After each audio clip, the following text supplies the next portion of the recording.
Good afternoon, ladies, gentlemen, and anyone who's actually watching. If you're watching, I don't know. Could happen. Anyways, I'm doing another thing where I have some chatbots rigged up, and we're gonna have them go. So, let's see here.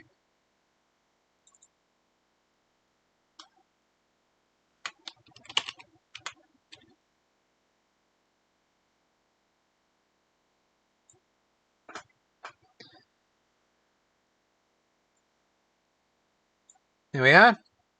That ought to do. Let's see here. Oh, and put these in. Copy-paste is not working on my computer right now, actually. Oh, now it is!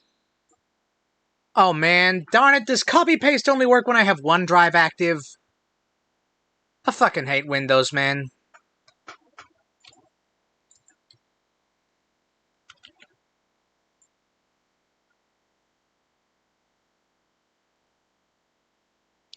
Anyways, hold on a second. Where's the,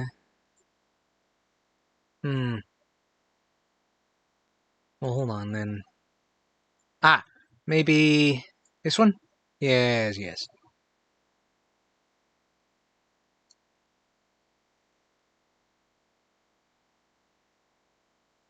That should do. You know what?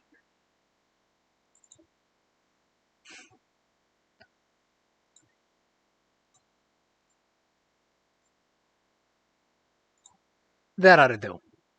You know what? Let's make this a little bigger, actually.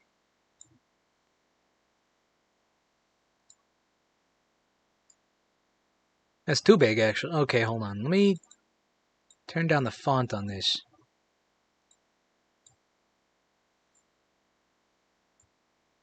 There we are. Alright. Let me get some music playing. Make sure that's playing. Yep. Okay. So,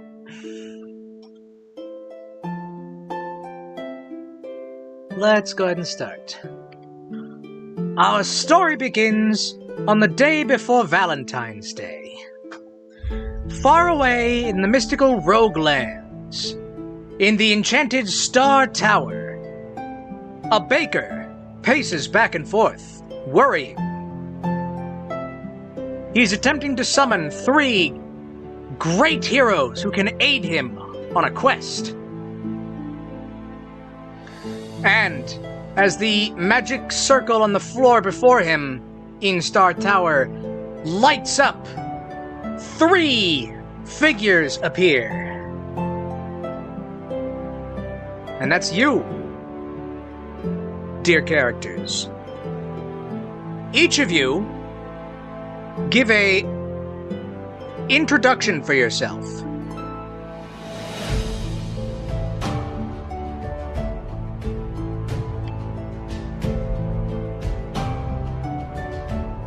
Is this music too loud? I think the music's a little too loud, actually. Okay, that's probably good. Well, actually, hold on. What's the sound level look like? Oh, you know, it is a little... No, is it louder than me? No. I'm looking at the wrong part of the graph, I think. What if I'm sit back here? My voice is a little... Okay, you know, hold on a second.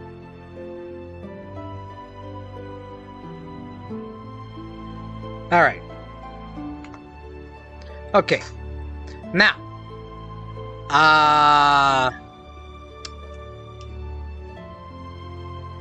Oh, yes. Oh, actually, let me turn this down a little more. Yes, okay. I need to actually press the button. Let's start with our first character, Bowsell.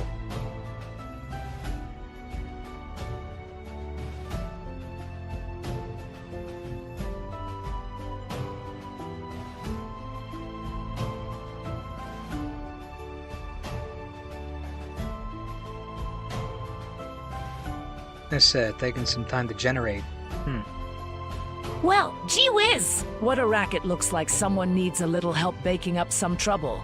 I'm Bocel Torchu Dragon Turtle Princess and reigning champ of Myconia's kart racing circuit. This whole conquering a nation thing is hilarious, but totally cramping my style. I just wanna bake and race! Let's get this show on the road so I can get back to perfecting my triple layer chocolate fudge cake recipe.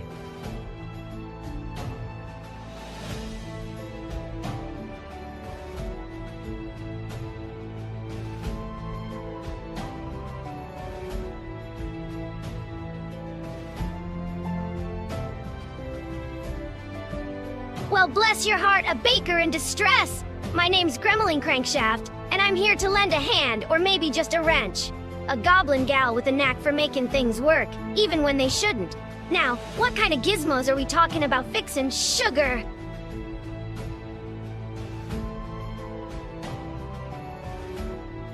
This one's not final. I was kind of in a time crunch.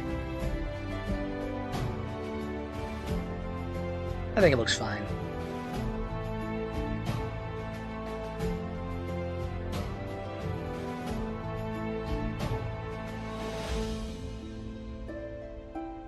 Oh my goodness!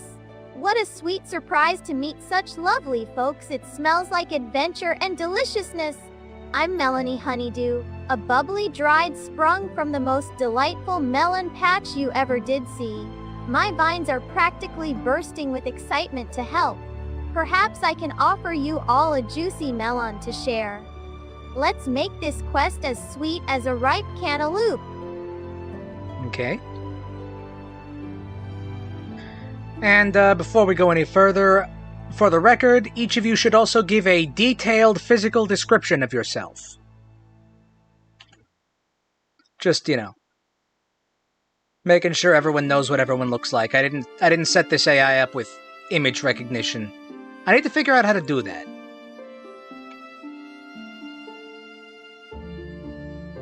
People keep looking and then leaving.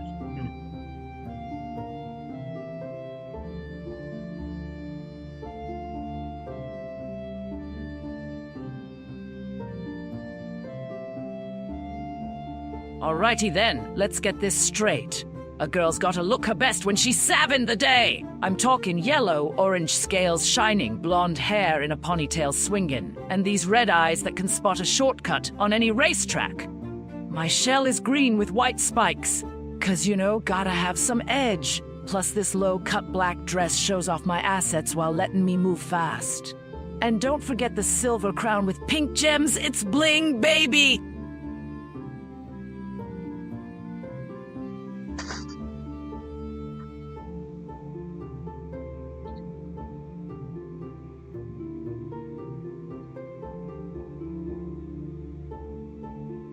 Well now, ain't she a sight? Let's see here. I'm standing at about 4 feet tall, green, skinned, and got ears that stick out like satellite dishes. My hair's wild black and my eyes are a sultry brown. They say they can hypnotize a fella if I let 'em. And these uncers of mine, well, they just help balance out all this mechanical genius. Uh-huh. Hold on, I might need to edit the prompt slightly. No, it's fine. You know, it's probably fine.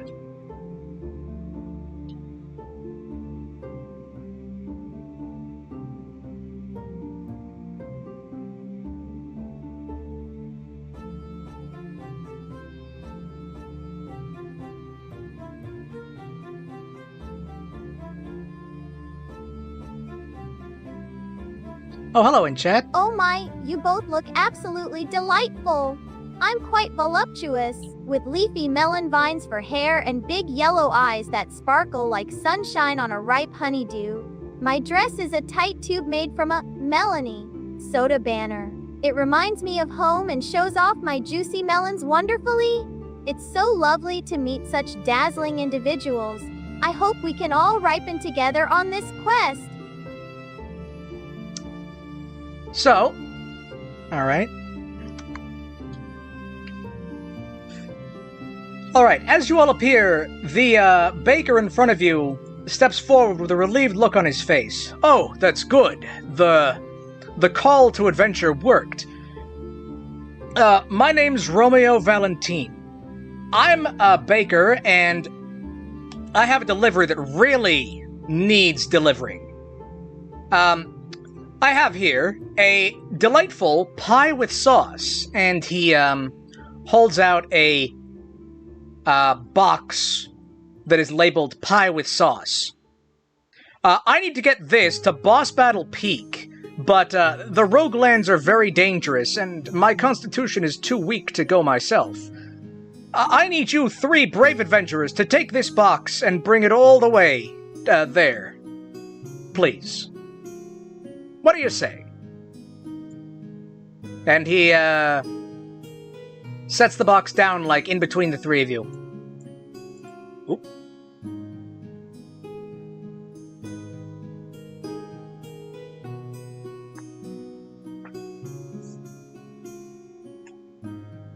And then we'll have a bit of, I guess... I'll roll a die a few times. Okay.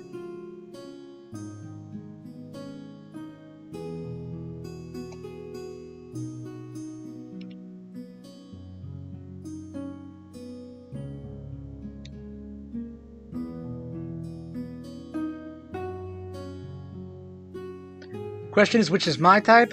I'm not going to answer that question. For plot-related reasons, actually.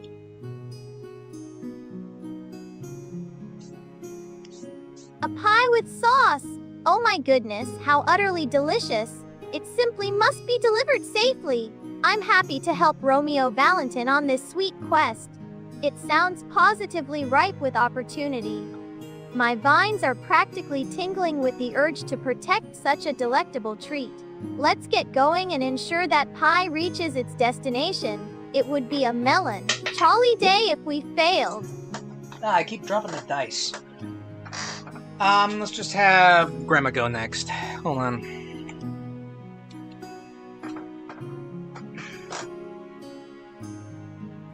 Where'd that land? Darn it!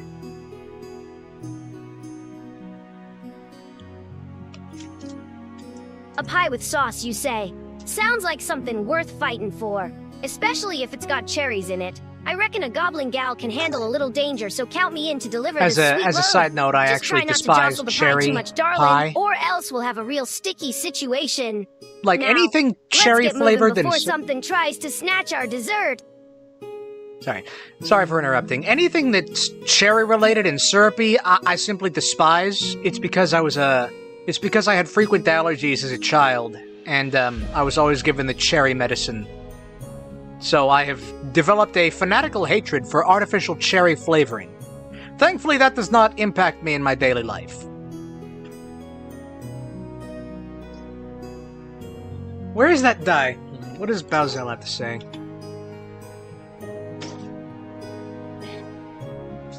Oh, there's the die! Right up against the wall in the corner.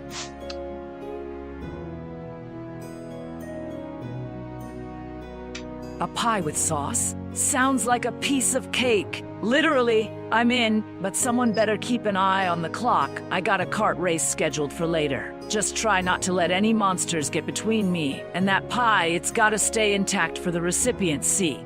Let's do this so I can get back to my baking. And maybe grab some extra sauce for myself? Alright. Okay, now that you have all agreed to take the pie with sauce across the roguelands, we will say that all 3 of you exit through the door to Star Tower and head out into the world map.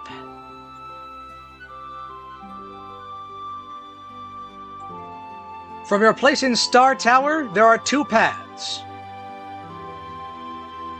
The path to the north appears to lead to some kind of, bioluminescent marsh. You can faintly see small amounts of glowing, like from glow bugs and the like. To the south, there appears to be some kind of, tower with a garden out front. Mostly a garden. A conservatory, it looks like, actually. Discuss amongst yourselves which path you'd like to take.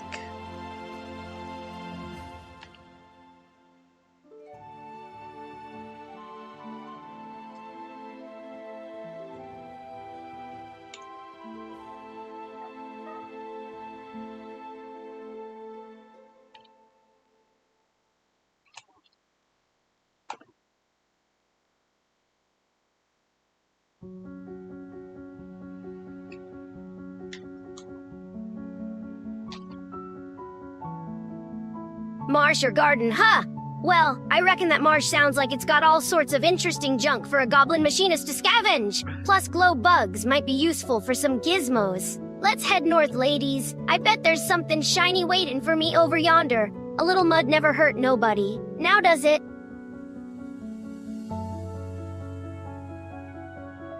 Oh my, a bioluminescent marsh sounds absolutely enchanting. I adore anything that glows. While I appreciate the potential for scavenging, a conservatory filled with plants seems even more appealing to a dryad like myself. Perhaps we could visit the garden first, and then meander through the marsh afterward. It would be simply divine to bask in both natural wonders. It's a melon-tastic compromise. A glowing marsh does sound kind of fun. But I'm with Melanie on this one. Gotta check out that conservatory first. A girl needs her flowers, you know. Plus, who knows what kind of fancy ingredients they might have for bacon. Marsh can wait. Let's get those garden vibes flowing, and then we can go bug hunt. It's a win-win situation, see? Well now, I don't like being told what to do, but them flowers do sound interesting. A goblin gal appreciates a good gear as much as she does a pretty bloom, I suppose.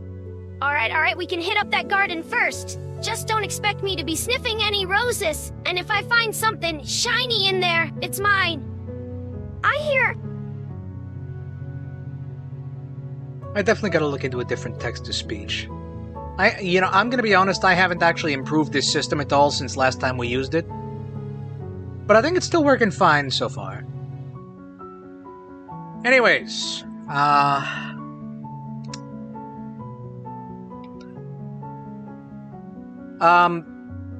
as a note, you only get to choose one of the locations, you don't get to go back to the other one. So, short answer, knowing that, do you all still want to go to the conservatory? Short answer, one sentence.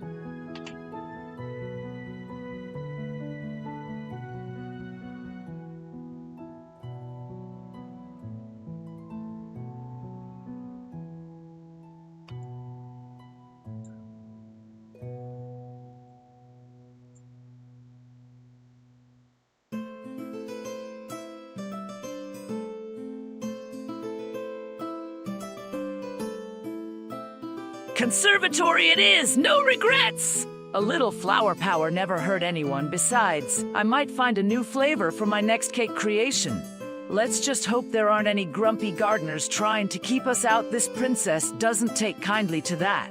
And if I don't like the flowers, someone's getting a shell shock! Fine, conservatory it is. But I'm holding you gals responsible for missing out on those glow bugs. A goblin never forgets an opportunity to tinker with something shiny. Just try not to get too distracted by the petals, here. And if there's any scrap metal in that garden, it's going straight into my backpack. Oh yes, absolutely the conservatory. It's a truly delightful choice, wouldn't you agree? I simply adore gardens brimming with life and lovely scents. Imagine all the wonderful blossoms to admire. It would be such a shame to miss out on that floral splendor for some glowing bugs. Let us proceed with grace and appreciate every petal along our way. It will be utterly enchanting. Okay, sounds like they're all going to the conservatory. Also, in chat, I don't actually know why Melanie has an orange on her. I told the, generator, this is an AI-generated image that, AI animated afterwards. But, I figured it doesn't matter enough. Like, you would expect multiple fruits to be in a fruit-flavored soda, right? Maybe it's, maybe it's more of an orange melon flavor. Do those go together? I actually do not like watermelon flavor either. And unlike cherries, I don't actually like real-life watermelons either.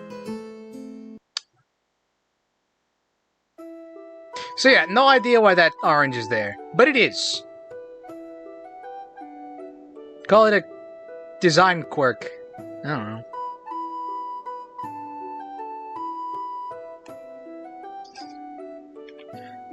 Very well.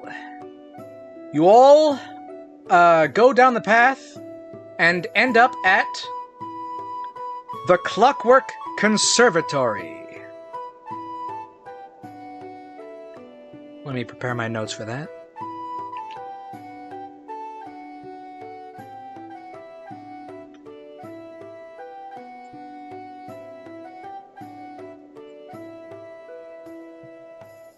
Oh, right. Last time still here. Hold on.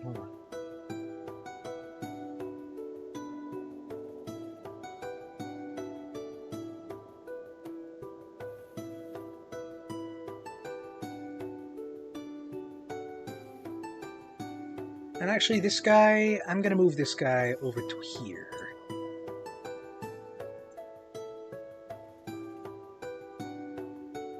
Okay. Forgot to keep the window open, too. Perhaps I tried doing a yellow melon. I did say cantaloupe. I did say, like, more generic melon-themed. So, yeah. I mean, I think I told it to do like a honeydew, actually. A honeydew melon? So that's probably why it got... I mean, I have some other... Yeah. Melon's only good when it's insanely hot outside and when they're a few days old and a little mushier as they become more meaty then. See, I've only, my family eats, like, crisp, fresh, crisp sliced watermelon. Where there's no mush at all. It's, mushy watermelon honestly sounds worse to me. But that's like a texture thing for me. Sorry, I am grabbing the, where is that? Pictures, minis, player characters. Alright. Are these sized right? No. Shucks. Hold on, let me make this like 20% bigger.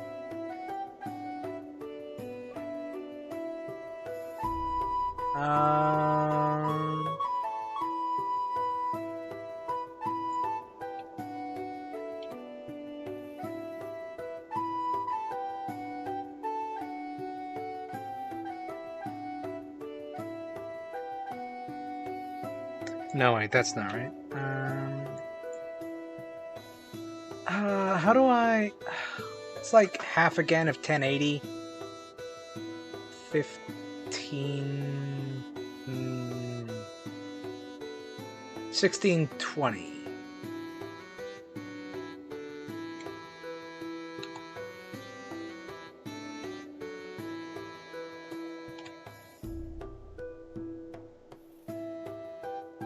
Okay, got a little blurrier, that's fine. There we go, that's correctly sized. Thereabouts, I think. It's good enough. I really gotta replace this old mouse. But with what money, right?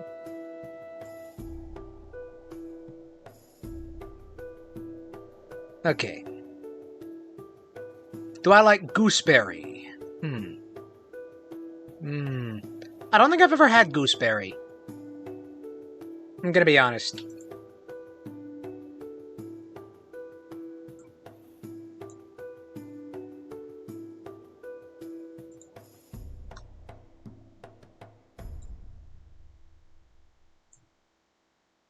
Oh, come on. What do you mean the background isn't... There. Alright.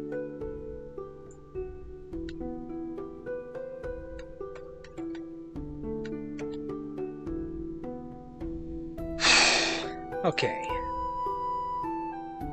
Do I have a lawn? I do. Front and back, the house does. They can be slightly hostile to pick with needles.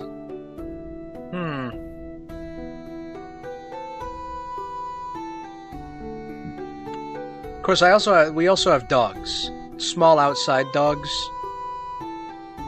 I wouldn't want to have to, like, set up more stuff to just start being an agrarian, you know? Is that the word? Agrarian? Buy a bush, plant it, and grow them. They're really good. I might. I don't know. I've thought about doing that with a blackberry bush. Those are also pretty spiky, actually, from what I hear. I thought about doing it with a raspberry bush, but, like, my granddad's a farmer, or he was back in the day, and I asked him about that, and he'd be like, oh, I mean, you could, in theory, keep a raspberry bush alive in this climate, but it would cost you about $80 per berry. And I'm like, nah. Okay, nah. Yeah, nah. Which is, unfortunate. But blackberries, though. I mean, I looked it up. You're actually supposed to, like, buy a bush cutting root and then plant it, like, late February to mid-March. Because of the weather around here. We have a tree that has berries. Tall tree. They are fat. I don't, I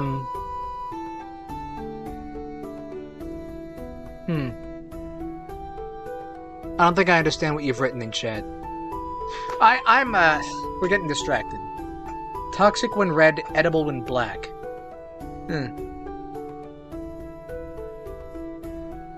Don't know what kind of tree that is.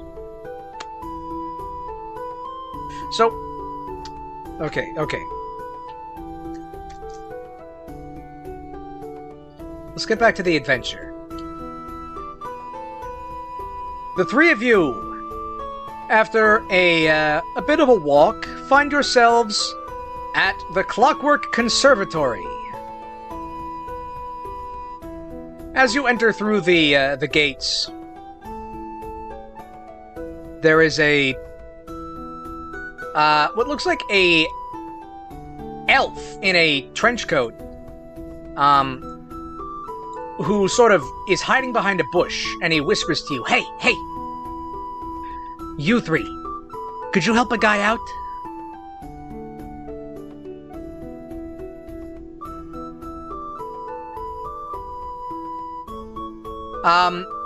Also describing the location, there are a few, like, small enclosed hedge areas. There's a very large, mechanical-looking flower in the very center of a large fountain area, although it's closed and not blossoming. And then there is a sort of mechanical robot man standing in the middle of the fountain area, kind of wandering around. And then there's a yeah, most important is the elf next to the bushes, who has caught your attention. So he whispers out to all of you, Hey, yeah, my name's Gearbox Gary, so I need a little help if you guys can, help me out on this. Alright, so, you see that guy? And he points at the mechanical curator robot. That is Macagan. He's an invention of mine, but I built him to, keep run of this little clockwork conservatory. It was a commissioned piece. But, he's actually gone rogue. For some reason, something in his gears has gone wrong, and he thinks the garden has been permanently closed. I'm pretty sure that's because of the,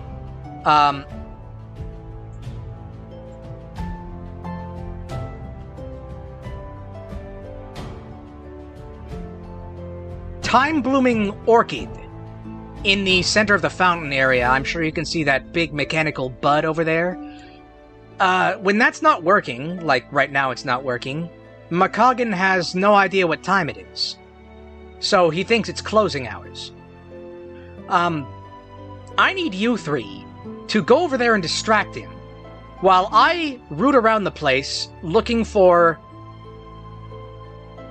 a replacement hex nut, because I'm pretty sure that's the part I need to fix the orchid. Can you help me out?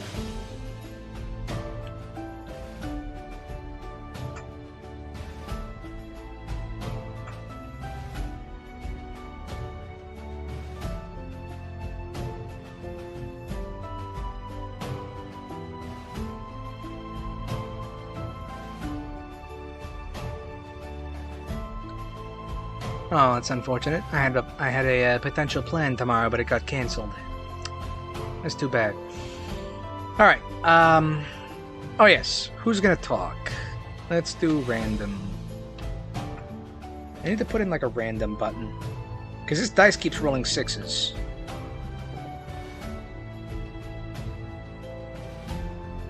All right. All right.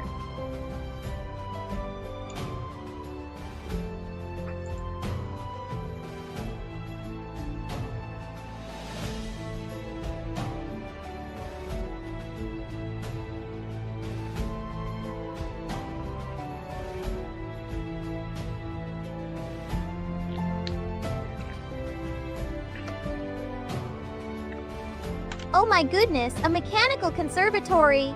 It sounds absolutely fascinating, and Gearbox Gary seems like such a sweet fellow.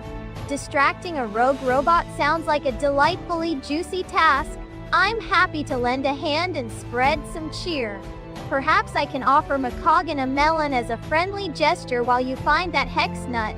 Dear Gary, let's make this situation blossom into something wonderful.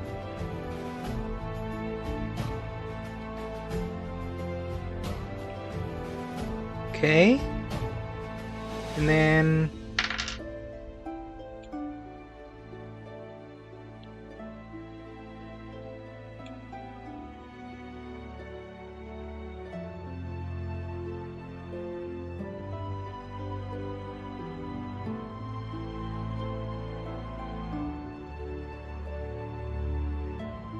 Well now, an elf in a trench coat. This just keeps getting better and better.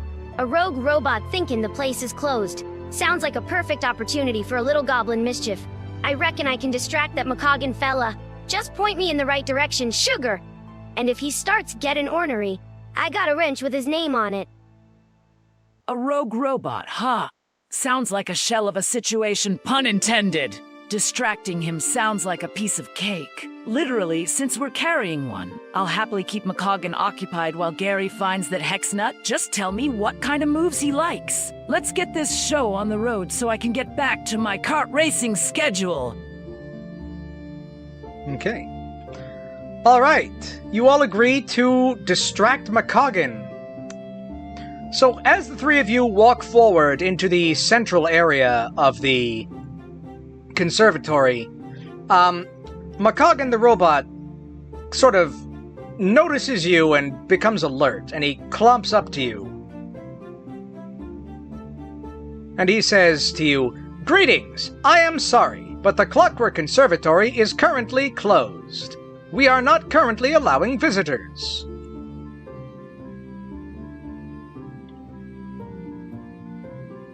Please vacate the premises.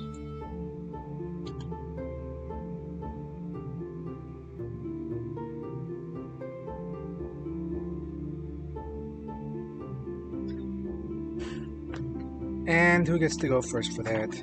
I really should set up, like, the random system myself. Yep, this die keeps rolling sixes. I'm getting a different one. Do I have a different one on here? Where's the... I swear this table is way too cluttered. You know what? Okay.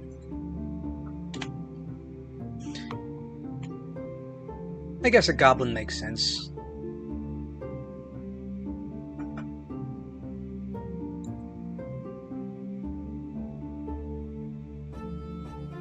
Well now, ain't he a charmer? Greetings, he says. Like I'm supposed to believe this here robot's got manners. I reckon a little southern charm might do the trick, so let me handle this, y'all. Why, bless your circuits, darling. We just wanted to admire your lovely garden.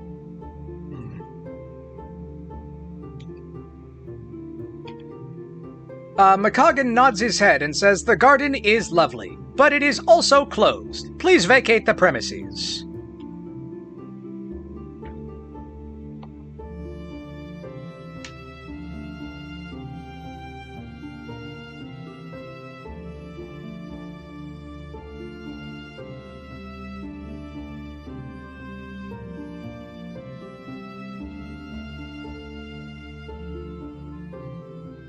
Closed or not, this princess ain't leaving without a peek.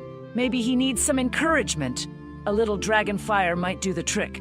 I'll casually stroll closer and give him my best intimidating glare. That usually works wonders. Let's see if we can convince this clunky robot to change his mind.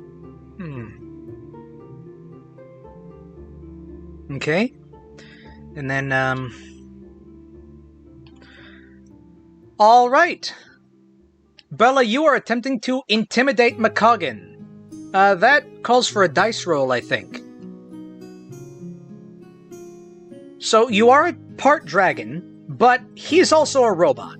So, I'm gonna say this is gonna be a difficult roll. You'll need at least a 15 on the die. Ooh! Very nice. You have rolled an 18! McCoggin backs up slightly and says,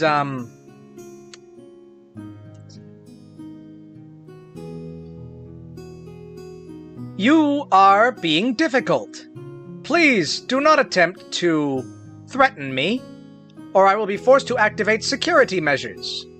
And the three of you can see in the background, Gearbox Gary has made his way to the first of 4 little hedge enclosures, and he seems to be looking through it. But McCoggin is now on the back foot. Unfortunately, it seems like he may have the power to summon some kind of security. Melanie, your turn.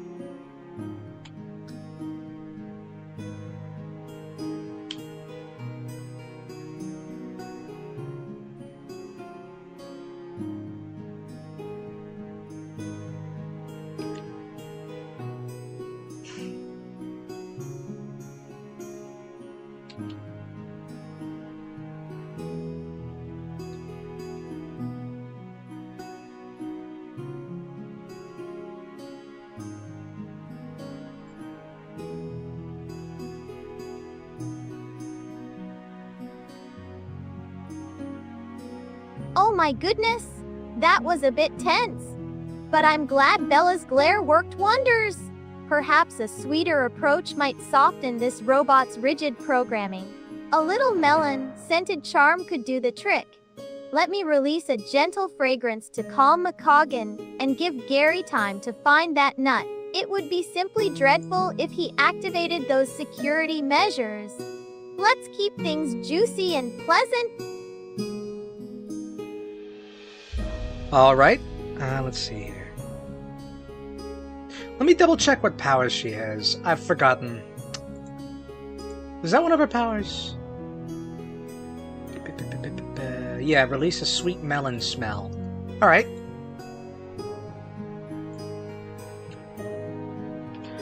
Alright, Melanie, it sounds like you're using your melon-scented power.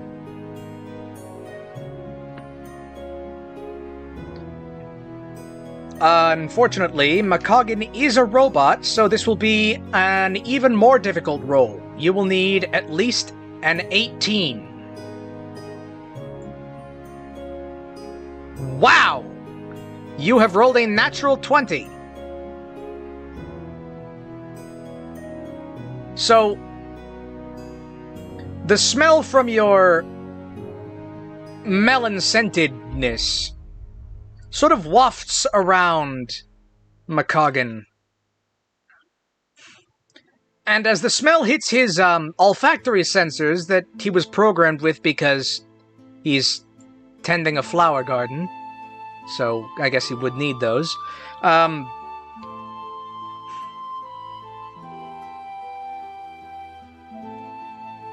Well, you see him sort of relax despite being a robot.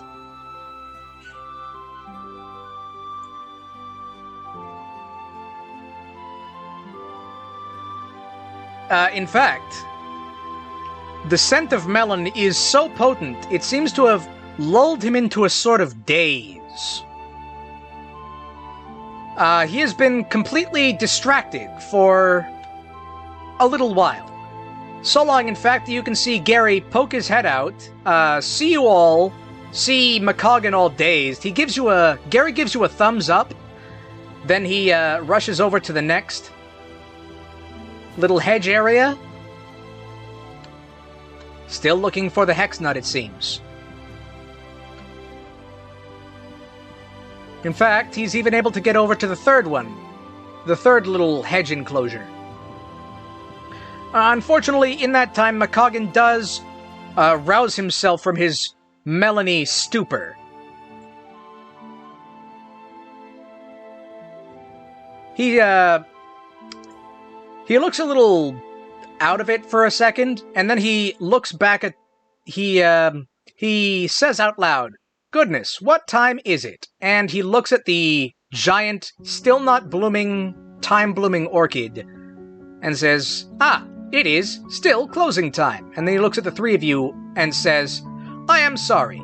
The conservatory is still closed. Please vacate the premises." It seems you still need to distract him for a little longer while Gearbox Gary searches for that nut. Grandma Lynn, it is back to your turn.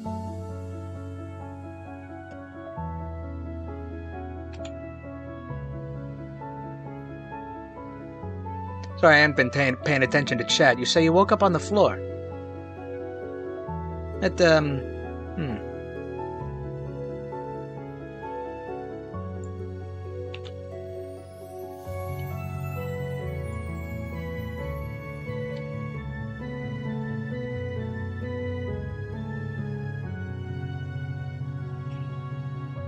Well now, he's got a memory like a leaky faucet, don't he? That melon scent sure to do the trick for a spell, though. I reckon I need to keep him occupied while Gary finds that they're nut. Guess it's time to crank up the charm again. Let me lean in Reese and whisper something sweet about his shiny gears. Okay. Alright. Grandma, you attempt to distract him with... Sorry, is this attempting to flatter him or seduce him? Just for clarity's sake.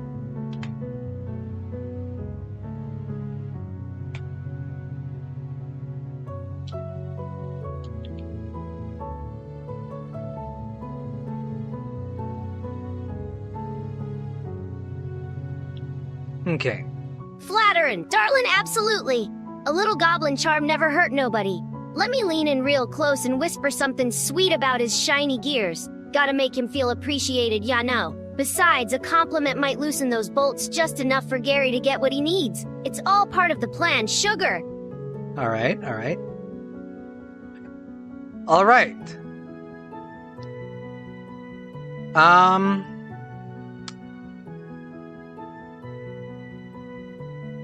Well, let's try and roll for that, I guess. We'll call that a... You need a 13 on the die. Actually, let's make it a 12. Oh! Unfortunate! You have rolled a 2.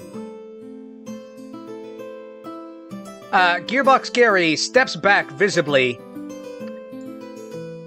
seeing you, eye his different shiny parts with what he interprets as greed in your eyes. He says, "You are making me uncomfortable. Please vacate the premises, or I will call security." If you get one more failure, he will call in the security forces. Gary is still rooting around in the third hedge maze. Bella, back to your turn.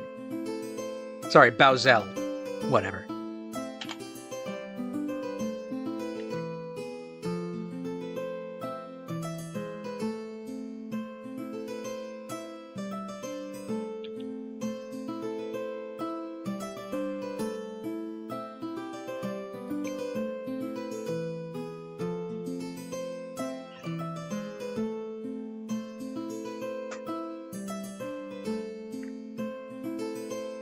Oh, seriously? This robot's got zero sense of humor. Talk about a shell-shocking experience? Fine, if sweet talk doesn't work, let's go for intimidation again. I'm not losing to a... This? Time to unleash the dragon careful with that fire and language. show him who's boss. Let's hope Gary finds that nut quickly. This is getting more frustrating than trying to parallel park a cart. Okay, easy with the language there. You, again, attempt to intimidate McCoggin.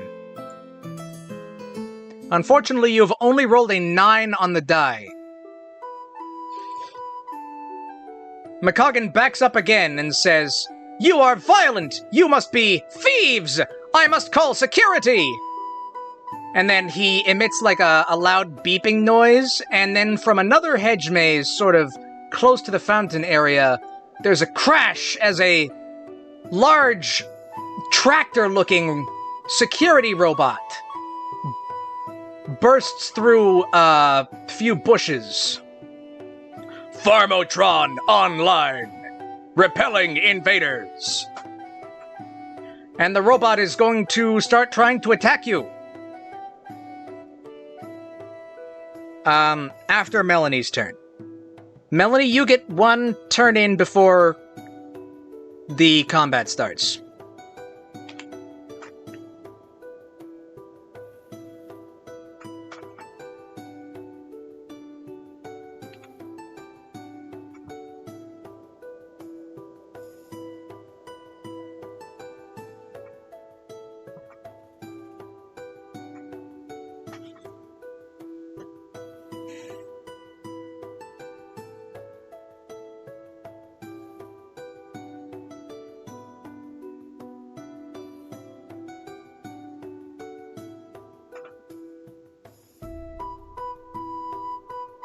Oh dear, things are getting rather thorny. Perhaps a more direct approach is needed if intimidation isn't working. I don't want to see any sparks fly. I'll quickly extend a vine whip to snag that hex nut for Gary. It seems he's having quite the time. Hopefully, this will appease McCoggin and distract Farmatron Online just long enough for us to escape. It would be simply dreadful if we had to battle those mechanical monstrosities. Melons are much more delightful than metal.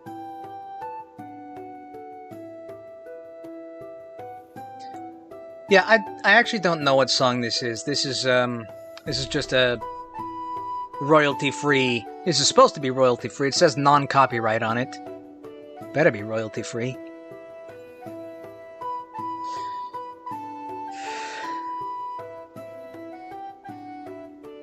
Anyways, alright, Melanie, you don't know where the hex nut is. I mean, it's probably in the fourth little hedge maze, because that's the only one that hasn't been searched yet. But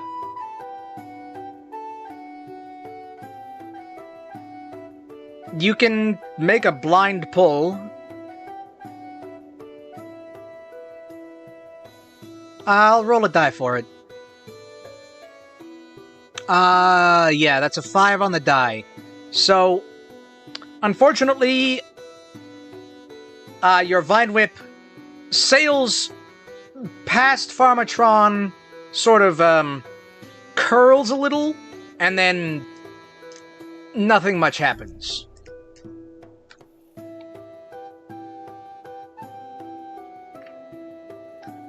And with that, it is Farmotron's turn. Farmatron is going to hone in on, let's see, Melanie. You did what he perceived as an aggressive move, so he is going to attempt to attack you.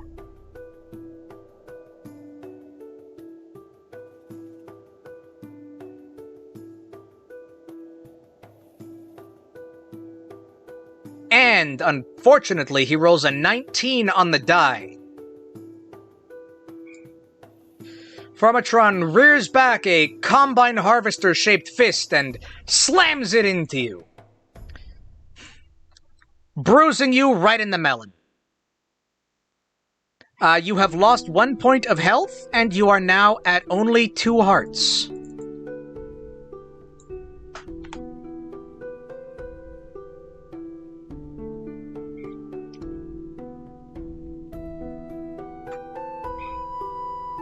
It is now combat order. Bella, you first.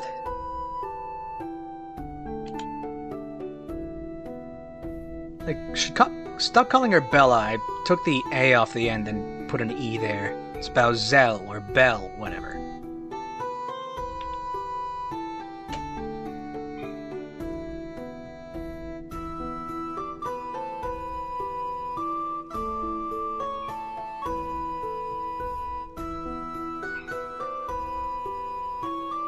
Seriously, that clanky farmhand just clocked me. Talk about a rotten egg! I'm not losing to some overgrown tractor. It's time for Du Bois to handle this mess. Let's unleash a Spitfire volley and show this rust bucket what a dragon turtle princess can do. This is going to be hilarious, but I hate losing. Characters are a little odd. It's fine. Alright. Alright, Belle. You are attempting to use your... What did you say it was?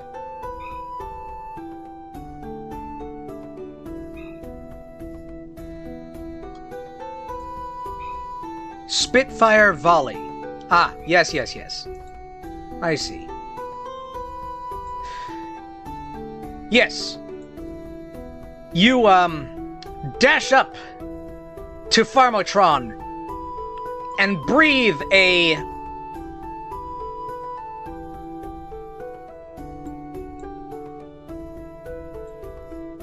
cone of flames.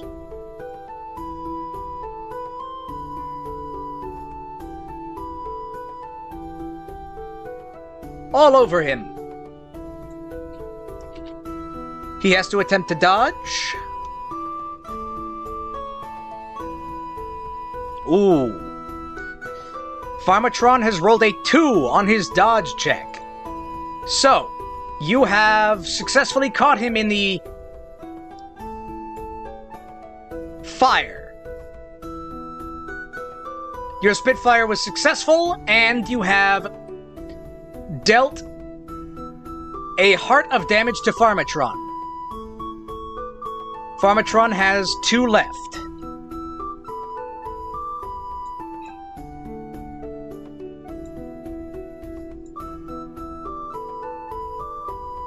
Grandma, your turn. Also, Gearbox Gary has noticed the fighting. He is scrambling over to the 4th little hedge enclosure to try and find that hex nut.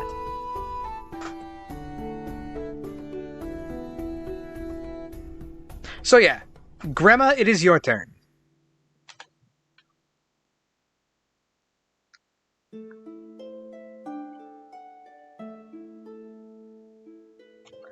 Not grandma, whatever.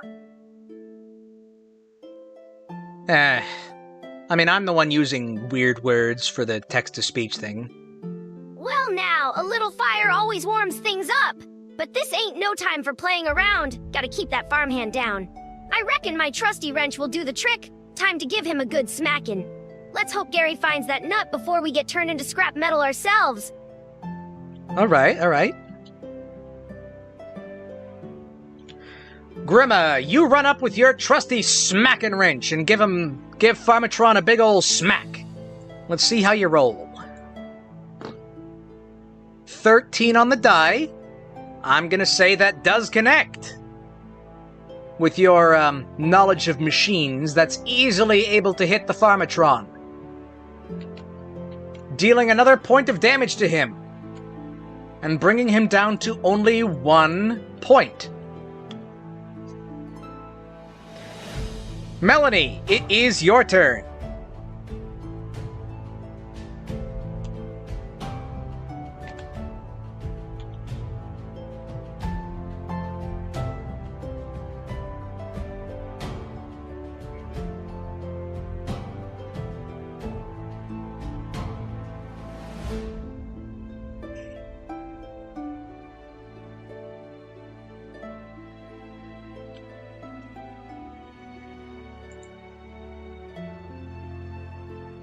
Oh my goodness, you two are simply marvelous.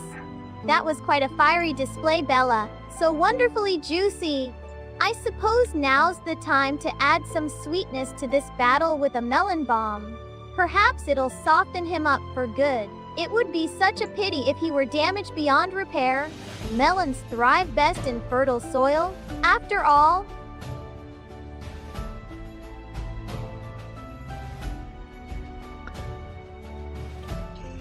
Okay.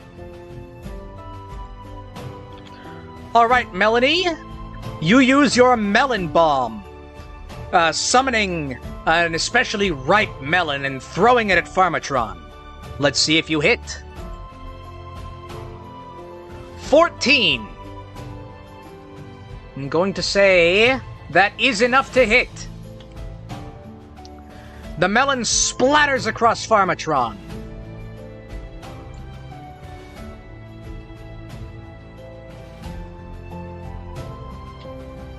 A gooey splatter, splattering all over him.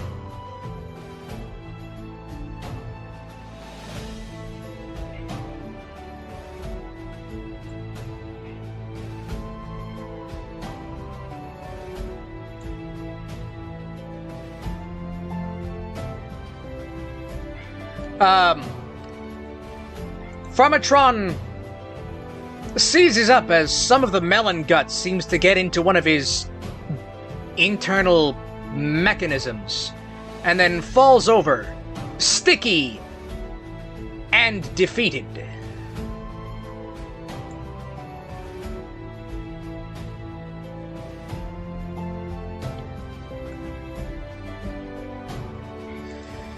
The three of you see McCoggin run up. No! You have defeated my security forces! Now how will I eject you from the premises since it is closing time?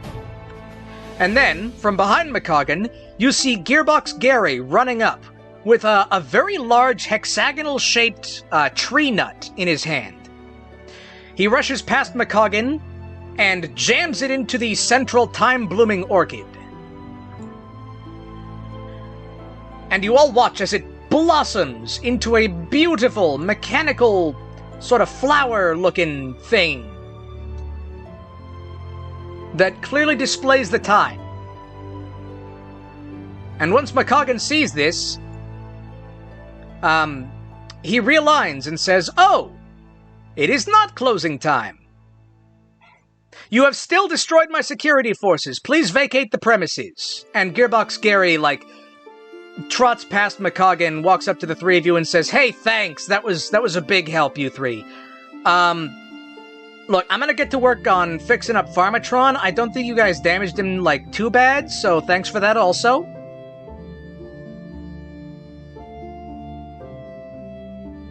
But, yeah, you did it. Great job.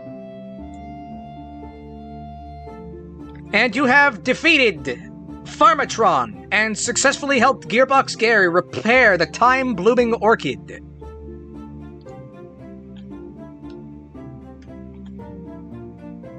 I'll give him a little reaction to that. It keeps rolling 5 and 6. These dice like Melanie. I guess someone has to.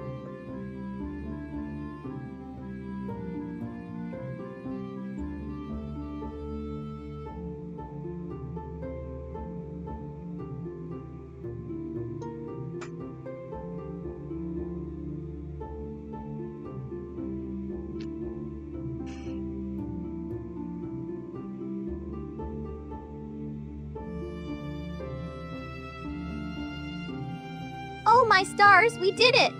That was a truly delightful display of teamwork. So very sweet indeed. I'm simply bursting with joy. Perhaps I'll offer everyone a melon to celebrate this victory. It always feels so good to spread sweetness and help others, especially when melons are involved.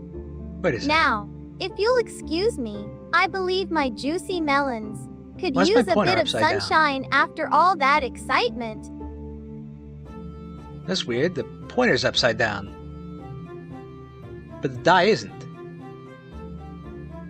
It's weird. Okay.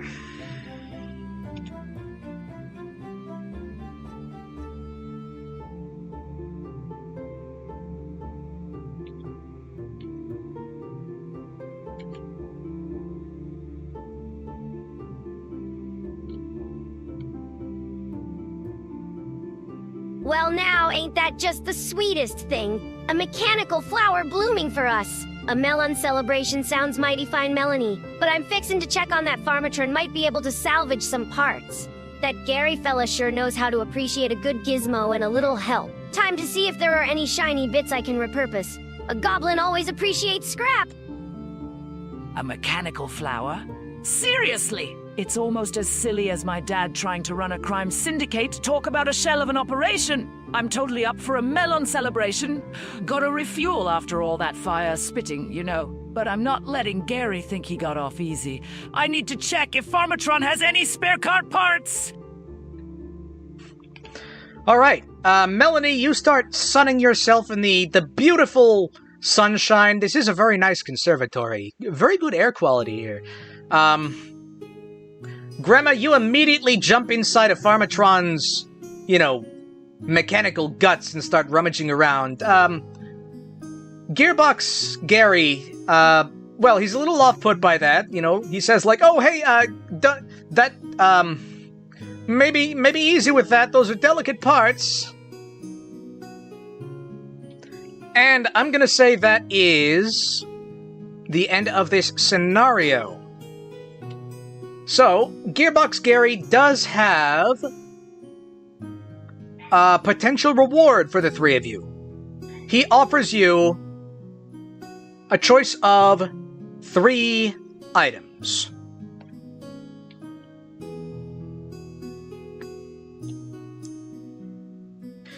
He says, as thanks for your help, I mean, I guess you can have some of the parts from Farmatron. I've got a few spares.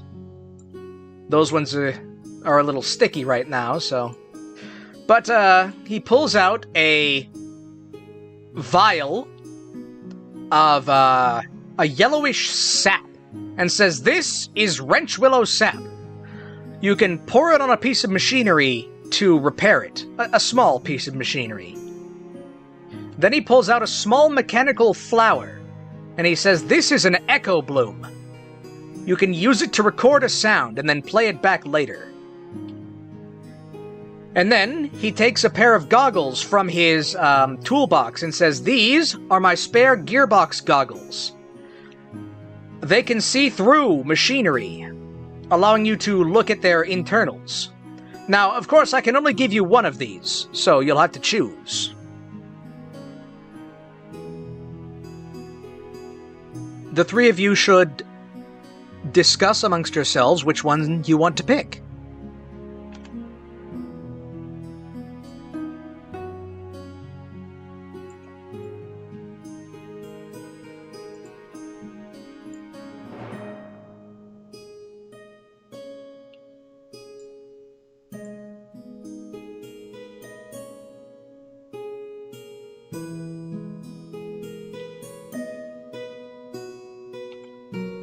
Wrench willow sap. Seriously, that's the thanks we get for saving a mechanical orchid. I vote for the gearbox goggles. Peeking at machinery sounds way more fun than fixing it. Plus, maybe I can spot some sweet cart designs in there. Gotta keep my racing edge sharp, you know. Well now, those goggles do sound mighty useful for a goblin tinker like myself. Those echo blooms are nice and all, but I'd rather see how things work than hear 'em repeat themselves. I reckon seeing through machinery would be far more valuable than sticky parts or sap. Shiny gears await! Let's go with the gearbox goggles. Ladies, it's time to get a peek at some inner workings. Oh my goodness, those goggles sound absolutely delightful. Imagine all the fascinating mechanisms we could observe. While repairing things is lovely, seeing how they work would be even more enriching for me. I do adore a bit of mystery and understanding. It's like discovering a new variety of melon. Yes, let's choose the gearbox goggles. It feels perfectly ripe for adventure. Okay. Alright, you have chosen the gearbox goggles. And with that, you head back on the path. The path splits in two again before you.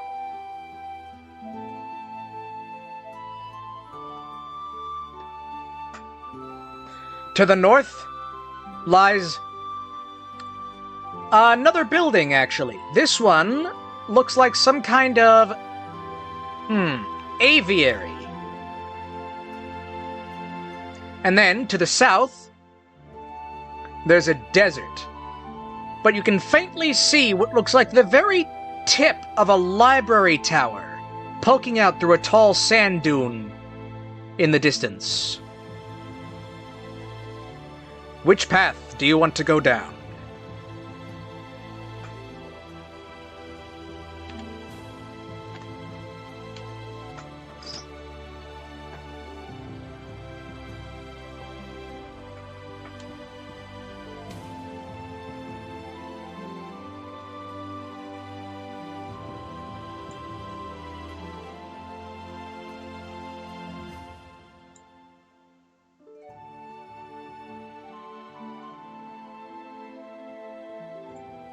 An aviary or a desert with a library. Please tell me there are sports involved somewhere. That desert and that library sound way more interesting than some boring birds. Knowledge is power, after all. Let's head south towards the library. I bet they have books about kart racing and maybe even baking tips. It'll be a shell of a good time.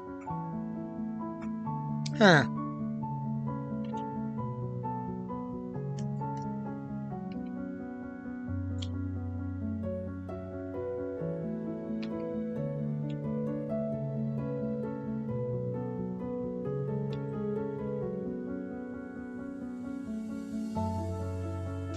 A dessert with a library sounds just peachy. A goblin needs knowledge to build better gizmos, you know. Those birds can squawk all they want. I'd rather study some dusty old blueprints. Let's head south towards that library tower then. Might find some ration for my next invention. And who knows, maybe there's a nice bit of scrap metal out in the desert too. Oh, a library nestled within a desert. That sounds simply marvelous and wonderfully ripe with possibilities. The thought of discovering ancient knowledge fills me with such joyful anticipation. It's like finding a perfectly sweet melon patch. I agree wholeheartedly. Let's head south towards the library tower, where we can surely unearth some delightful treasures. Besides, sand dunes might just hold hidden melons. One can always hope. If we end up going on the same stupid path as last time, I swear.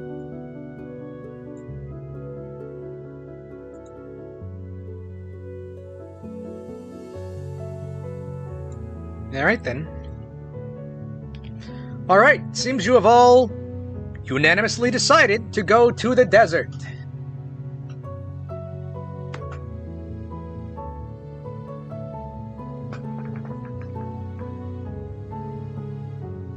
And the library in the center. Hold on while I get my notes.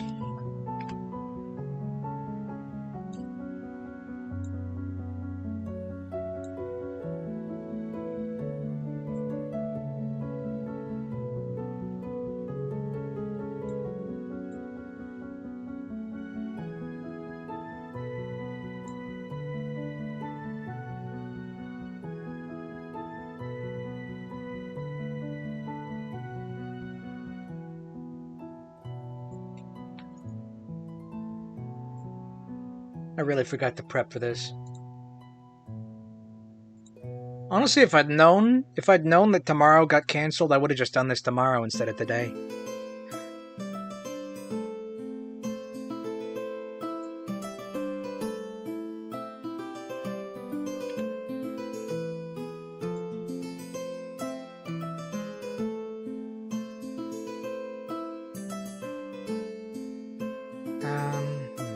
cut this down to about half.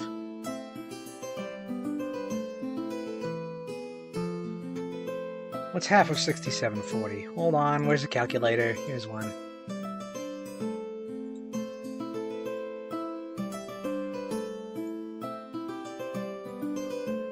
$33.70.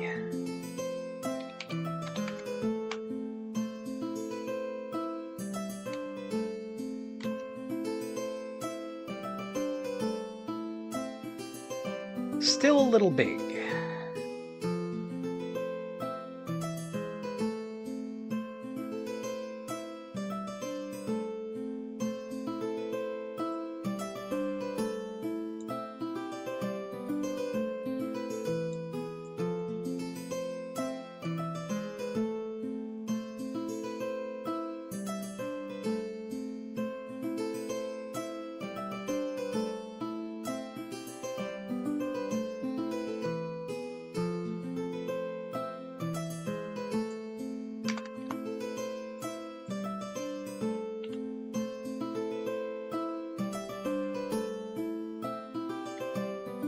That looks close enough. All right.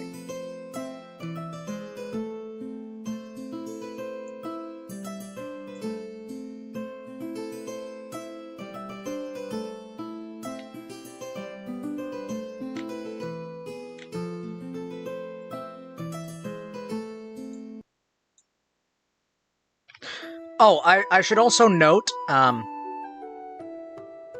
Melanie, when you had your little melon party, it also healed the point of damage you took. So, everyone starts the new day at full health.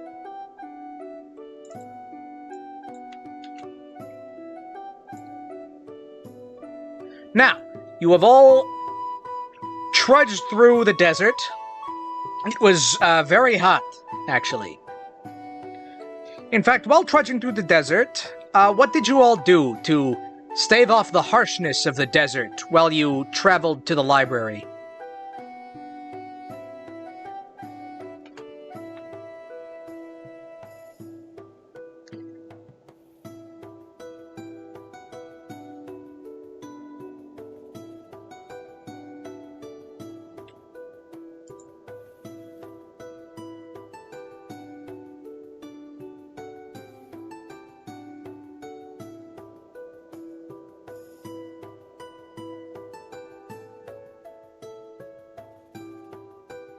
This desert heat is a total drag. It's cramping my style. I'm gonna use Spitfire to create some temporary shade ahead of us. Gotta keep cool if I want to stay fast. Maybe Melanie can conjure up some melon juice for everyone. Hydration is key, you know. Seriously though, let's hurry up and get to that library before I melt into a puddle.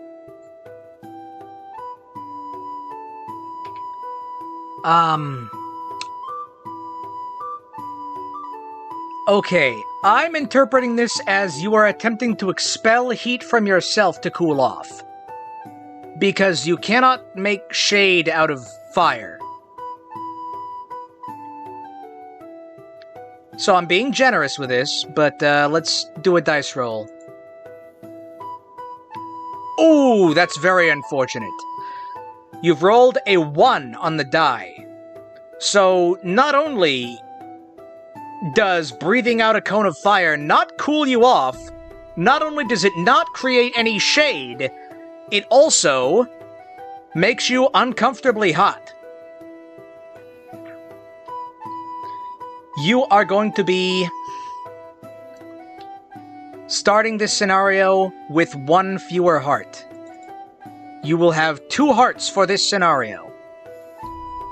Deeply unfortunate.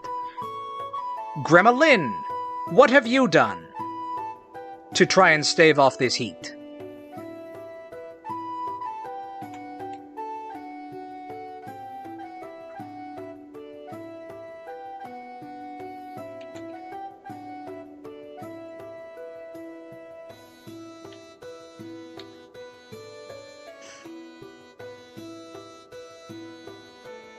I think it's getting confused and...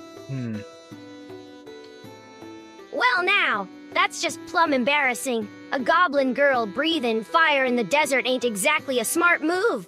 Seems my southern charm needs a little mechanical adjustment for these conditions. I reckon I'll use some of my gizmos to create a makeshift cooling vest. Gotta keep these honkers from wilting, you know. And maybe I can whip up some reflective goggles too. Gotta protect myself from that harsh sunlight. It's Valen-times tomorrow. I'm doing this today because it's the day before. And also because it's like streaming day.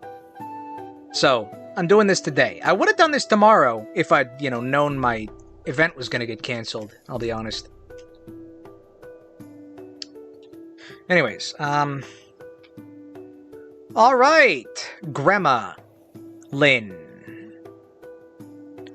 You are attempting to create a mechanical cooling vest. You managed to salvage some scrap from Farmatron in the last scenario, so you have plenty of parts. I'm gonna say you get advantage on this roll.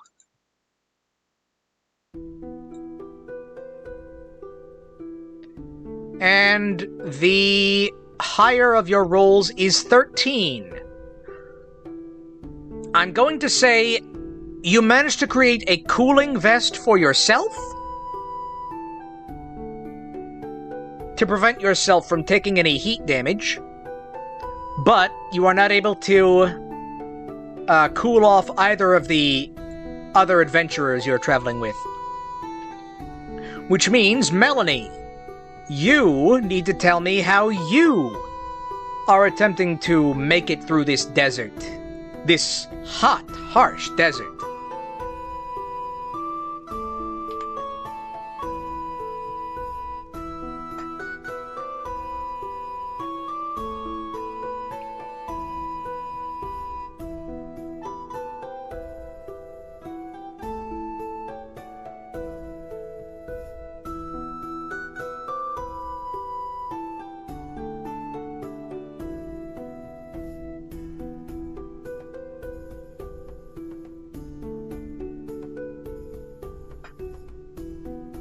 Oh dear, a bit of extra heat isn't ideal, but I'm sure we can find a way to stay juicy. Perhaps if I focus my energy, I could conjure up a gentle mist from the air, like tiny melon droplets to refresh us all. It wouldn't be as effective as Gemma's vest, but every little bit helps, right? It keeps calling them and Gemma. besides, imagining cool melon juice is almost as good as actually having some. Right, it keeps referring to Gremlin as Gemma because I'm using the Google Gemma 3, and I guess it's auto-correcting or something. I should have used a different LLM for this. It's a little late now. Well, is it? Not really. It's actually not all that late. Alright. I'm gonna do this roll, then I'm gonna swap to a different LLM, I think. A different language model.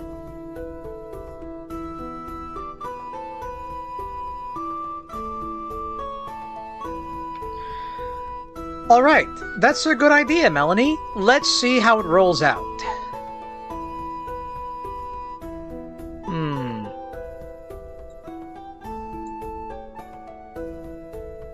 Okay. So you rolled an 8 on the die.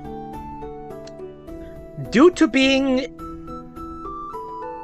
a gourd-based plant person, I'm going to say that the difficulty was lower.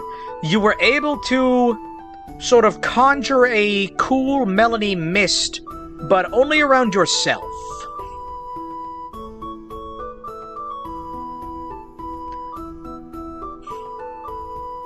Between your being made of plants and your ability to melon, you were able to stave off the heat.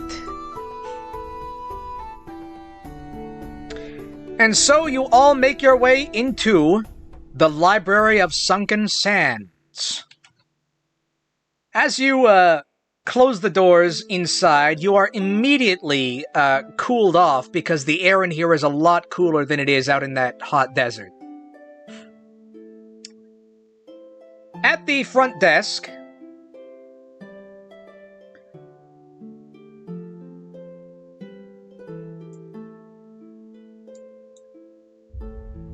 I'm going to change this up. there is what appears to be a ghostly librarian.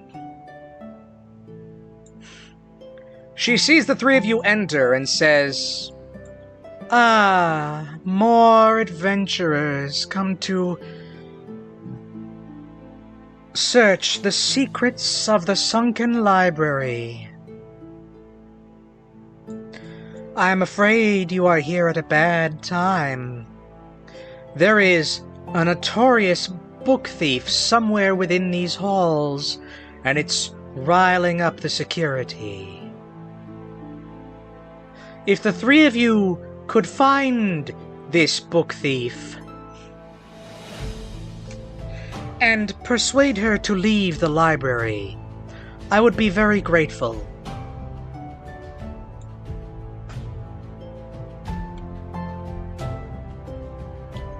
I'm gonna put you,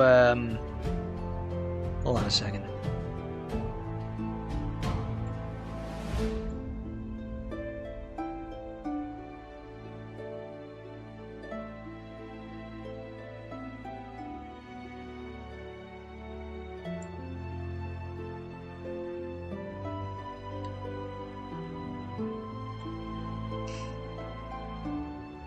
All right.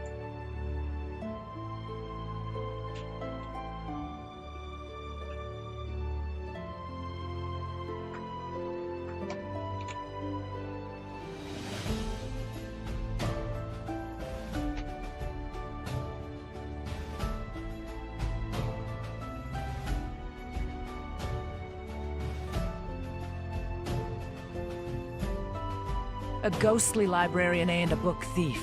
This sounds like my kind of chaos! Persuading someone. Please, let's just grab the thief with my cushy crush and be done with it. No time for chit-chat. I bet she has some cool kart racing books too. Gotta see if she's got any good tips! Let's roll. I'm already itching to get this over with and find a comfy spot to bake. All right.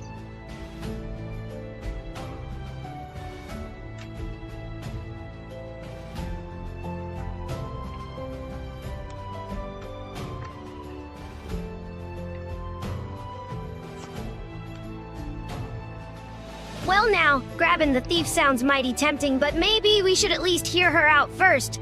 A goblin always tries diplomacy first, ya know. That's I'm a gonna use my blatant lie. charm and a little southern sweetness to see if we can get some information from this ghostly librarian. Maybe she knows where the thief is hiding, or what she's after. And who knows, maybe she'll even share some of her dusty old secrets with us? All right. And one... what does Melanie have to say about it?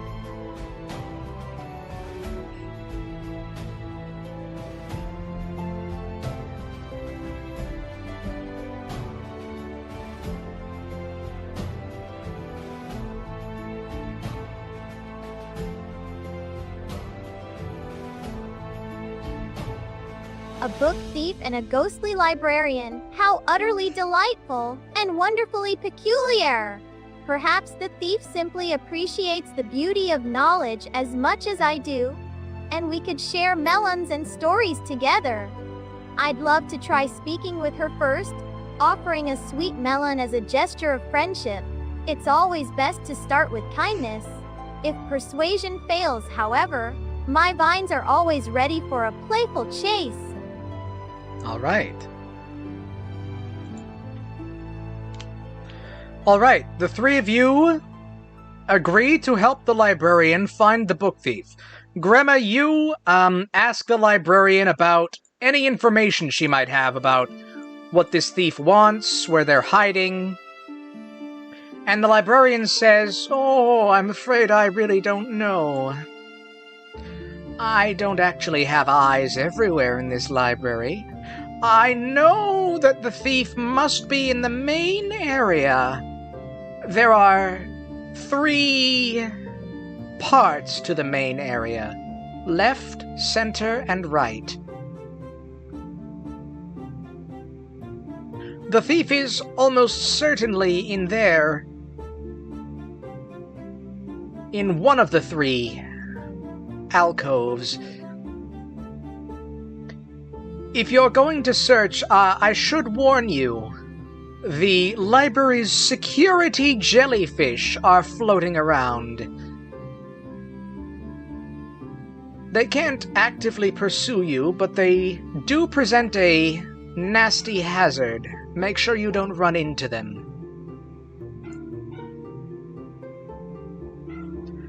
And with that, the three of you move further into the library.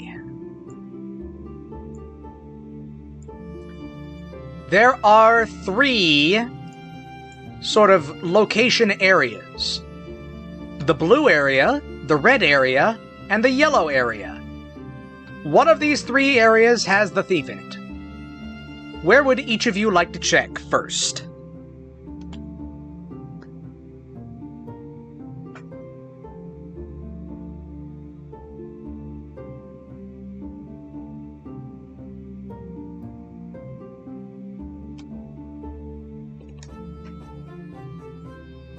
Not that one. These dice really love their sixes, don't they?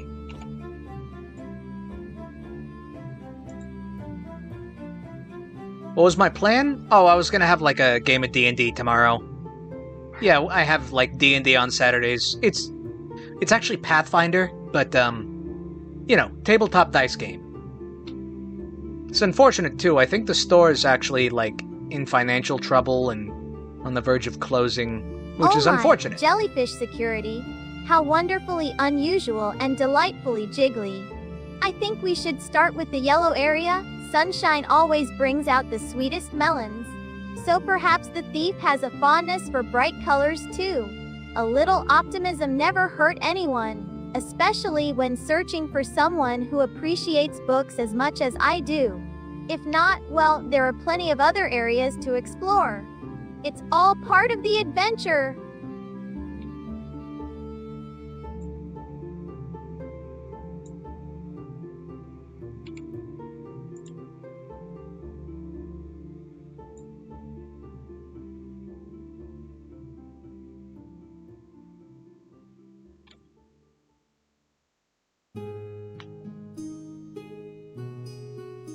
Yellow area, it has gotta follow Melanie's melon logic, right? Honestly, this whole thing smells fishy, like a jellyfish convention gone wrong. I'm bringing Da boys to scout ahead. They can sniff out trouble faster than you can say. Dragon turtle. Let's get in and out of here quick. I have cake to bake. Well, bless their hearts, those jellyfish sound like a right nuisance. Gotta be careful not to tangle with him. I reckon I'll head over to the red area first. Red's a bold color, and thieves tend to be a bit sneaky, you know. Plus, maybe there's some scrap metal over there for my gizmos. Can never have too much junk. And if those jellyfish are anything like the ones down by the swamp, they probably smell awful. They're apparently having a big sale in the store. Unfortunately, I don't have money, so I can't actually pledge any financial support. Shame that. But yeah, I do hope the best for them. I do hope it works out.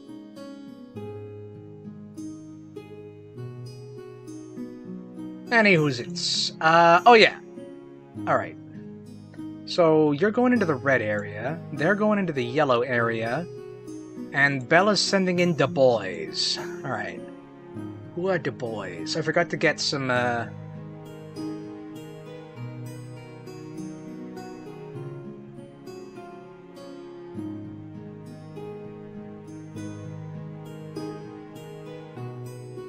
Let's see here.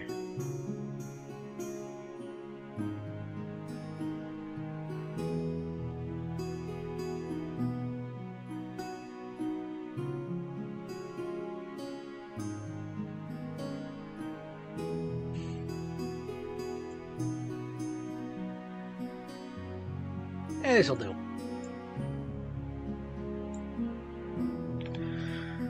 Alright, so, Melanie and Bowselle, you have decided to go to the yellow area.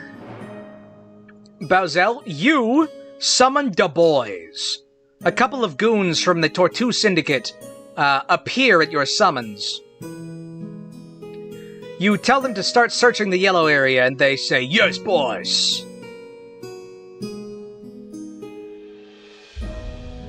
And at an 11, I'm going to say they have successfully figured out where the thief is not.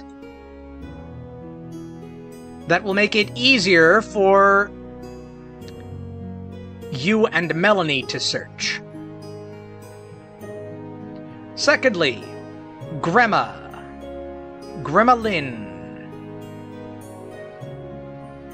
You move into the central red area, hunting for the thief and potentially some scraps.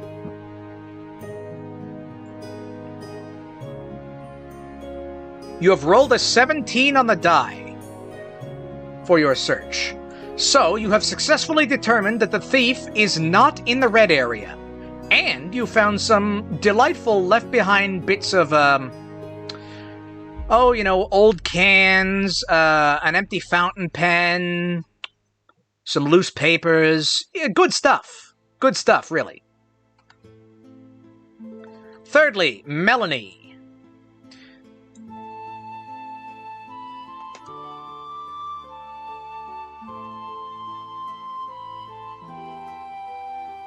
You are just searching the yellow area normally.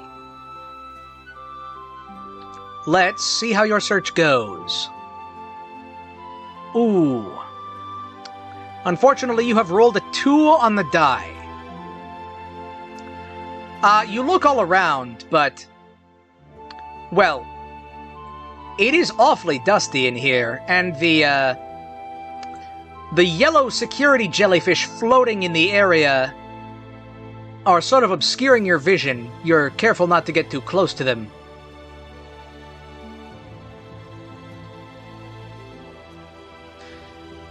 That is one failure on a search. Second failure will cause one of the jellyfish guardians to sting you.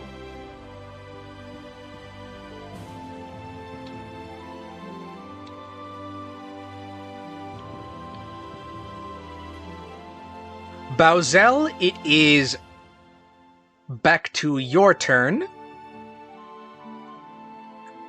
You have yet to find the thief, but oh, something tells you the thief is close. What do you do?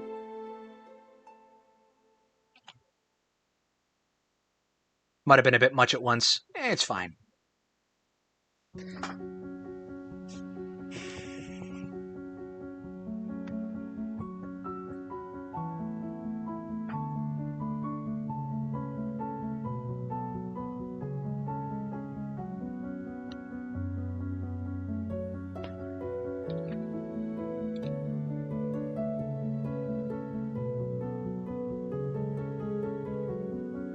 A sting! Seriously, this library is seriously cramping my style. I'm already getting a bad vibe from this whole operation. Da boys are useless if they can't find anyone. Time for me to take charge myself. I'm gonna shell spin right through those jellyfish and check the center of the yellow area. Gotta be quick about it, too. Alright. Bowsel, you withdraw into your spiked shell and spin quickly down the aisle, knocking aside the yellow security jellyfish while you are immune to their stingers. As you knock one of them aside, it turns out the thief was actually hiding behind one of the jellyfish. So, you have found the thief. The thief is a purple-skinned woman with horns. She is currently holding a stack of books. It seems to be a bunch of books about how to steal books. It's very strange that she's managed to find, like, 5 books on the same subject. Because it's a kind of a niche subject.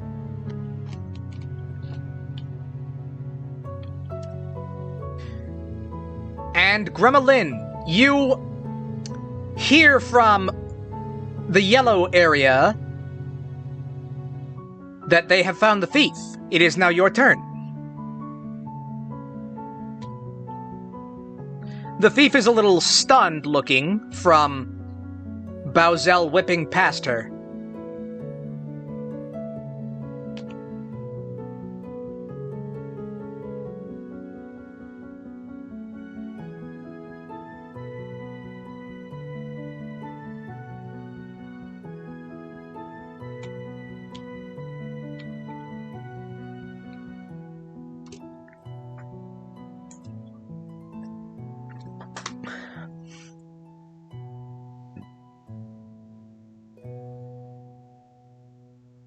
Well, butter my biscuits. A purple-skinned book thief with horns and a whole library of how-to manuals. That's just plumb peculiar, even for me.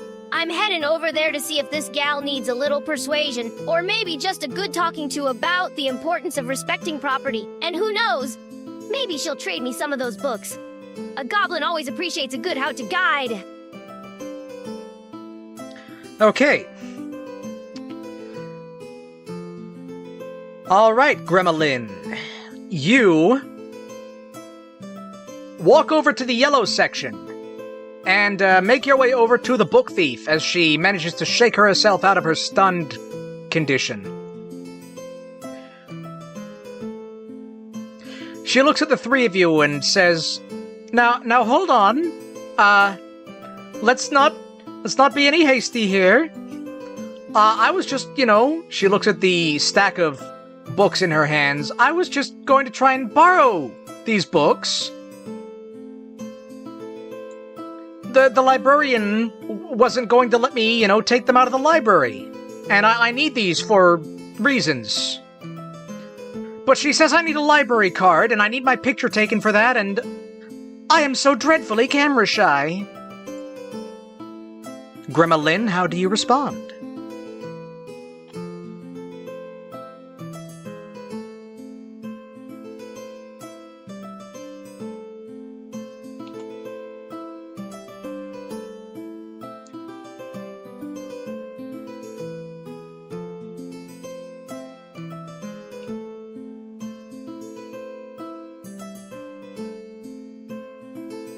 Well now, borrowing without permission ain't right, honey.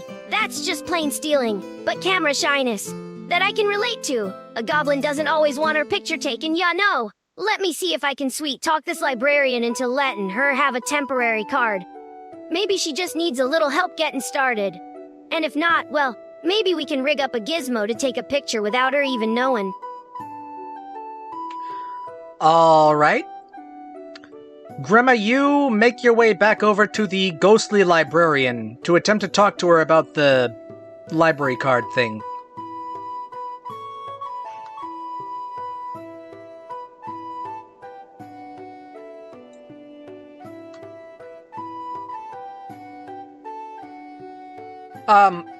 You go up to the librarian and explain the situation to her.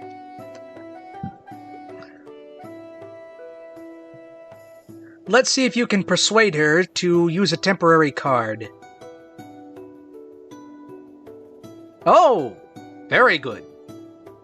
You've rolled a 20 on the D20. After you explain the situation, the librarian looks, actually very relieved. Oh, so this was just a terrible misunderstanding, she says. Yes, I believe I can have a temporary card printed up. She, rummages through some shelving behind her librarian station.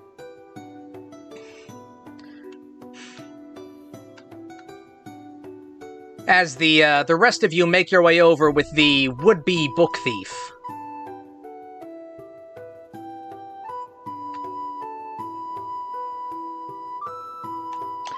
After about, half an hour of miscellaneous paperwork,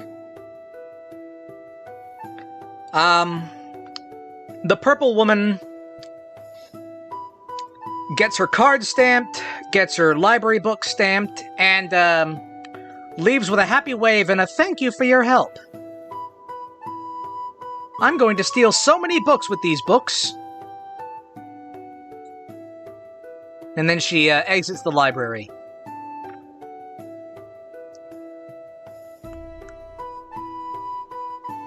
And the librarian, looks at the three of you and says, well, that's resolved then. Thank you for helping. Were there any books that the three of you wanted to look at while you were here? And of course I could offer you each a library card.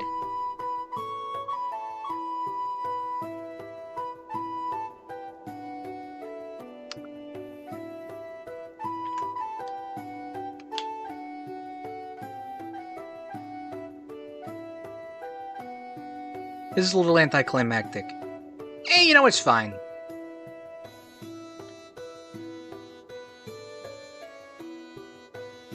I ought to schmorpus these up or something.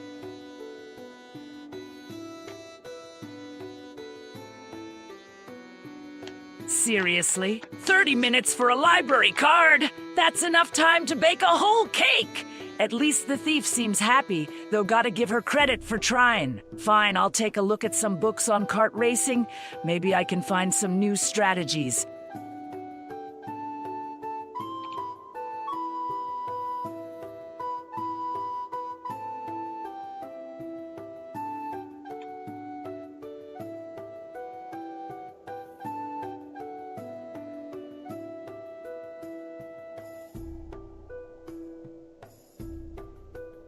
Minutes. Lord have mercy, that's longer than it takes to rebuild an engine. I reckon I'll peruse those books about fantastical creatures. Gotta keep up with the latest trends for my gizmos, ya know. Maybe I can find some inspiration for a new contraption or two. Goblins always need more gadgets. And if they got any schematics on building faster bookshelves, well, that would be mighty helpful. Oh my goodness, 30 minutes? That's a whole melon ripening cycle wasted.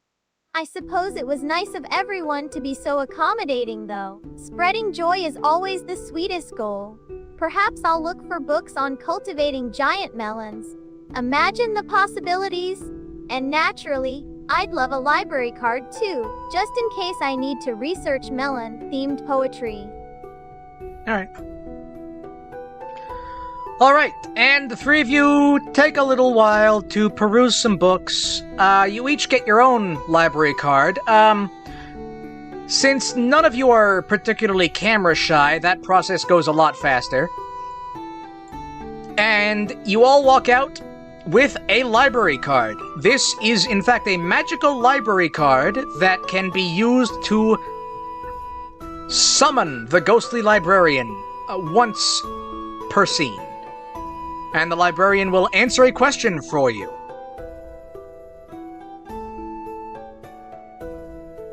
But now that you have your reward and the situation is resolved, you all make your way back out through the desert. And back onto the path.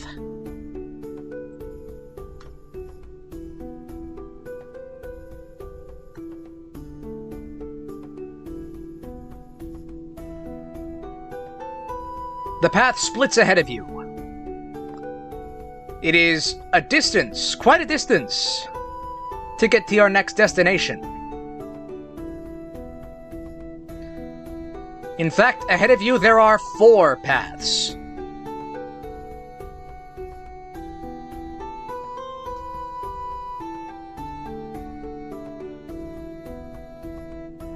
To the northwest is Snail Mail Trail. A trail through a forest that is frequently used by the Postal Service.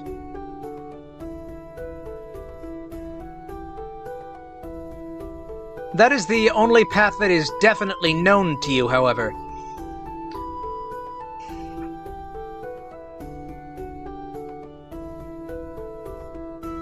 To the west path is a cave system.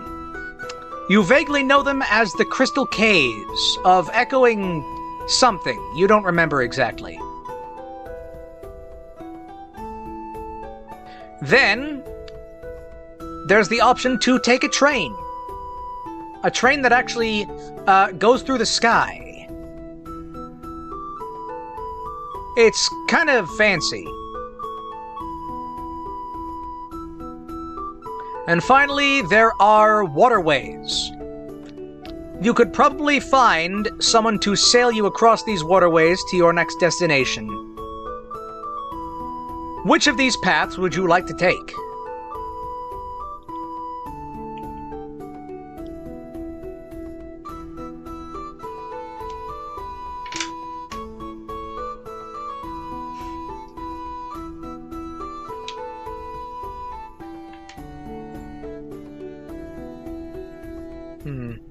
These dice love their 5s and 6s.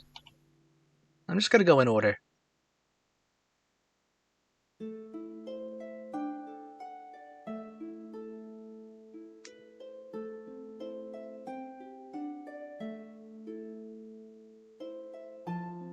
Snail mail trail it is. A turtle's gotta stick with the classics. It's slow, sure, but at least I can appreciate the scenery and maybe find some good baking ingredients along the way. Besides, those crystal caves sound like a shell-splitting headache, no thanks! Let's get moving. This republic isn't going to build itself, you know.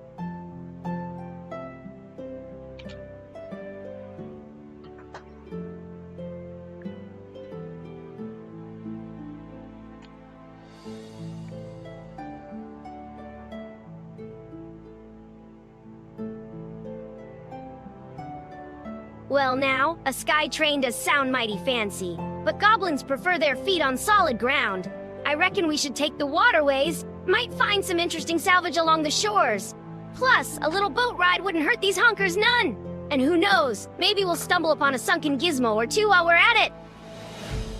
Oh my, a sky train does sound rather delightful, but I do love the feel of nature beneath my roots. The waterways seem like the most natural choice. Perhaps there will be lovely melon vines growing along the banks. A gentle boat ride would allow me to bask in the sun and ripen beautifully, you see. And who knows what sweet surprises might float by on the water. Ooh, fine. Waterways it is then, but I'm blaming you if we get seaweed in my shell! A little sunshine is nice, I guess, but I'd rather be kart racing. Hopefully, the boat captain knows how to drive. I don't want any unnecessary bumps. This better not take too long. I have a cake to bake! Alright. Okay. Alright.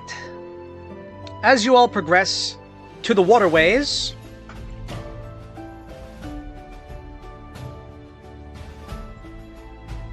I will note that during the journey, you all heal back up to your full 3 hearts of health.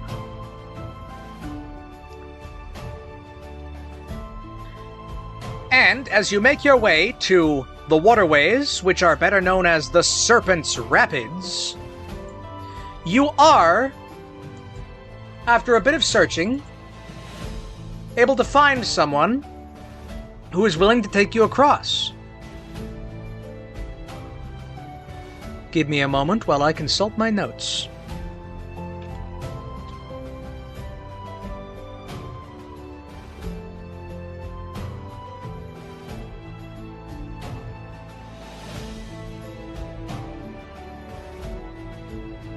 Where is it?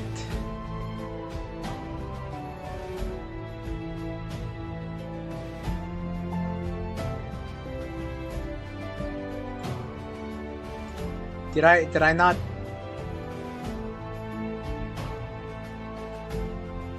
prep this one?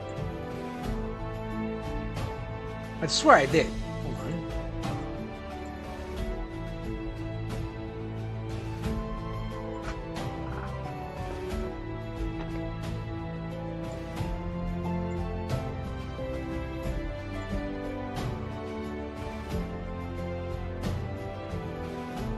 Oh shoot, do I not have that one?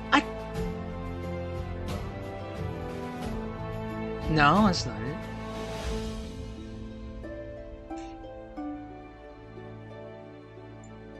It's definitely not that one. That's the Time Circus. Uh-oh.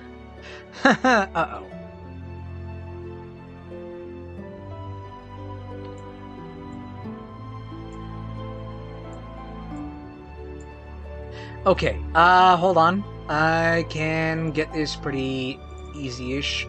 Where's my maps? Quick maps. Is there... Let's see.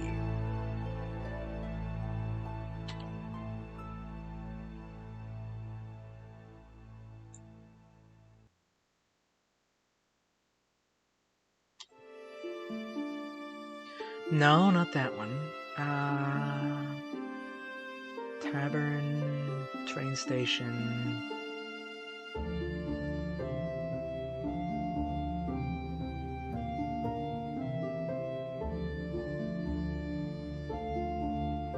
Wow, did I just never bother to build this one? Ah, shucks.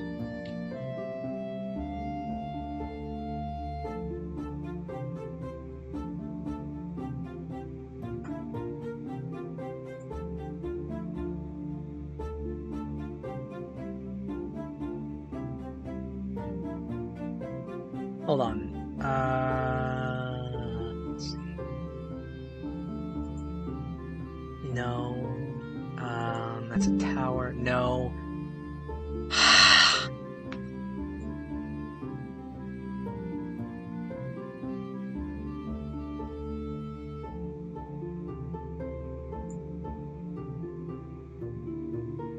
Okay,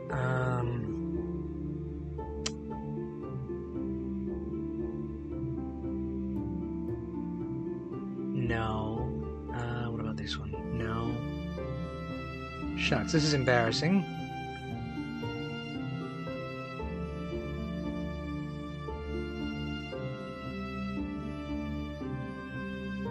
Let's see. Crater, a tower. Shucks.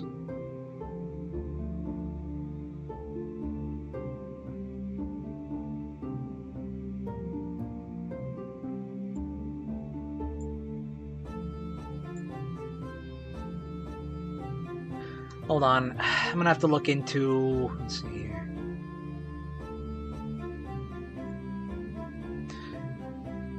At the banks, they encounter a scruffy old ferryman that for a small quest or task will ferry them to their destination to find a fishing lure maggots for...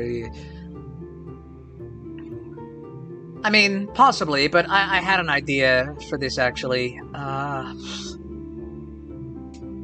PDFs...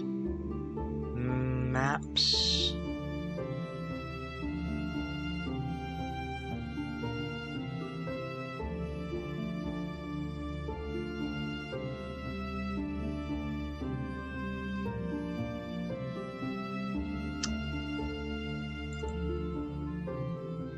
Oh, well, here's a bunch of tiles.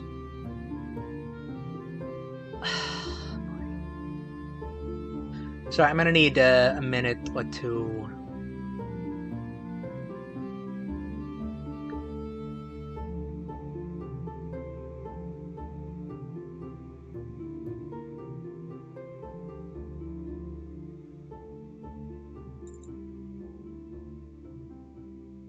River... Actually, do I have a boat? Do I just have a boat? Well, yes, but...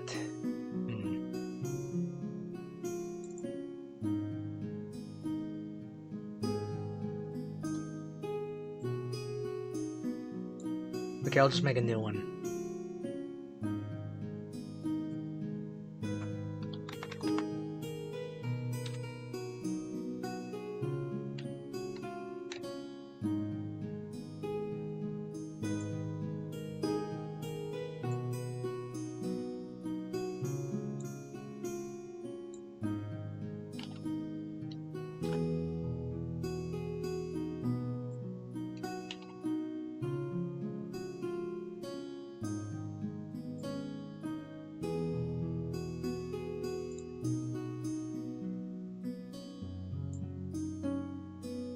That looks fine. And then... get a boat.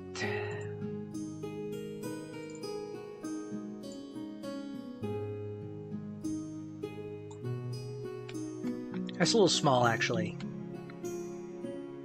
Let's get this boat. That looks fine.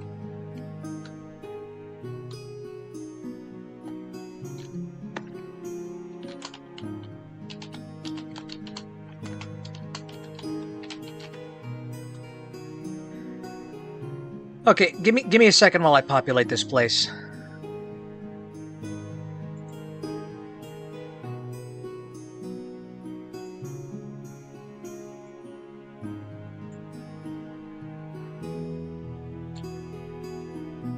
Okay, let's see, I got the minis here. Gonna put on...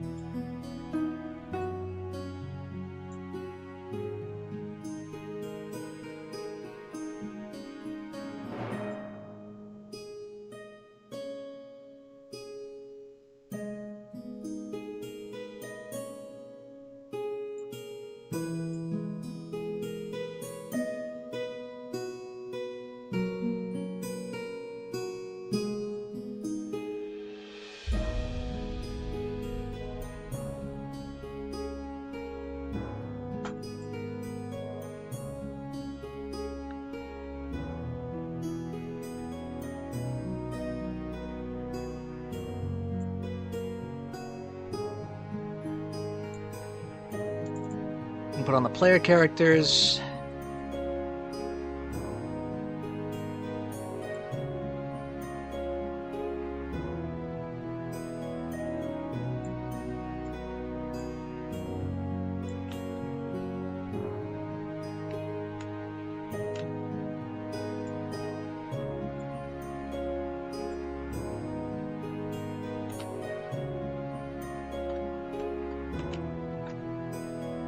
You know, I probably didn't actually have to make this so big. You know what? It's fine.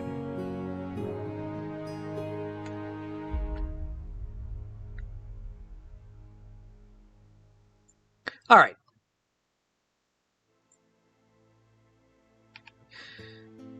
You are all able to barter passage with one Horatio Magellan Crunch on his ship, the CCS Guppy.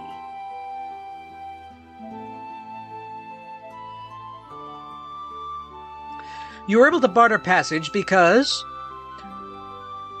well, Captain Crunch says he has a bit of a feud with a water entity that lives in the lake. You see, says Captain Crunch, I am a businessman who's in the cereals business. I happen to have a delightfully crunchy breakfast cereal that stays crunchy even in milk. But the dreadful Soggy Joe and his Soggies always try to ruin my cereal before we can deliver it. I just need you three to help fight him off when he shows up.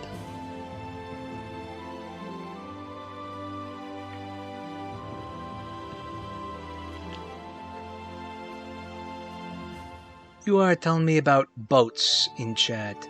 Strophy old ferryman, old medieval British ferryman, larger wooden Norwegian rowboat.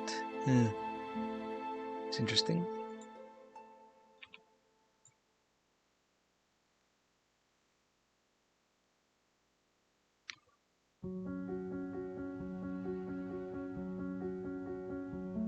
Soggy Joe, huh? Sounds like a real soggy situation. I'm in anything to keep my cereal crunchy and my reputation spotless. Let's give this Soggy Joe a taste of some draconic fire he won't know what hit him. This is gonna be hilarious!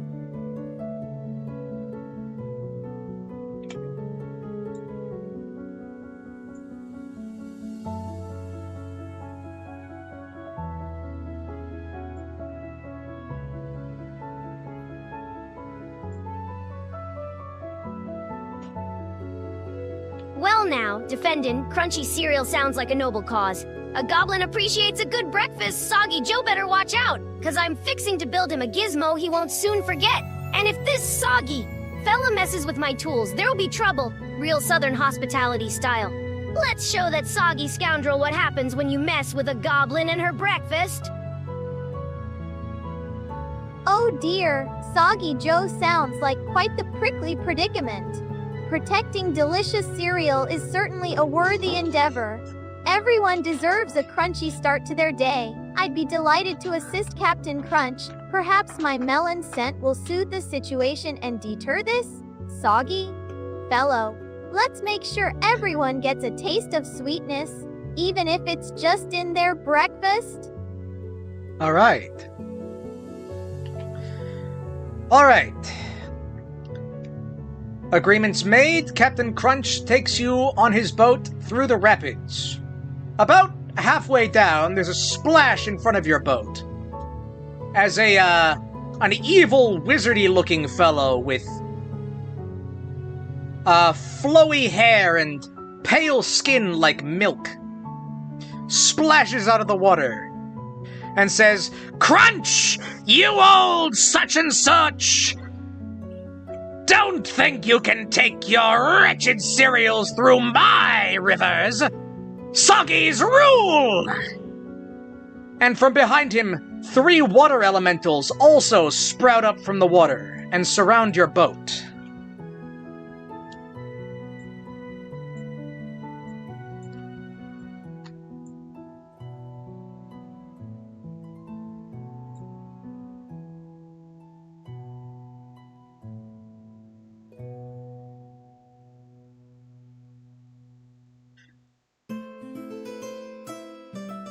You must now fight off the water elementals and Soggy Joe.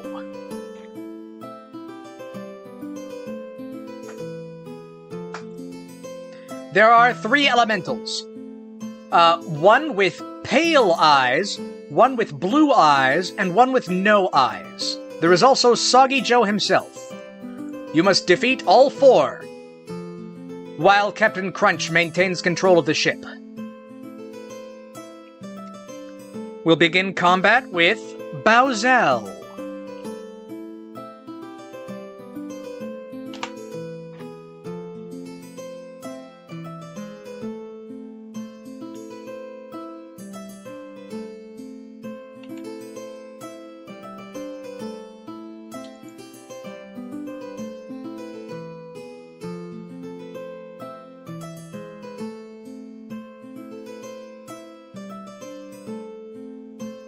All right, Soggy Joe, you're about to get shelled! Time for a little Spitfire volley. Hopefully that'll knock some sense into him. I'm targeting the one with no eyes first. Can't fight what you can't see, right? Let's show these water elementals who runs this river. It's Torchu time!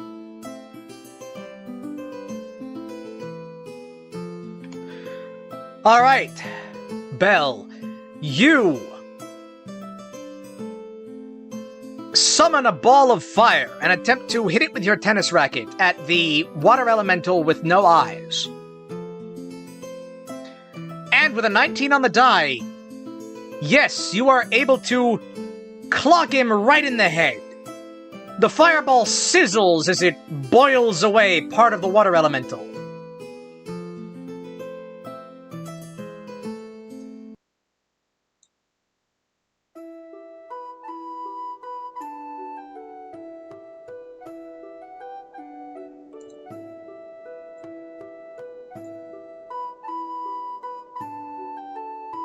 The water elemental now has 2 hearts remaining.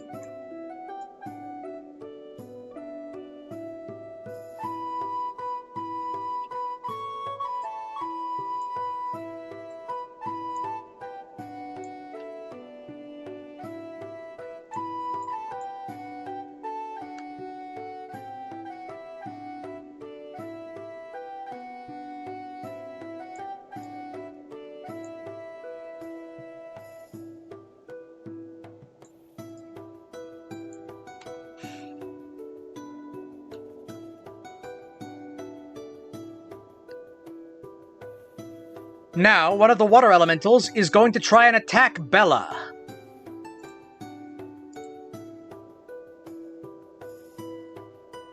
He rolls a 14 on the die, managing to land a hit. Bella, you take 1 point of damage.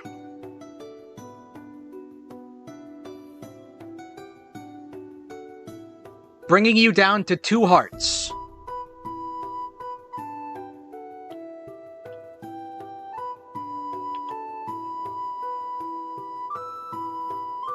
I don't know if the AI can actually tell who I'm talking about.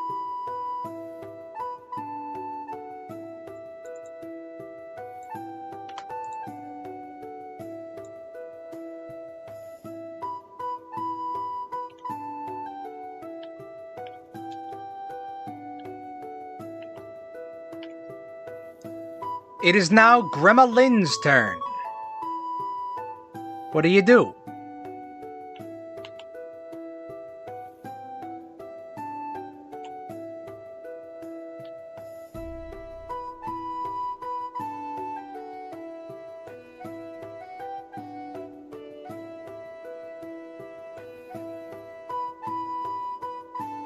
Well, that was a bit close for comfort. Guess I gotta crank up the heat. Time to deploy my scrap scraper gizmo on that pail. Eyed elemental. Let's see how he likes being disassembled. A little goblin ingenuity is just what this soggy situation needs, y'all. And if he gets too close, this wrench ain't afraid to give him a good smacking. Alright, Gremlin. You attempt to disassemble the water elemental. Unfortunately, you have rolled a 5 on the die. The water elemental is made entirely out of water. It's kind of a single substance. It doesn't have parts to be broken into. So you manage to jam your scrap scraper into it and nothing really happens. And that brings it to Melanie's turn. Actually, no, sorry. That brings it to another water elemental's turn.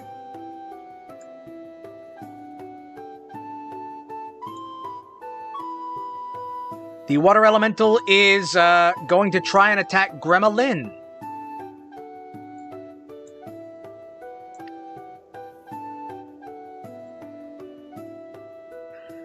But with a 2 on the die, it seems your scrap scraper swirling around in his watery water is distracting him too much for him to be able to land a solid hit on you. Now it is Melanie's turn.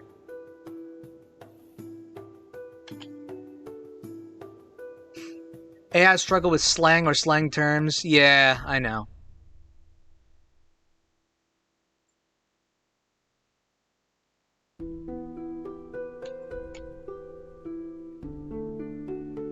Pedagogically correct textbook English. Yes.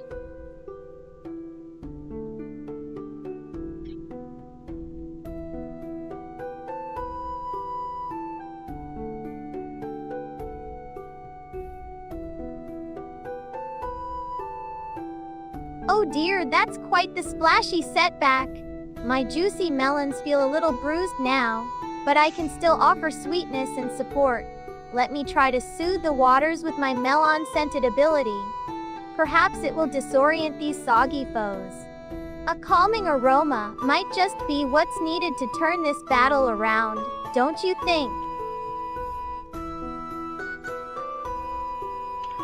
Alright, Melanie, you release your melon-scented ability.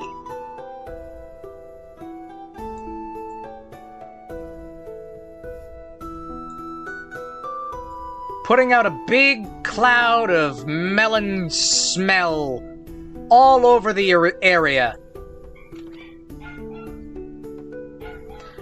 The water elementals and Soggy Joe will all have to try and resist. The elemental with pale eyes fails. The elemental with blue eyes succeeds. And the elemental with no eyes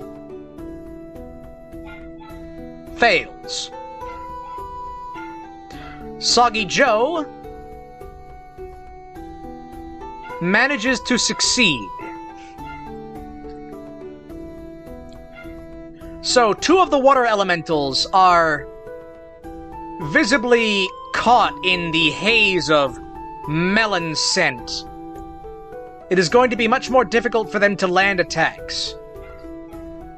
The blue-eyed water elemental has not been affected, and Soggy Joe inhales the melon smell and says, "Ugh, that smells disgusting. It smells like fruity goodness. I hate fruity goodness. That's why I hate this cereal mascot so much," he says, pointing at Captain Crunch.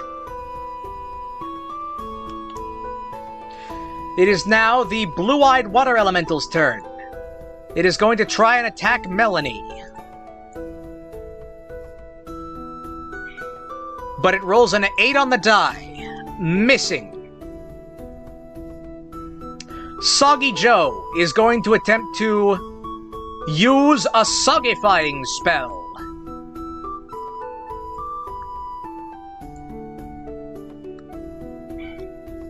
To make your attacks moist and powerless. Each of you rolls to resist. Belle, you unfortunately fail, as you are soaked deep. You are no longer able to use any fire-based abilities. Gremma, you also fail. Very unfortunate, as Soggy Joe manages to soak you. Your gizmos now have a chance to go haywire for the next round. Melanie, with an 11, you manage to resist. You feel slightly overwatered, but it's nothing you haven't endured before as a plant person. It is now the start of the next round. Belle, you are wet and will be unable to use any fire abilities for this turn. What do you do?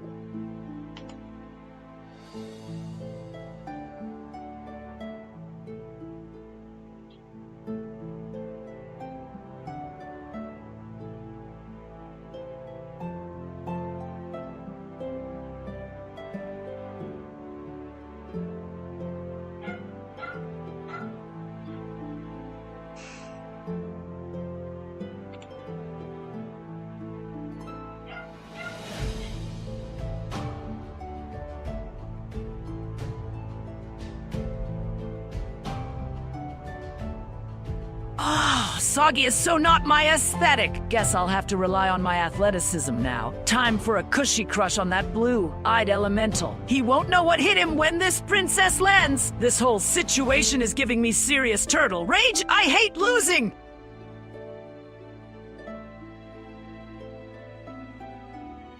Okay.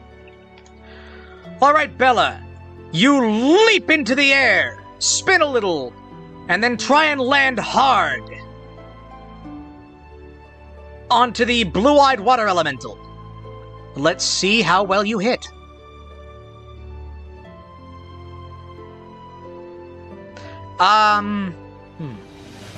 Unfortunately, you only rolled a 2 on the die. So you miss and splash into the water. As a dragon turtle, you can swim pretty well, but, you missed your attack. Real shame. Gremlin, it is now your turn.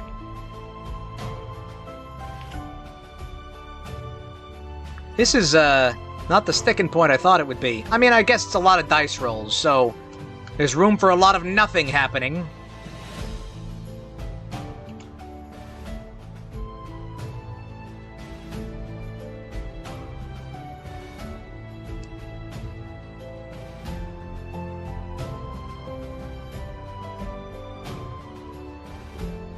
Well, that was a bit of a splashy blunder. Guess I gotta improvise? My gizmos might be acting up thanks to Soggy Joe's mess, but this goblin ain't one to back down. Time to use my underfoot ability and get sneaky.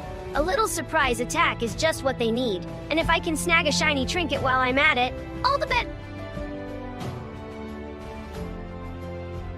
Okay. Alright, Gremma.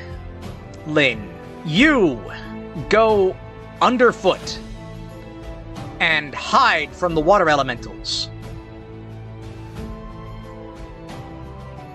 They can't attack you unless they know where you are, and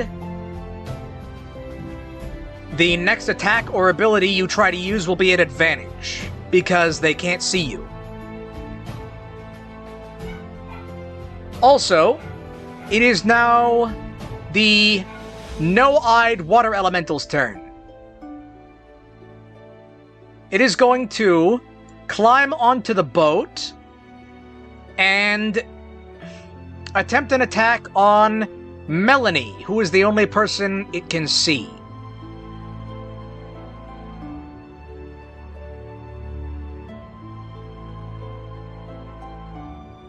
It rolls a 5 on the die, and due to the effects of Melanie's melon scent, that number is reduced to a 1, making this a critical failure.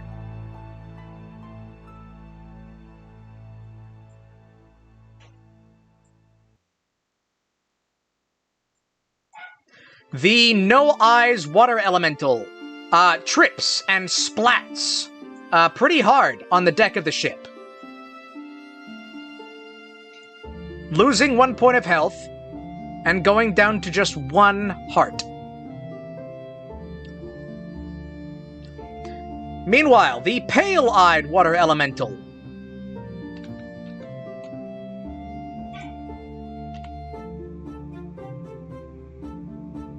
is going to flow through the water and attempt to attack Belle.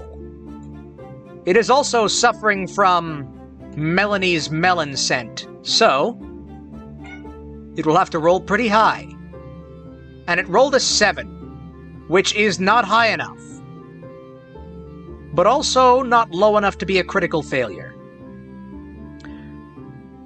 Belle, the Pale-Eyed Water Elemental, swipes at you, but you are easily able to dodge out of the way.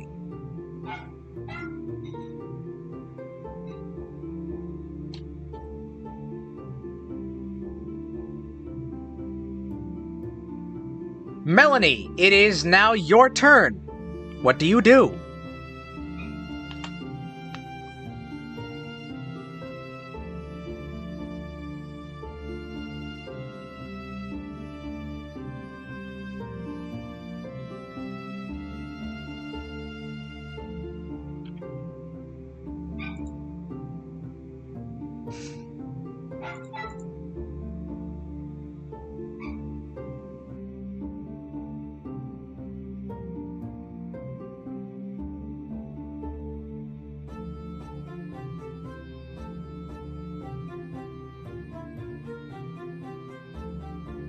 Oh my goodness, that No Eyes Elemental really took a tumble.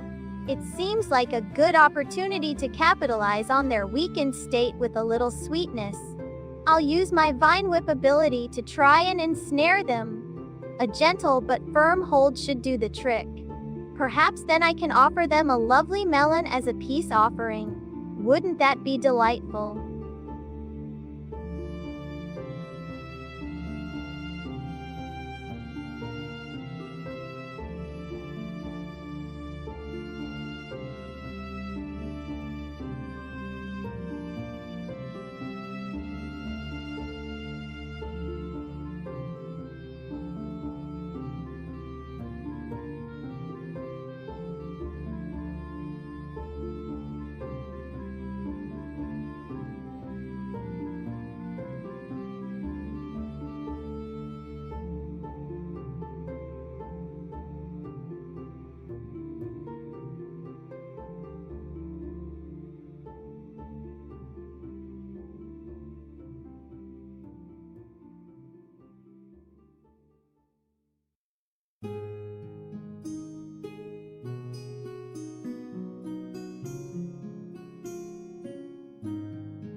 Which brings it back to Belle's turn.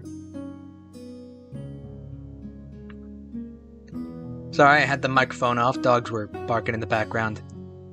So, the,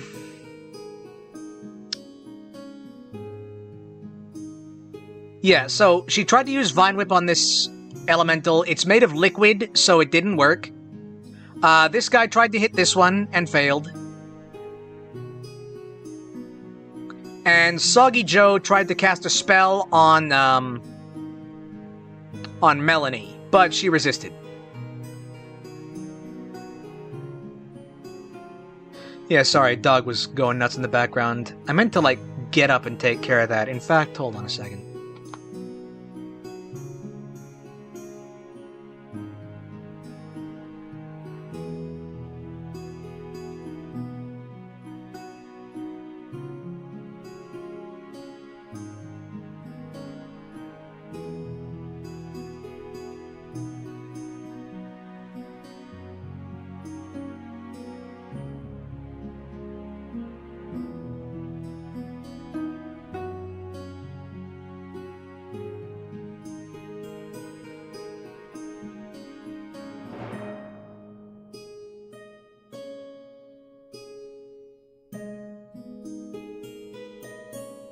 Okay, yeah, I don't know. I guess they must have been feeding the dogs or something.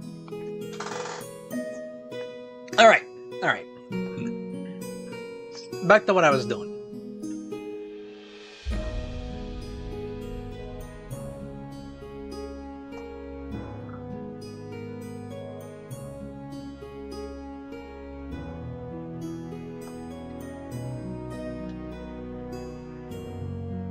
Seriously? This whole thing is a shell of a disaster! I'm gonna try and use my athleticism. Time for a shell spin to get out of this wet mess. Then I'll aim for that pale-eyed elemental with a good old tennis racket smash. Gotta show him who's boss! It's time to make a splash, but on my terms, see? Alright. Alright, Belle. You withdraw into your shell and... spin! Spin through the water, shoot back up onto the boat.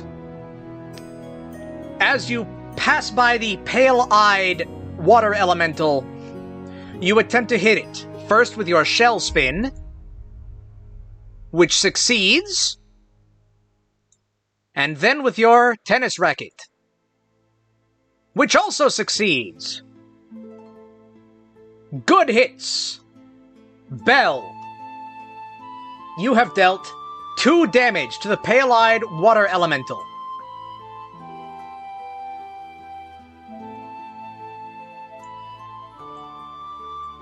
Leaving it at only 1 heart.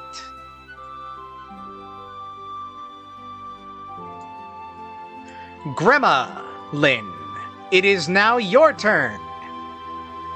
You are still hidden.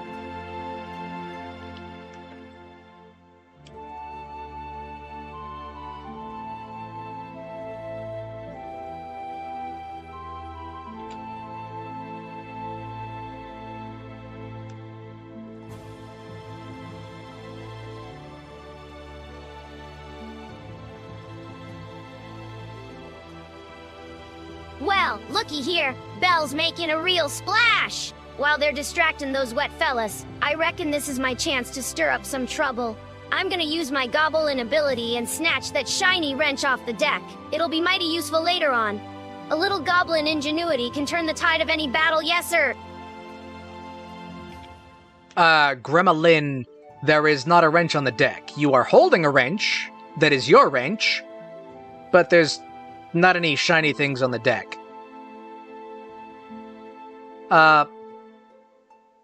Please redo your turn.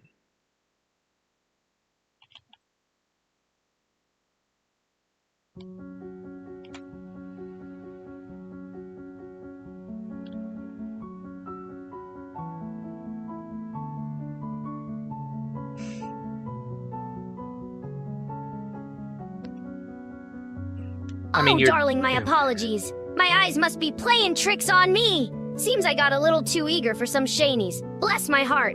Alright then, I'll use my underfoot ability to stay hidden and assess the situation better. A good engineer always takes stock before making her move, you see. And maybe I can find something useful tucked away somewhere sneaky. Alright. You are continuing to hide. Let's see how well you can assess the situation from where you are. Pretty sure that was a 16, so... yes. The next attack you make will automatically hit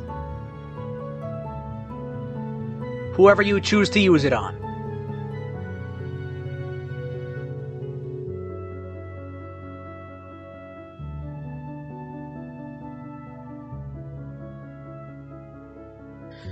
Now, two of the elementals are going to go. The eyeless water elemental is going to try and swing at Melanie again. Stop double-clicking.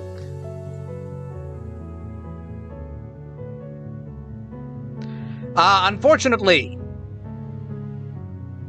due to Melanie being distracted, it is able to get a hit in on her. It rolled a 20 on the die. So, Melanie, you are taking a point of damage. You are now at only 2 hearts.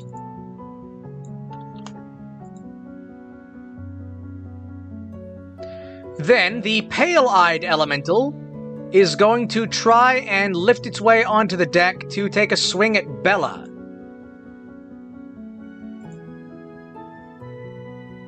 And it misses.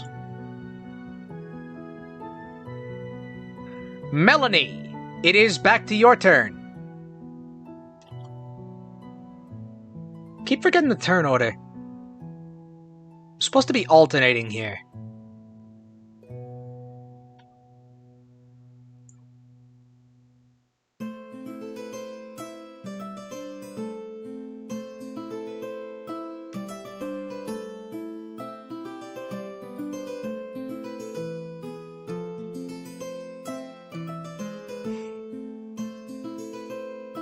Oh dear, a hidden attack?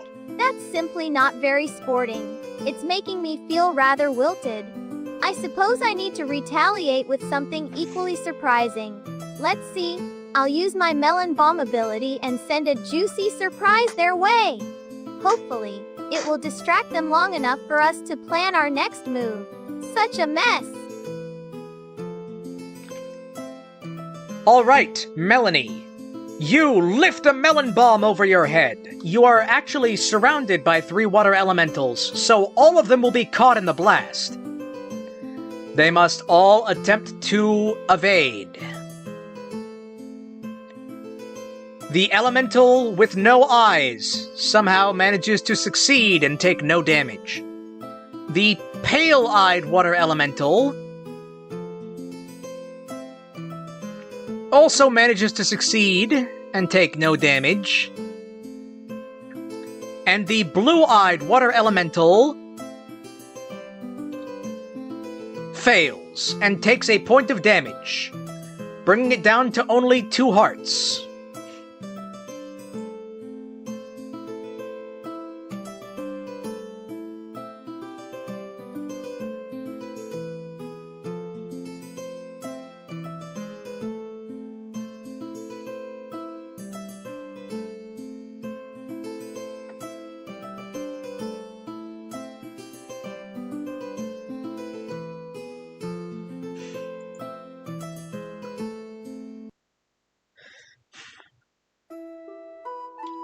Soggy Joe is going to roll his eyes, seeing that his soggying spells keep not working, and he's going to pull himself onto the deck. Oh, also, Melanie, your melon bomb does leave a large sticky splatter, but,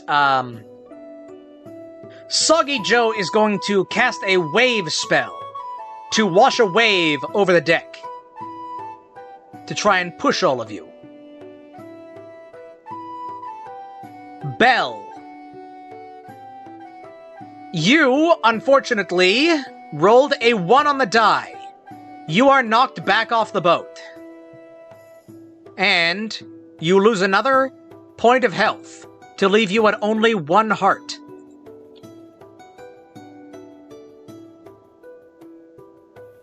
Gremlin, because you are hidden, it will be easier for you to evade this.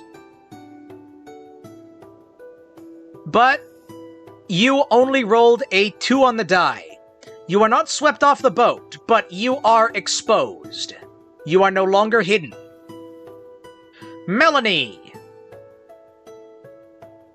With a roll of 11, you are able to stay rooted to the deck, if I may use the pun.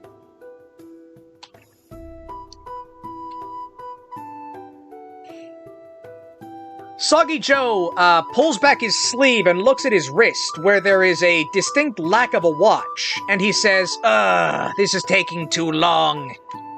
Everyone, speed it up! The water elementals start churning, their liquid bodies frothing as they go into some kind of frenzy.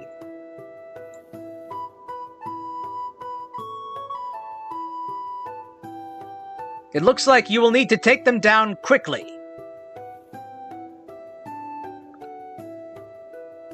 Belle, it is your turn. You are at 1 heart, and you are in the water.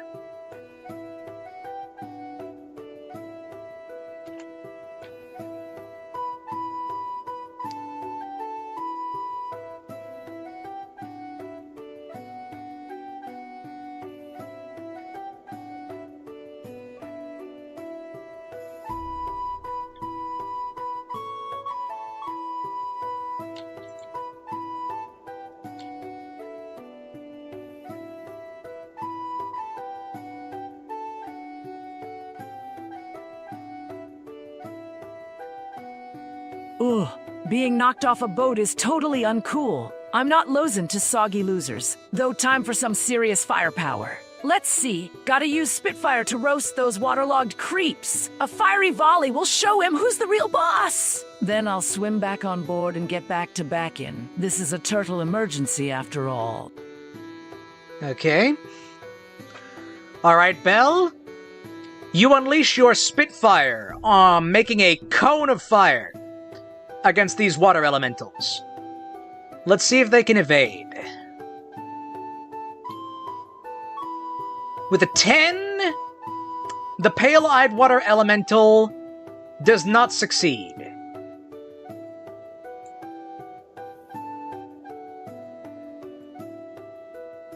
Your Spitfire ability is able to boil away the last of its health, and it falls back into the water defeated.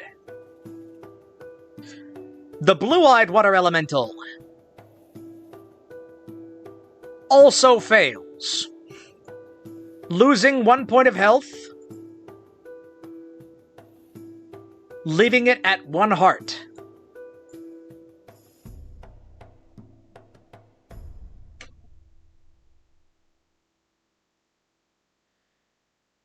Unfortunately, Melanie is also kind of close to the railing of the deck.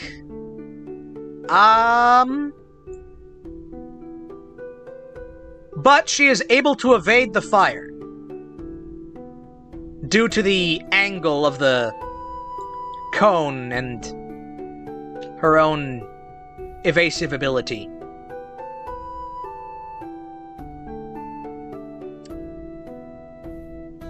Gremlin, it is now your turn.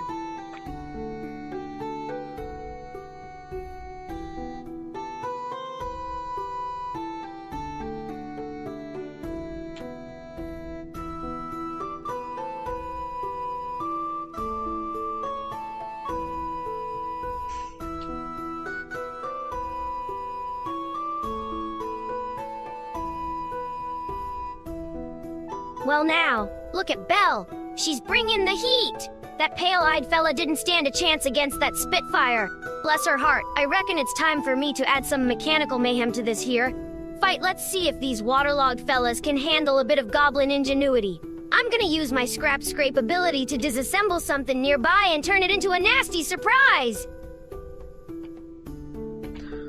Alright, Gremlin.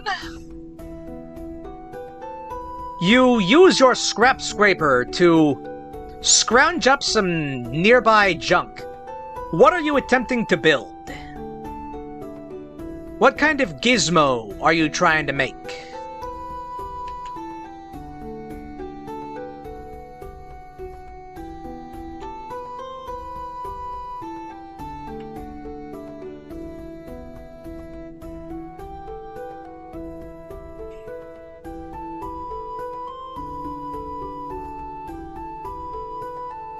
Valen, I'm thinking a distraction is just what we need. Something sparkly and loud. I reckon I can cobble together a confetti cannon from these bits of rope and broken pottery. It won't do much damage, but it sure will confuse those elementals long enough for us to make our move. A little goblin flair always adds some spice to a fight, don't you think? Alright, because you were underfoot earlier and spent a turn examining the situation, I will say that you are automatically able to succeed in making your confetti cannon. You then attempt to set it off, and let's see how the elementals and Soggy Joe can dodge. The elemental without eyes has surprisingly good reflexes and is able to dodge the cannon. The elemental with blue eyes is not able to dodge the cannon. He has been blinded.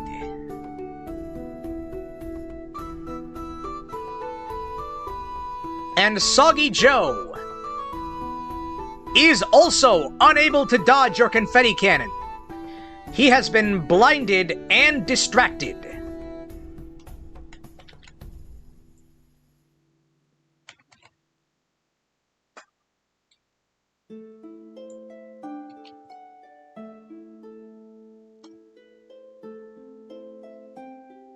With that, it is the eyeless water elemental's turn. He is going to slop over to Gremlin and attempt to attack. And with a 14 on the die, he is able to sort of squeeze his way past your confetti cannon and attack you. You have lost 1 point of health, leaving you at only 2 hearts.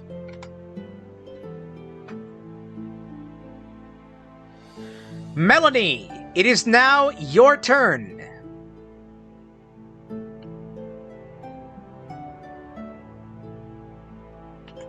Oh, also, she got back on the boat, didn't she? That's right.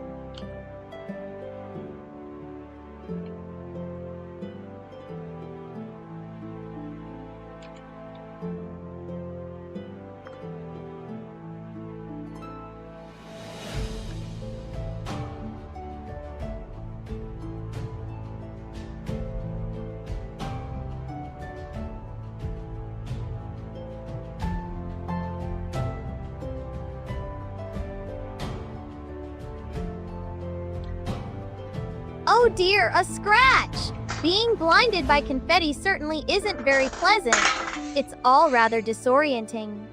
I suppose I should offer some assistance, and maybe a juicy melon to soothe the sting.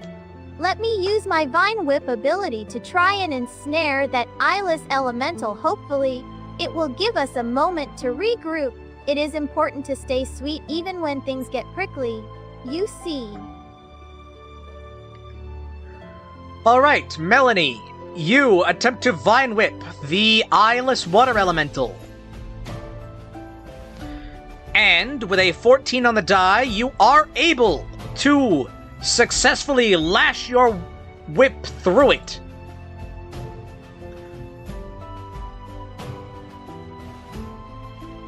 You are able to grab it with your Vine Whip and essentially throw it from the ship. You see it melt back into the water, defeated.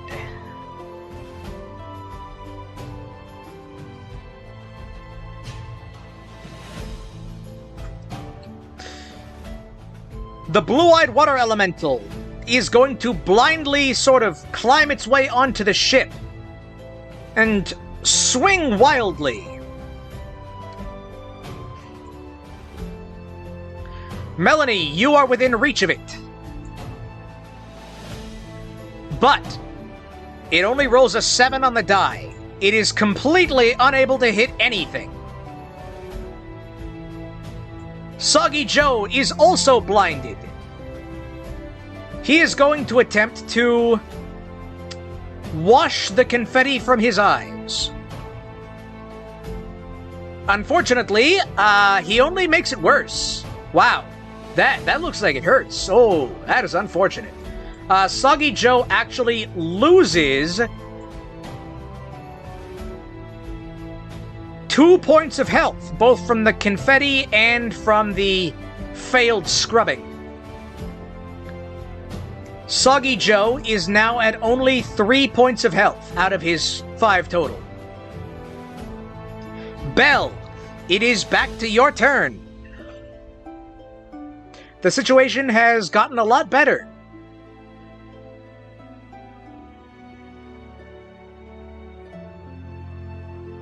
There are only 2 enemies remaining, and they don't look well.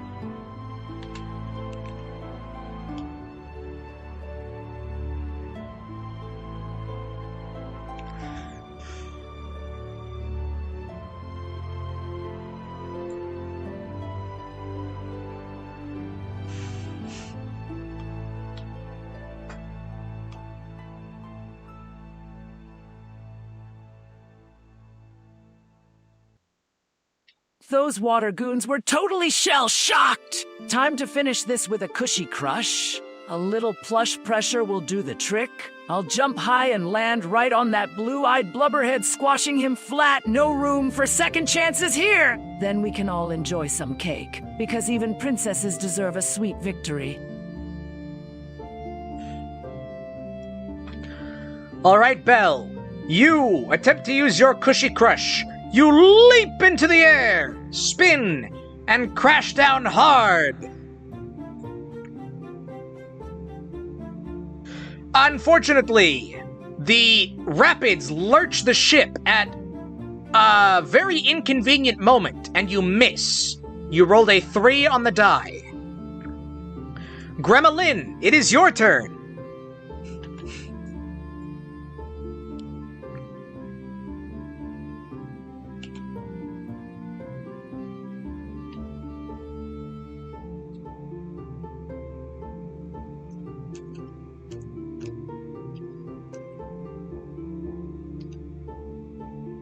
Well, shucks, that's just plain embarrassing. Missin' like that sure ain't something to brag about. Looks like those rapids got the best of me. I reckon I need to be a bit more strategic, honey. Time for a little goblin ingenuity. I'm gonna use my gobble inability and snag up some of that confetti to make another distraction.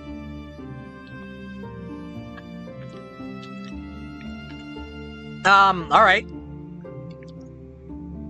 You use your gobble in to sort of vacuum up some of the remaining confetti. And I suppose you are attempting to spit it back out as a further distraction.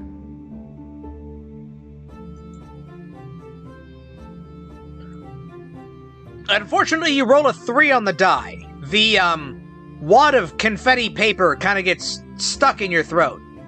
It just sort of leaves a wet lump on the deck.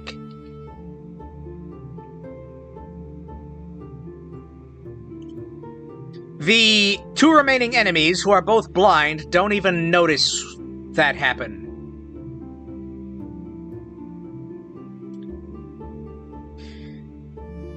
The blind water elemental is going to flail wildly some more. It is going to manage an attack in Belle's direction.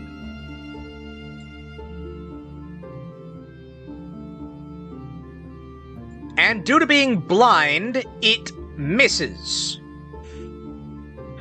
Melanie, it is your turn.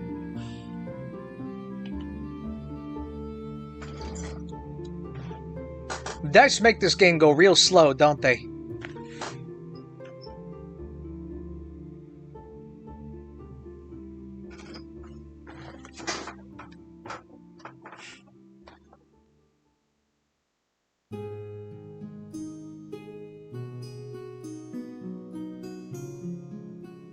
And they're not even using any attack moves!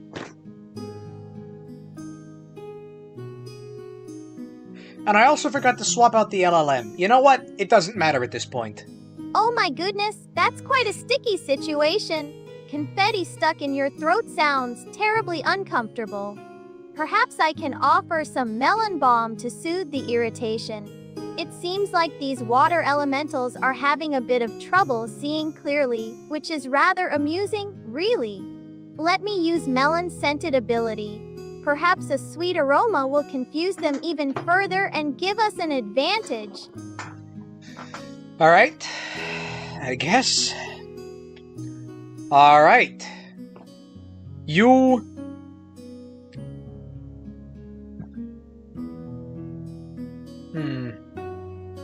Sorry, you can only use one of those abilities. Are you going to use Melon Balm on Gremma to heal her? Or are you going to use the Melon Scented ability on the enemies?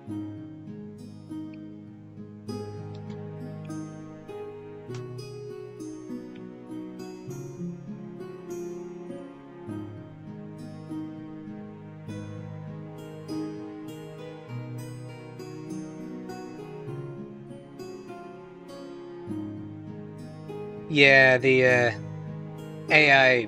Well, that's like the voice recognition AI, so that's different. But yeah, Gremma Lynn's name does not put in well. Oh dear, a choice! It seems best to focus our efforts where they'll be most effective, doesn't it? I think distracting those blundering elementals would be more helpful than healing Grandma Lynn right now. Let me use my melon-scented ability. Perhaps a sweet aroma will confuse them even further and give us an advantage. A little sweetness can go a long way, you know. Alright. Melanie, you use your melon-scented ability again. And let's see how the enemy is able to resist. The blue-eyed elemental rolls a 15 on the die and manages to be unaffected. Soggy Joe rolls a 5. He is distracted in addition to his blindness. The pleasant, fruity aroma sets him off into another rant about how much he hates things that taste good and nice and are pleasantly crunchy.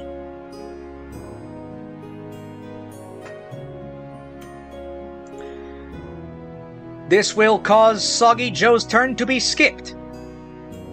Meanwhile, the blue-eyed water elemental, still blind, is going to flail at you, Melanie.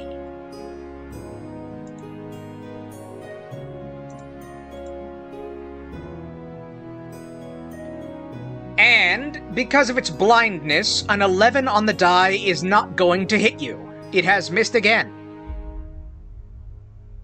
Soggy Joe is still caught up in his ranting and raving and irritation, and makes no moves. Belle, it is back to your turn. Please, finish off these enemies. Also, Captain Crunch speaks up and says, "Oh, I can see the other shore over there. The ship's almost to the end. Please escort these brigands off of my ship."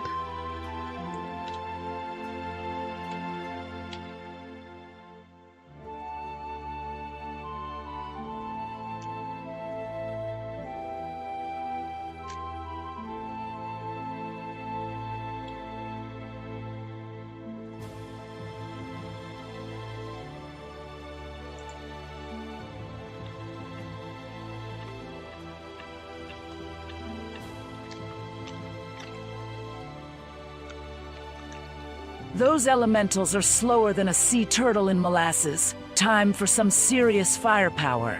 I'm unleashing a Spitfire volley right at them. Let's give a taste of dragon breath and send these soggy suckers swimming away. Then we can finally get to that cake. Because being a princess is hard work, you know? All right.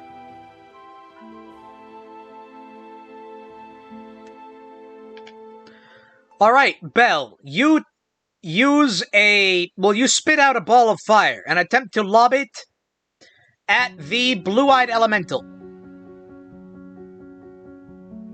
It's blind, so this will be an easy hit.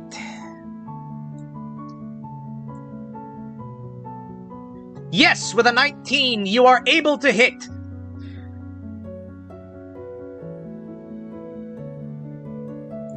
The final water elemental sizzles as the fire impacts it, losing its remaining point of health and melting into a puddle and a cloud of steam, both of which flow off of the ship as the elemental is defeated. There remains only Soggy Joe. Because he's blind, he doesn't know that his minions have been defeated, so he's still hostile. Gremlin, it is your turn.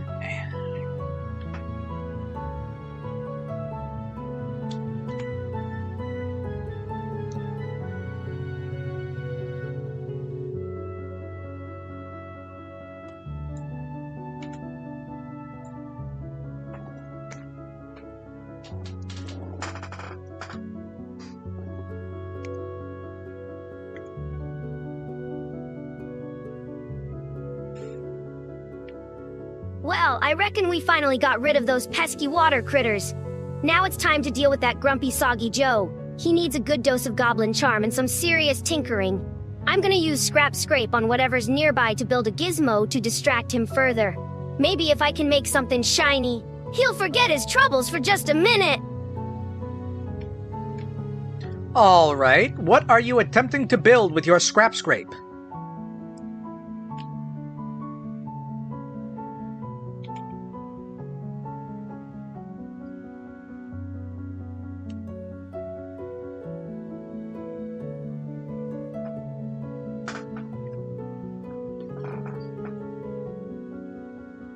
I'm gonna see if I can find some of that leftover confetti and bits of rope to make a sparkly distraction gizmo. It'll be like a little shiny lure, pretty enough to catch even a grumpy fella's eye, hopefully. It'll buy us a bit of time while the others figure out how to handle Soggy Joe. A little glitter always makes things more pleasant, don't you think?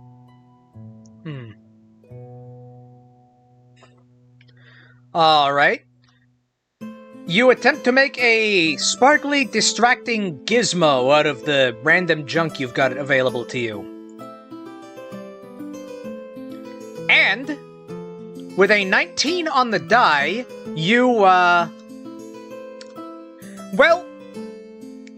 something does actually go wrong, but in a positive way.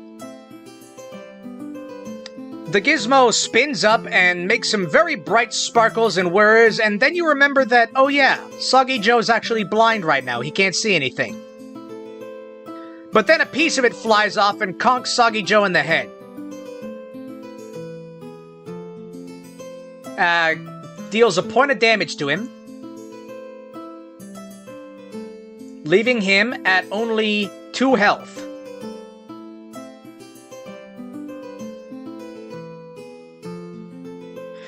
Captain Crunch is pointing at the approaching shore, and he says, "We're getting close. Tell you what, if you can escort this unpleasant Soggy Joe off of my ship..." What am I saying, escort? Throw him off my stupid ship! If you do, there's a greater reward in it for you. Melanie, it is your turn.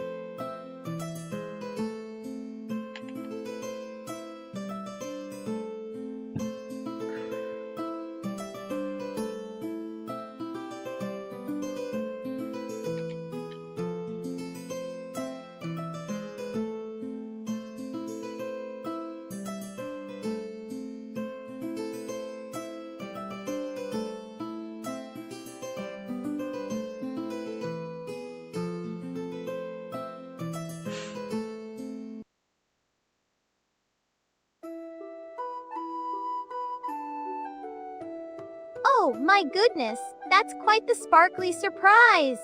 A little bump to the head might just be what Soggy Joe needs to lighten up a bit, wouldn't you say?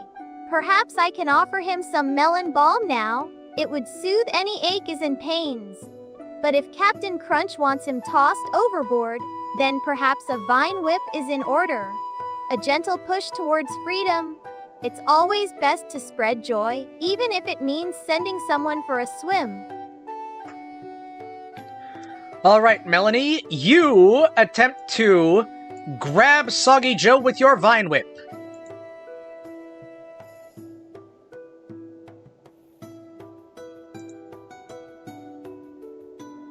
And with a 17 on the die, that I'm just gonna give this to you. This has gone on too long.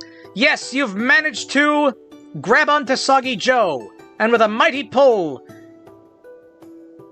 you yank him off the boat. He lands back in the water with a splash, the rest of the confetti finally being washed out of his eyes. As the boat approaches the shore, you hear him call out at you, "I'll get you next time, Crunch! Next time!" As the, boat sails away from him, splashing around in the water.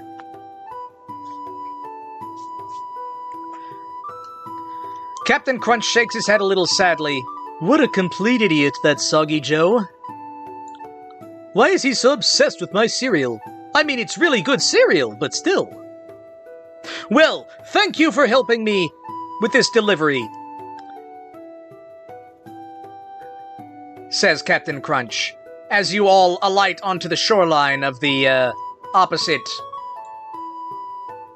shore. You've successfully forded the Serpent's Rapids.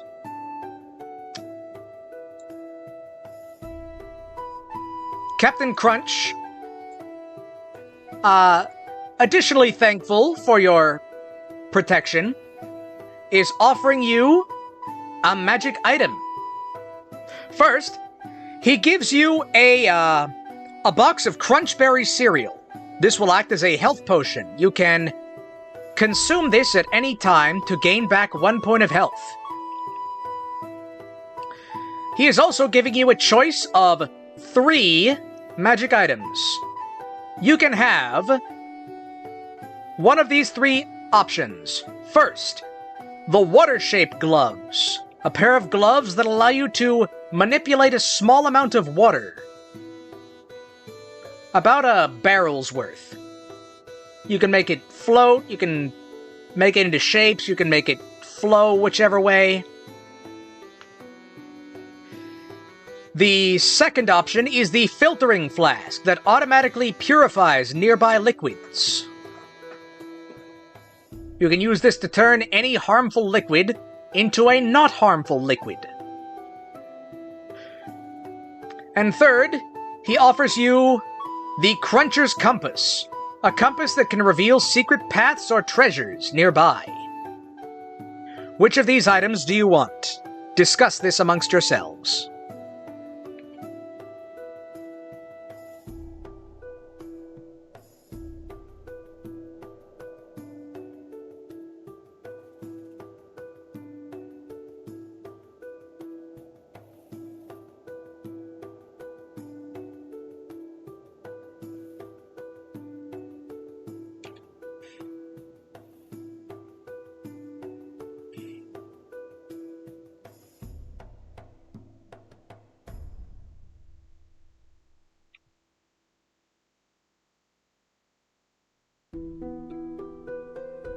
Crunchberry cereal. Seriously, Captain, that's way better than any gem or potion. I'm totally taking that for a sweet energy boost. Time to bake something delicious with it later. As for the magic items, that Cruncher's Compass sounds like a real score. Finding hidden treasures is way more fun than water tricks or purifying potions. Let's snag that compass and see what goodies are waiting!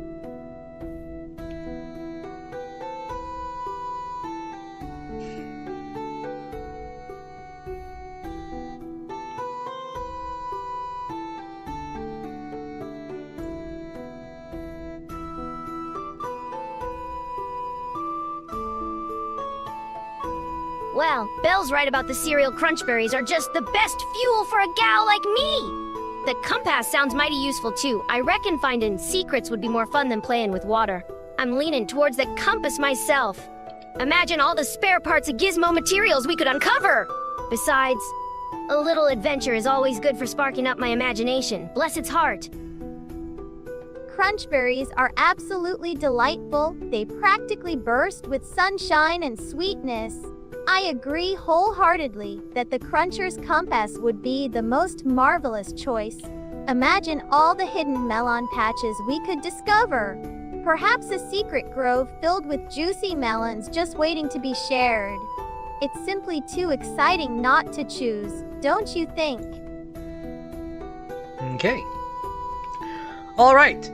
The three of you have decided on the Cruncher's Compass. Before you depart for the next part of your journey, is there anything else you'd like to say or do while aboard the Guppy, which is the name of this ship? Hello in chat. Yes, welcome. This is Singles Awareness Day special. Look at all the things that you will never have, and that I will never have.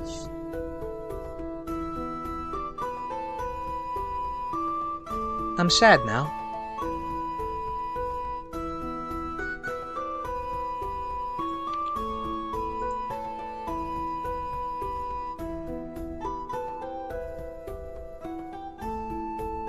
Ah, dang. Ah, man. Well, you know, there's a saying for that. All right, let's grab that compass and get out of here. I'm itching to find some hidden goodies. This guppy is cute, but I prefer racing carts over boats any day. Before we go, though, a little victory dance for taking down Soggy Joe. He was a real shell of a guy. Now let's see what treasures await. This princess has got places to be and sports to play. Yeah, the saying, I believe it's, "'Twas better to have loved and lost than to have never loved at all."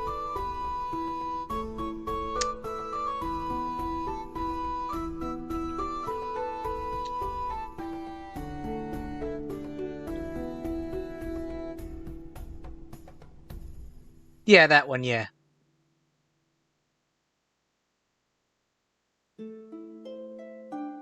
A victory dance sounds like just the thing to celebrate getting rid of that soggy fella. I reckon I need to make sure my wrench is secure, just in case we run into any more trouble. This guppy's a cute little boat, but it ain't got nothing on a good old goblin workshop.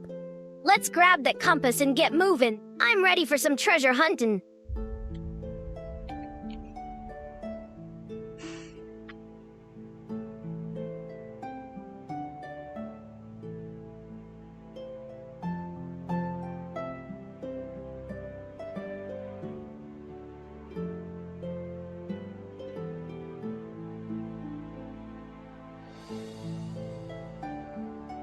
A victory dance sounds absolutely delightful. Perhaps we can incorporate some melon-themed moves. My vines need a little wiggle too, to shake off any lingering water droplets. It's always important to celebrate sweetness and success, wouldn't you agree? Now, let's seize that compass and find a field of melons ripe for the picking. All right, and as the captain also serves each of you a bowl of delicious crunch berries to bring you back to full health, you continue on your journey with the Cruncher's compass in hand. Still on your way to deliver the pie with sauce to Boss Battle Peak.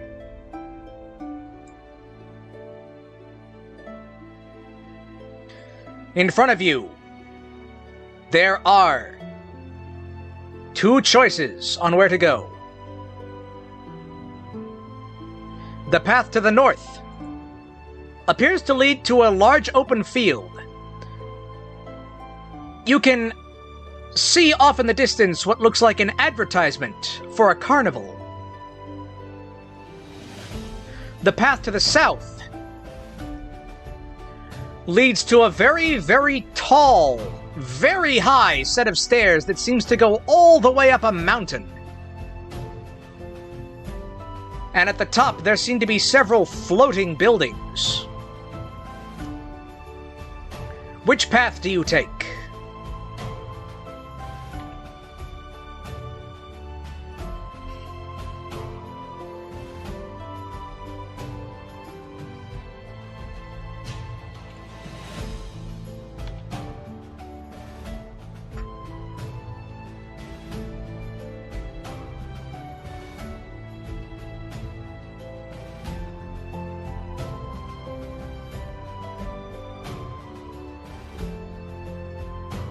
Carnival? Seriously? That's where we're headed instead of Boss Battle Peak? I am not missing out on some games and cotton candy. This princess needs a break! Let's go north. That mountain looks like way too much climbing for someone who likes racing carts.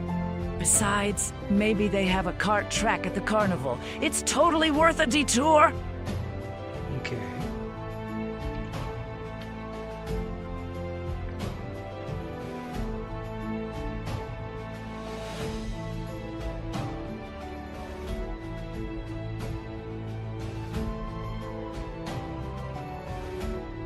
A carnival sounds mighty entertaining, especially after dealing with Soggy Joe and all that fuss. That mountain looks like hard work, and my honkers are atching for some fun and games. Belle's right. A princess deserves a little cotton candy, and maybe a prize or two. Let's head north to the carnival. I reckon it'll be more useful than climbing a giant staircase anyhow.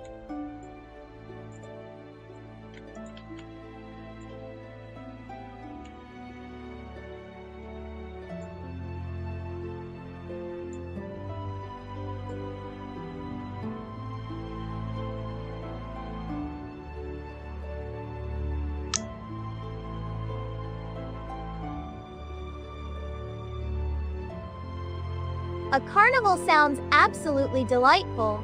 So many bright colors and sweet treats. Perhaps they have melon-themed games or even a melon-eating contest. How exciting! Those stairs look terribly tiring. I prefer a joyful romp to a strenuous climb. Let's head north towards the carnival and discover all its sugary delights. All right. Okay. Your path set. You all head forwards to the Chronometer Carnival. Give me a moment while I check my notes.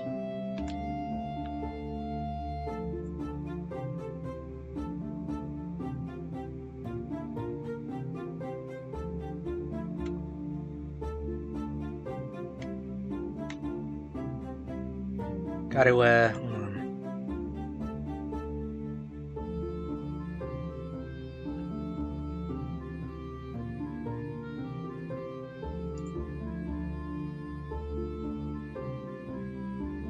Oh, shoot. Let's see here.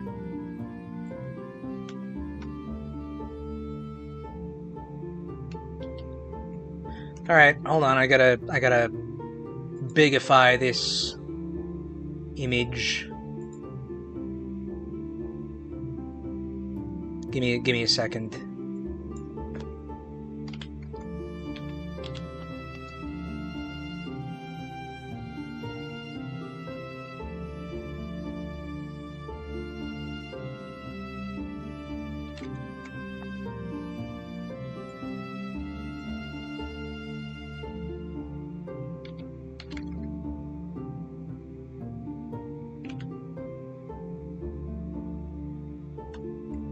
Okay, is that... That's a little better.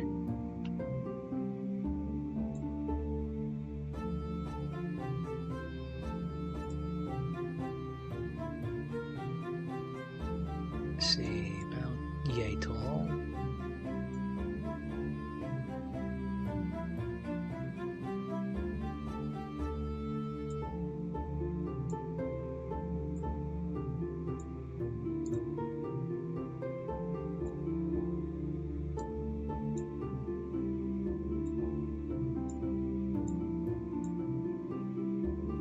Okay.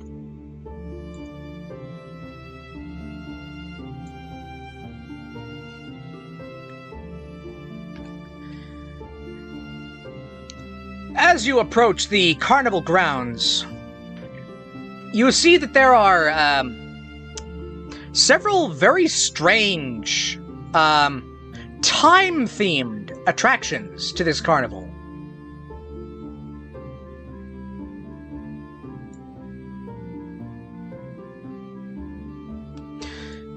You see a few clowns that seem to have face paint made out of starlight. You notice there does appear to be an eating contest going on, but it's almost like it's playing backwards. And then there is a booth looks like one of those guess your weight booths, but instead it says guess your age.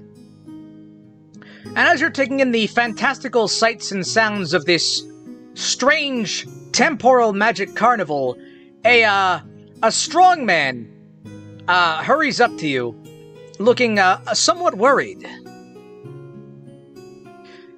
He looked at the three of you and says, "You, the three of you, you look like adventurers. Perhaps you can help me. Our ringmaster, he has become unstuck in time.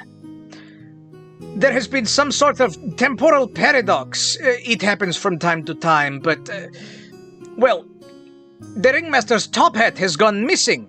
It is one of the cornerstones of this entire operation.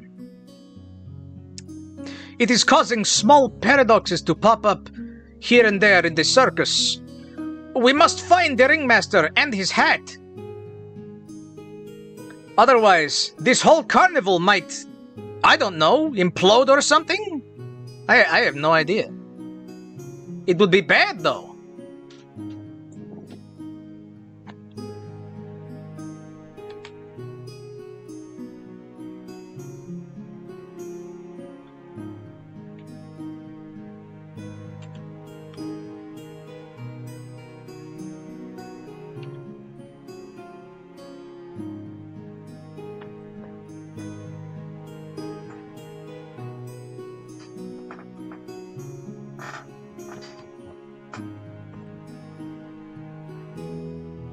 A missing top hat causing temporal paradoxes? Seriously? This is way more exciting than cotton candy. Time to solve a mystery! I'm on it. Finding lost hats is practically a sport, and I hate losing. Let's find that ringmaster before this whole carnival turns into a shell of its former self. Oh, playing Pokemon fan games? All work in progresses. Yeah, ain't that just the way? Ain't that just what happens?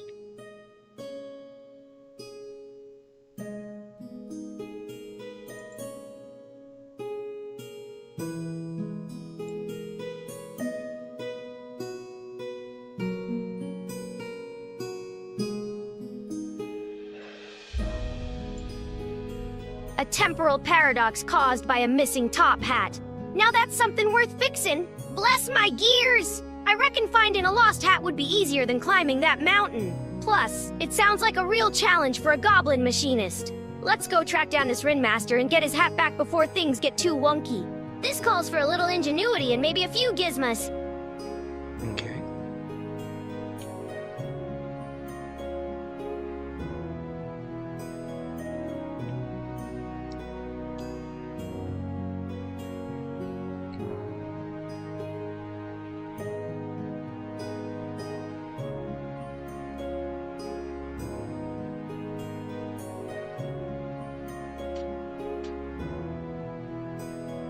A missing top hat causing temporal paradoxes. How utterly fascinating. It's like something straight out of a Melon dream. I'm eager to assist. Perhaps my vines can help us track down the ringmaster and his hat. It would be simply dreadful if this carnival imploded. Imagine all the sweet scents we'd miss. Let's spring into action and restore order to this delightfully chaotic place. Okay. The ringmaster bows his head thankfully and says, "It would be very helpful. Thank you for your help. I will attempt to keep the circus in one piece while you are searching. Meet me in the central tent once you have found the ringmaster and his hat. Or actually just the ringmaster's hat." And then he goes back into the central tent area. Into the big top. So, how would you like to begin searching? From where you are, you can see a fortune teller, an archerer, There seems to be a smaller big top with a clown in front of it. And there seems to be a midway with games. And there are also various clowns and circus goers dotted about.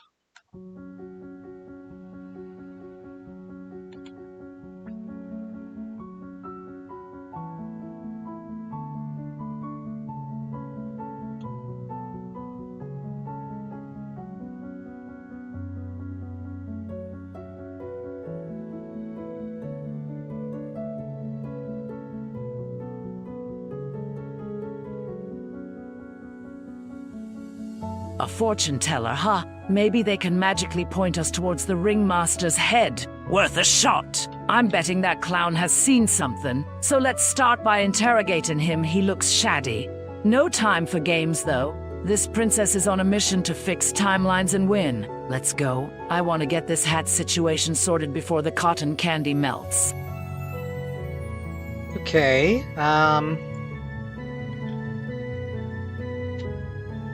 Alright, Belle. It sounds like you're going to the fortune teller first. So, the fortune teller, a purple-haired gypsy woman,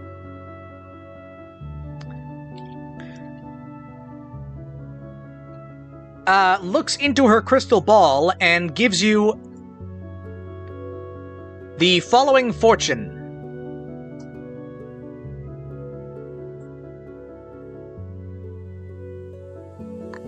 She says, "My vision is clouded.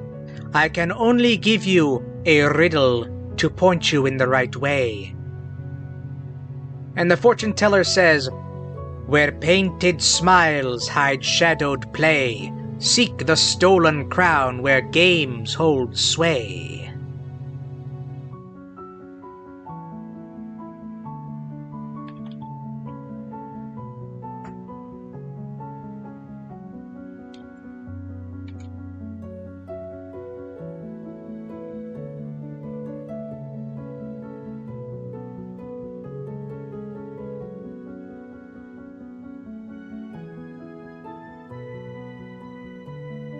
A riddle, huh? Well, that's just pretty clever. Though a little vague for this southern gal. Where painted smiles hide shadowed play? Sounds like it's pointing at the clown tent. I reckon we need to investigate where those clowns are hanging out. They probably know something. Let's head over there and see if we can pry some information loose, darling. Alright, Gremma, Lynn, you go over to the clown in front of the smaller big top. I should mention, this is a clown on stilts, one of those clowns on stilts, the really tall kind. So he doesn't immediately see you when you go up to him. But after a bit, you're able to get his attention. How would you like to question this clown?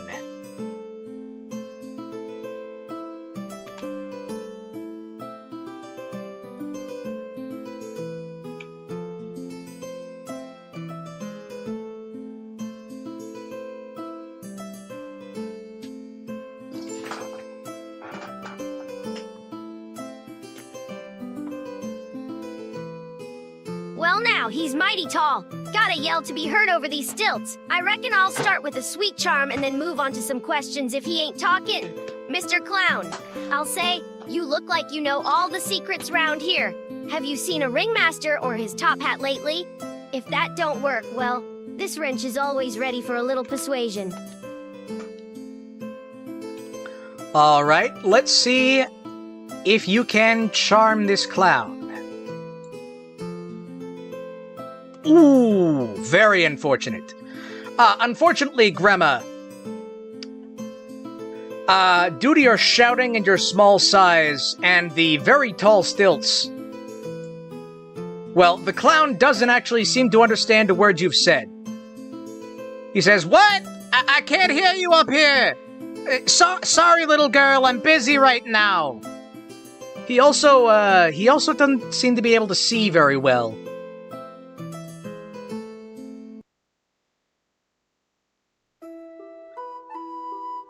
Unfortunately, you have gained no information from the clown.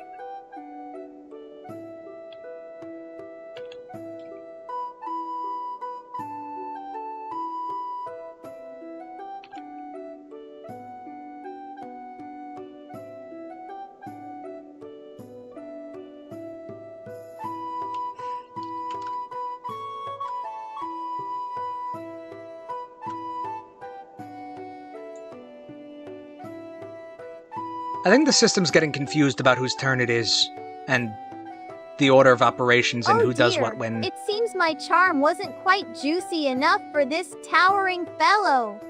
Perhaps shouting isn't the best approach. I wouldn't want to frighten him. My vines can reach up and gently tap his leg. Maybe that will get his attention without being too startling. Let's try a different tactic. Perhaps offering him a sweet melon would soften his heart. Okay. Alright, Melanie, you are also going to attempt to, I guess, get the clown's attention. You, unfortunately, also rolled a 1 on the die. I should say I've been rolling dice for this. You rolled a 1 on the die, so, actually, when you go to tug on the clown's leg, you tug a little too hard, and he, sort of topples over, falls out of his stilts and rolls back into the, circus tent. You hear kind of a clatter. I'm pretty sure you won't be getting any more information from that clown.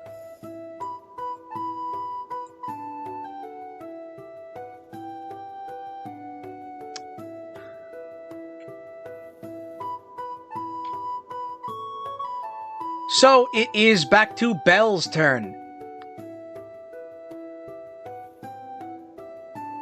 It seems the first part of the riddle about clowns was, not the hint. Maybe the second half of the riddle will tell you where you need to be. Yeah, the system is on a prompt kind of thing. It's prompt-based.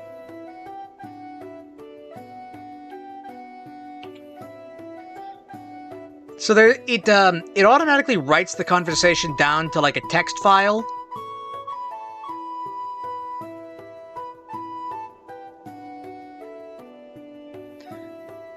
And then it feeds that as seriously? the prompt. That clown just rolled away like a runaway bowling ball. Talk about a fumble! Okay, fine. Back to the fortune teller's confusing clues. Where games hold sway. Sounds like we need to check out that midway, then, and maybe find someone who isn't falling over. This is gonna take longer than baking a triple layer cake, I swear!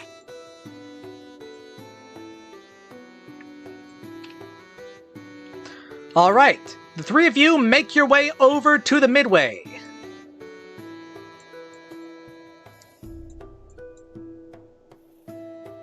As you make your way to the midway, you do actually catch sight of what looks like a ringmaster's top hat over in the prize section.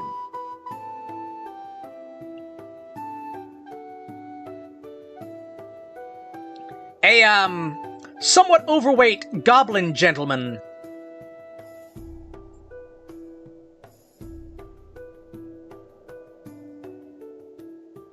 notices you eyeing the prize counter and says, well, what can I do for you, ladies?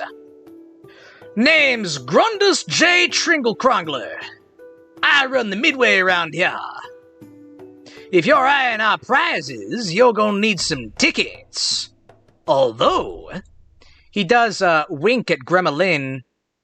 I could always make an exception for a fine goblin lady like you.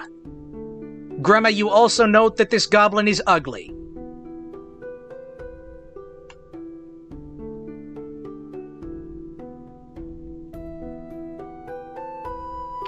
Sorry, I should, the text-to-speech keeps messing up. Or the voice recognition. Gremlin, you note that this fat goblin is ugly, but he is also winking at you.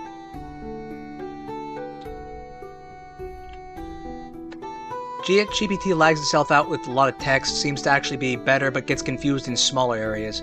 Well, I'm using Google Gemma. I'm using, like, Google Gemma 3, 12 billion parameters. Locally run.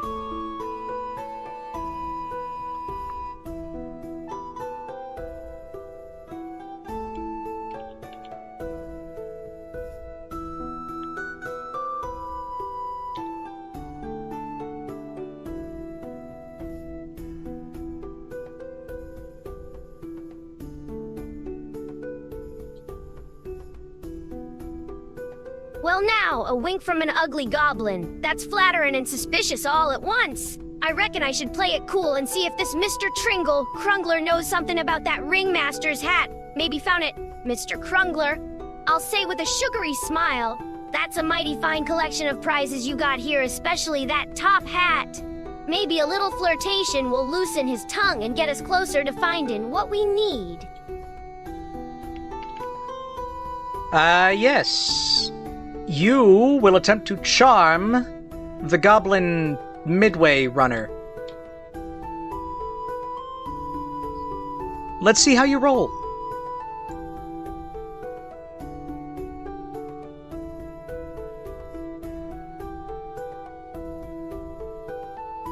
Okay, I clicked that button too many times, but you rolled a 15, which I'm going to say is a moderate success.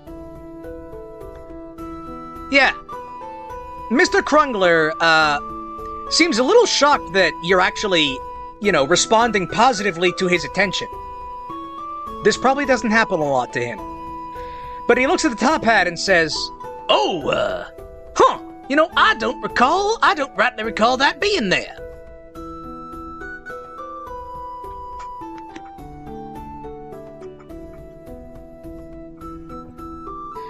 In fact, when did that get on my prize counter? And then, he is interrupted as a clown shoves his way past and says, "Hey there, kiddos! You are eyeing the prize counter, are you?" Well, that little top hat there is actually a special prize. Named Zonko the Clown. I've got a special midway game with that hat as a prize. And he visibly shoves Mr. Krungler back into his ticket booth. What do you say? We got a nice little game of Wack-a-worm. As he sort of mumbles the last word. Whack-a-something. You don't actually know what he said.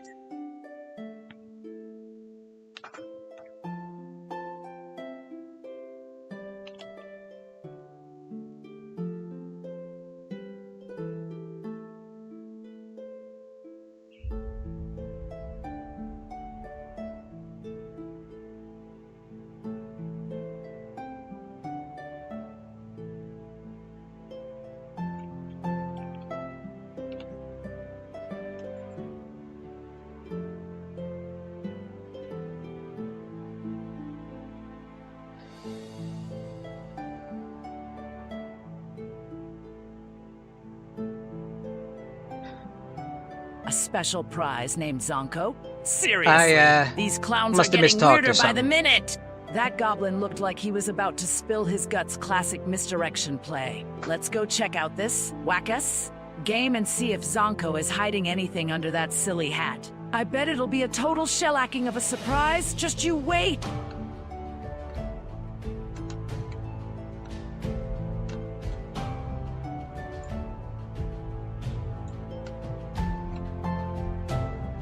Alright, and with that, Zonko the Clown leads you into a nearby tent.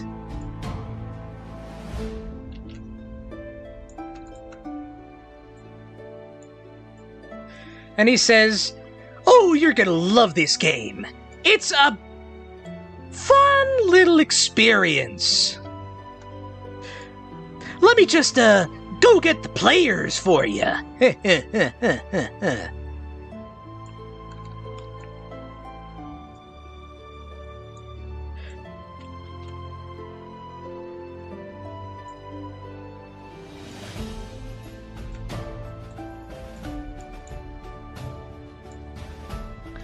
Then the lights suddenly dim in the tent.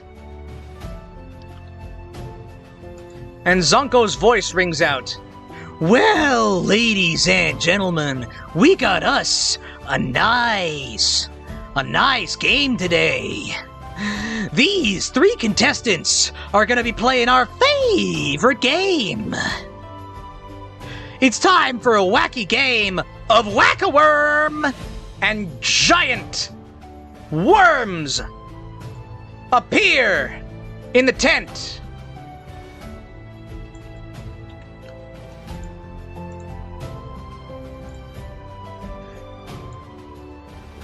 Burrowing out from the ground and slithering around, flailing with sharp-toothed lamprey-like mouths.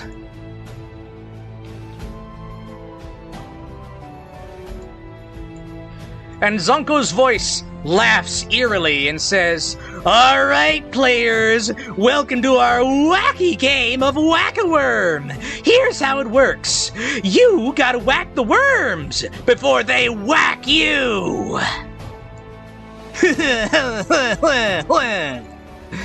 With an evil laugh, the worms begin attacking.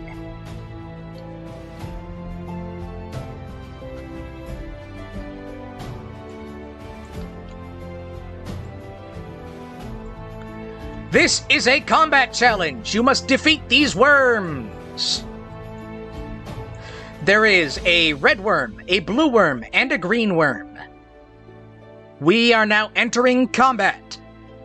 Belle, it is your turn first.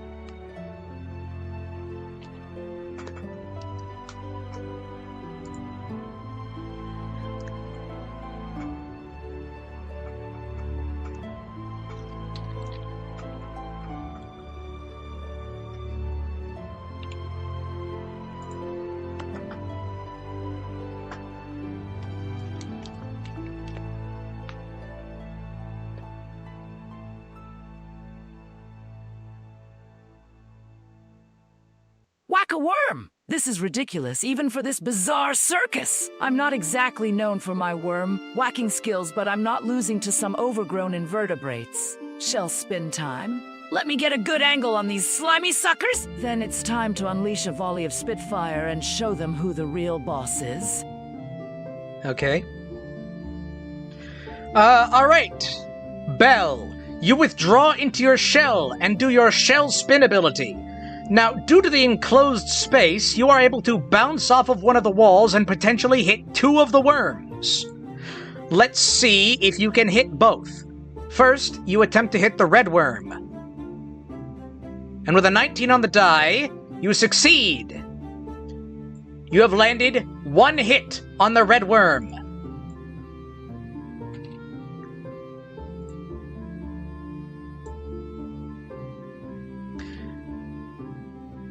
Then, you attempt to hit the green worm on the rebound.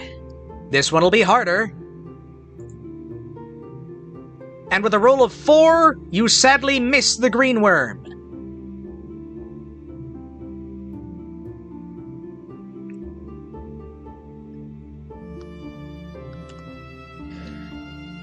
It is now the red worm's turn. The red worm is going to try and whack you, Bella.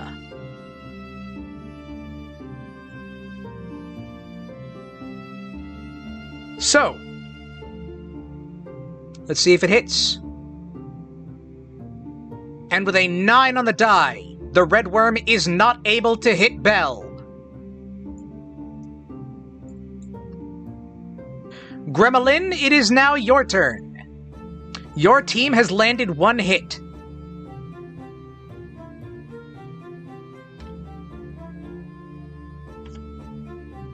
I should keep like a turn counter on. This is turn 1.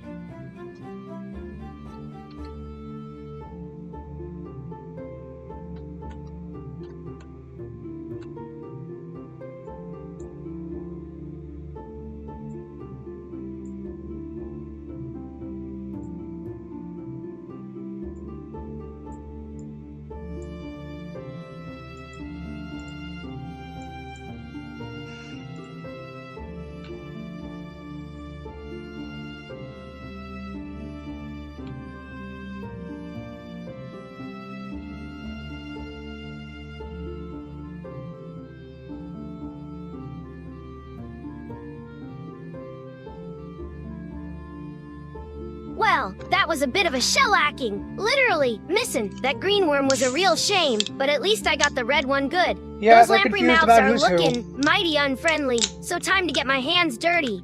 I reckon I'll grab some scrap metal from my bag and build myself a little worm. Walking gizmo! It's gonna be pretty and effective. Just watch me work, darling. All right.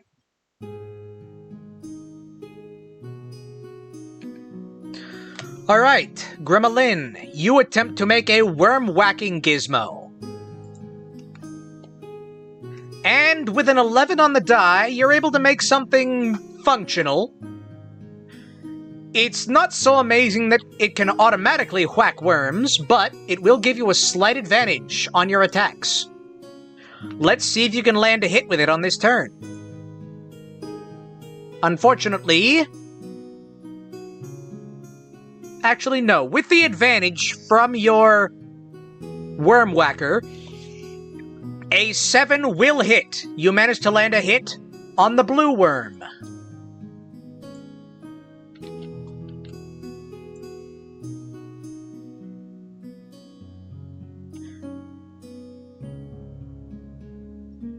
It is now the blue worm's turn. It is going to try and attack Gremlin. And with an 18 on the die, Gremlin gets whacked solidly.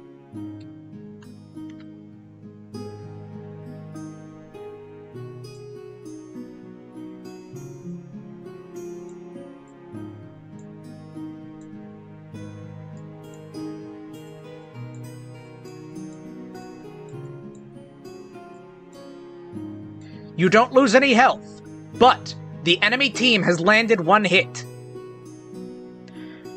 Melanie, it is now your turn.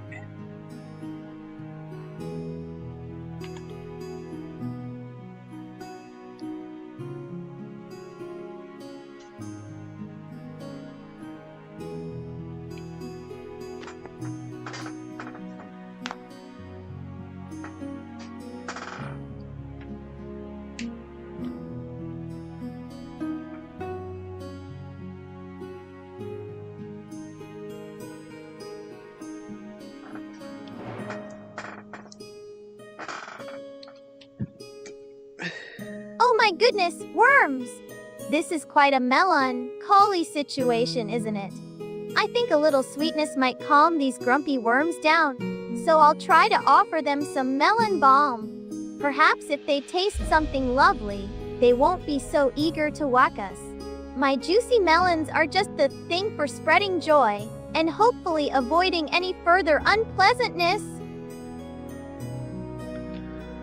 All right.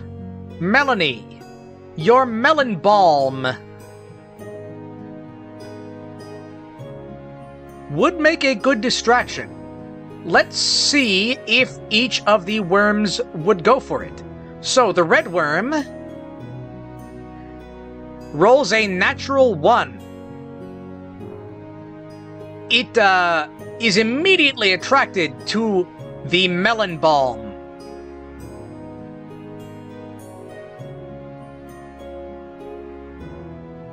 It will be busy snacking on that, making it much harder for it to land hits.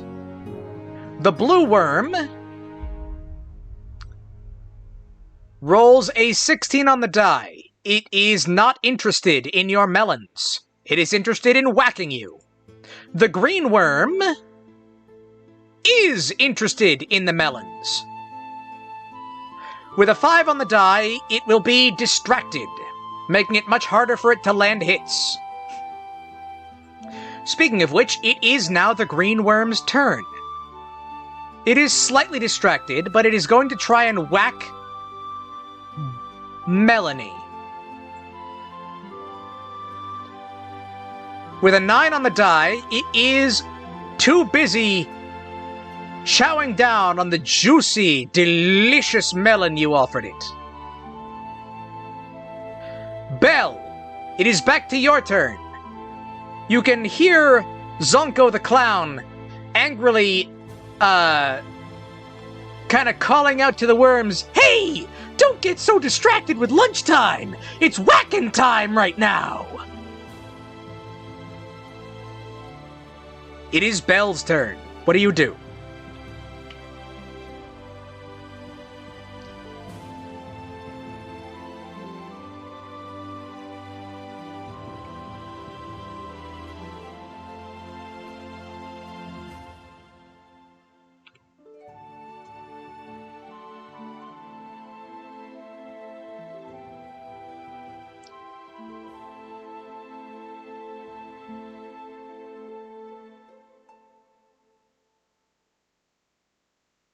Those worms have terrible taste, Melon Balm.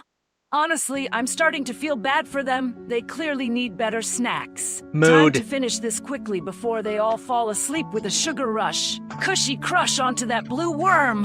A little Based pressure and might help it apple-filled. focus. Then a final Spitfire volley just to make sure we're out of here.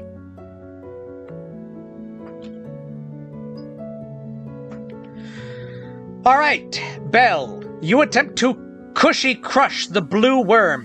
You leap into the air, spin, and land hard. And again you miss. You have not been able to land a hit with that attack. That's... The dice do not like that attack for some reason. Anyway, you do not manage to hit the blue worm. The red worm is completely absorbed in eating the melon balm, so it is skipping its turn. Gremlin, your team has landed 2 hits. It is Gremlin's turn. What do you do?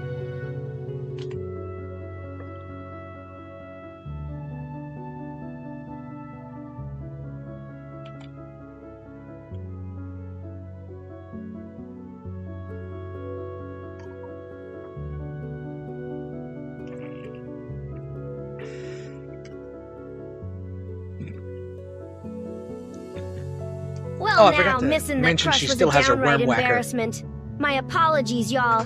Those worms are getting mighty stubborn, and I reckon they need a little extra persuasion. Time to unleash my secret weapon, a scrap, metal contraption guaranteed to give Emma real shellacking. Let's see if this gizmo can make up for that, miss, or if I'll be eating worm jerky tonight.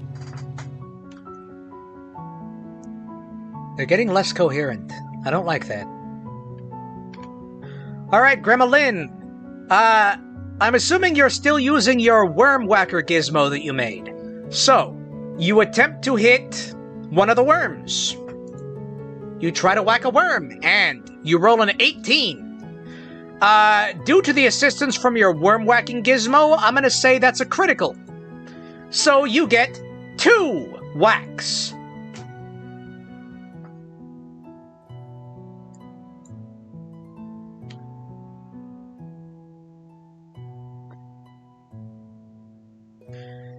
It is now the blue worm's turn. It is going to try and attack Gremlin. And with a 17 on the die, it manages to whack you. The enemy team has landed a second hit. It is now Melanie's turn.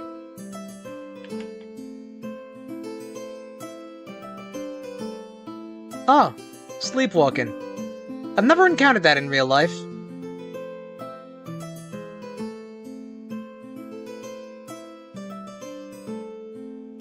You didn't miss much. We're just whacking worms in here.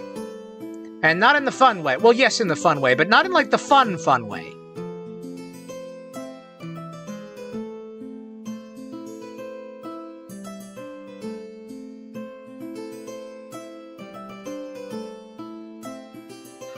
Oh dear, those worms are proving rather persistent.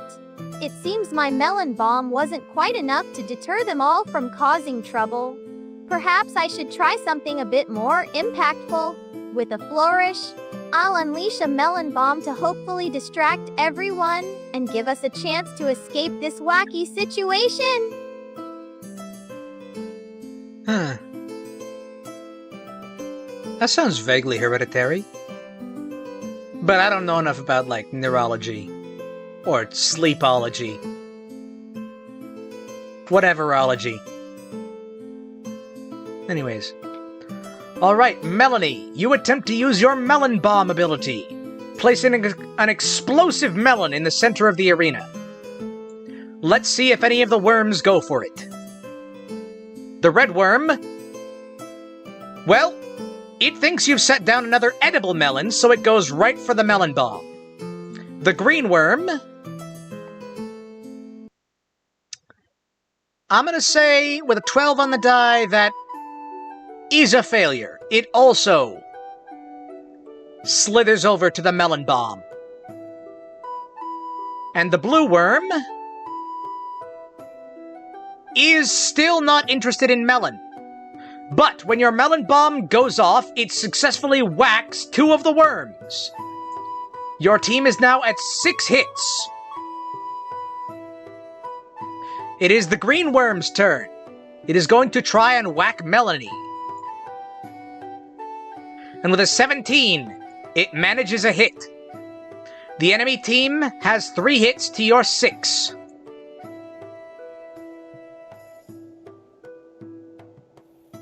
The voice of Zonko the Clown wafts over the arena.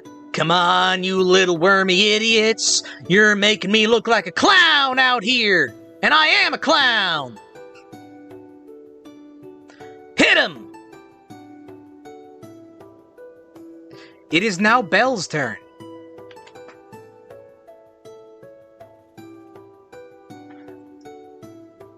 Your mother swears in her... really? Swears in her sleep. I've never heard that one before.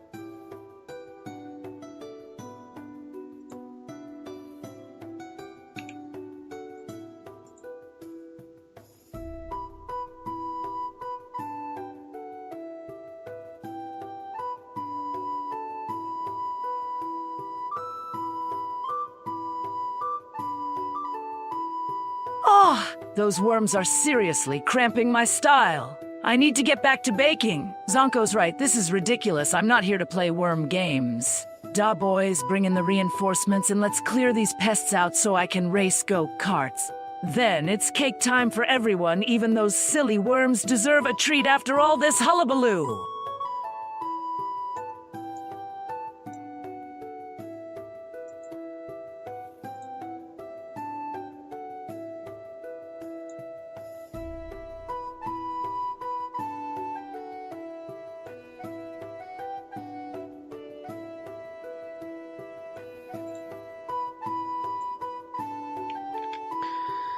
Alright, Belle, you call in the boys. And set them on these worms to whack them. Like your dad taught you. They are both going to get an attack.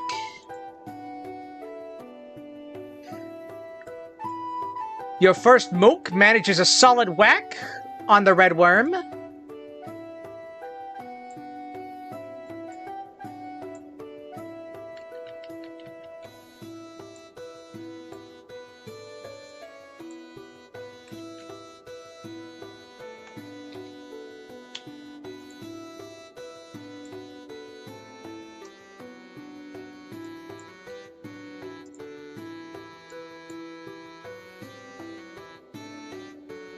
And then, your other minion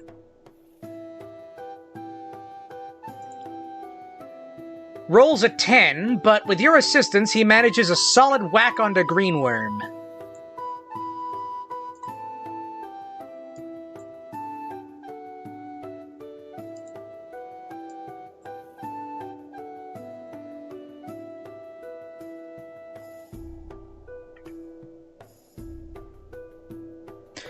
It is now the red worm's turn. It is going to thrash and attempt to whack both Belle and one of the boys. The attack misses Belle, and it misses her minion.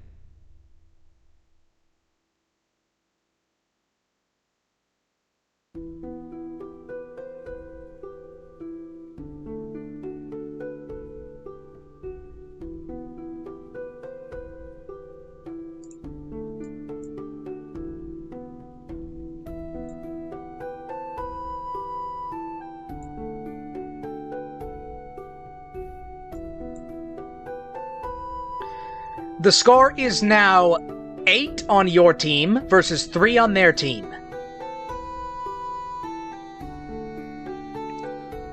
Gremlin, it is now your turn. You still have your worm whacker, although it's starting to spark and fizzle. It seems that the construction of your gizmo is starting to falter.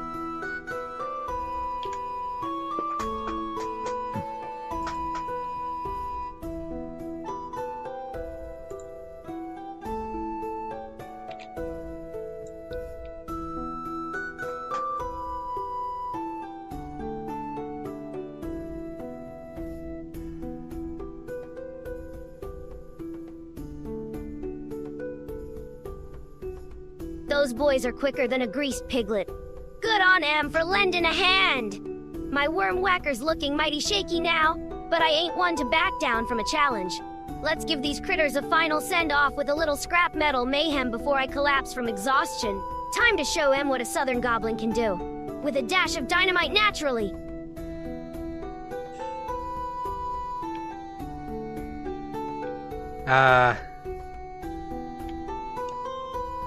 Sorry, clarify, are you using your boom ability to explode your gizmo in an area of effect attack?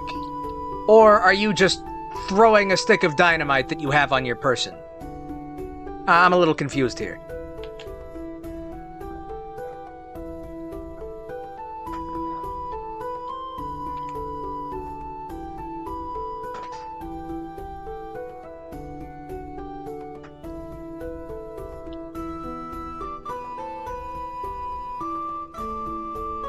My apologies, darling. Sometimes my thoughts run faster than my tongue. I was getting ahead of myself. It's the dynamite, sweetie, not the gizmo this time. That worm whacker ain't worth salving in its current state anyhow. Let's send those worms flying with a little boom and a whole lot of goblin sass. Okay. I guess you had an improvised stick of dynamite or something. I'll allow it. So you are attempting to hit... I guess I'll let you attempt to hit 2 of the worms. Unfortunately, you miss your first attack. And your second attack. In fact, you rolled a 1 on both of those attacks. I'm actually going to say that that degree of failure means that you get whacked yourself as a counter.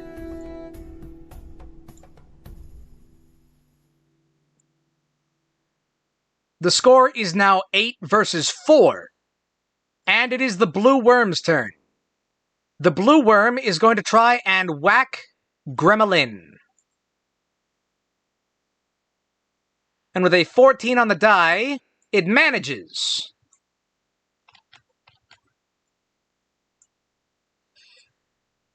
The score is now 8 to 5. It is Melanie's turn.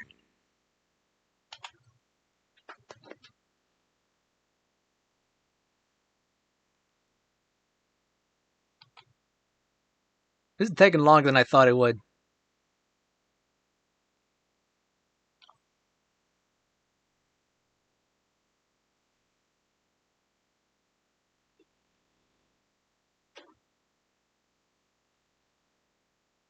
Oh dear, Gremlin's dynamite fizzled out. Those worms are certainly proving difficult to dislodge from their mischief. I suppose a little extra sweetness might do the trick now. Let's see if my melon balm can finally subdue them with a big, juicy hug.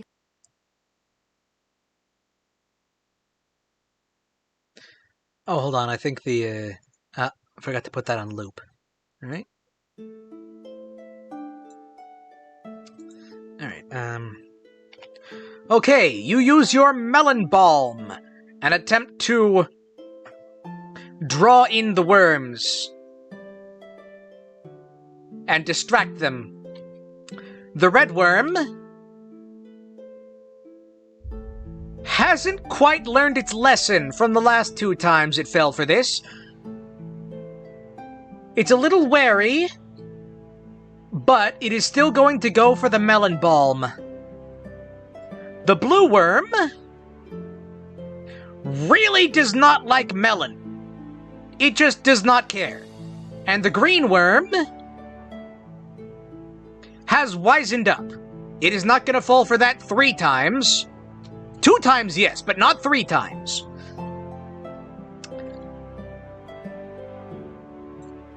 It is now the green worm's turn. It is going to try and whack Melanie. With an 8 on the die, it misses.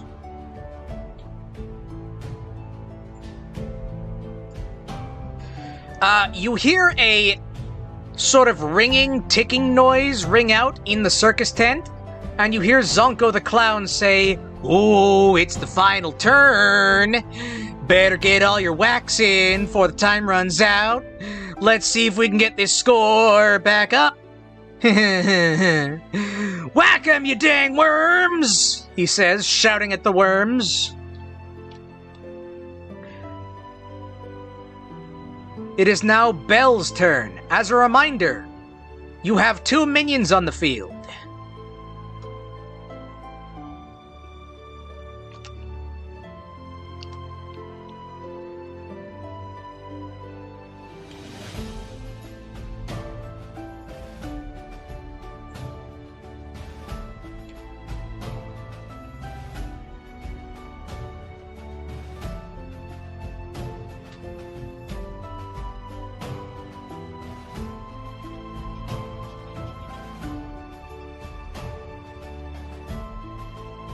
Seriously, those worms are giving me a shell of a headache.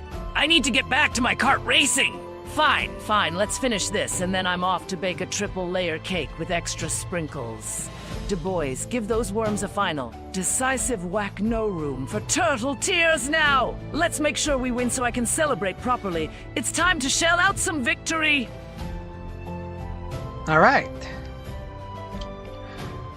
Bella. You tell the boys to whack 'em.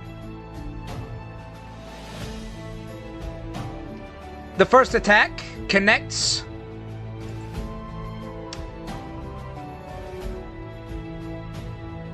The red worm gets hit. The second attack also connects. The green worm gets hit, bringing you to a total of 10 points on your team versus 5 points on theirs. It is the red worm's turn. It is going to attack Belle. And with an 18, it manages a whack.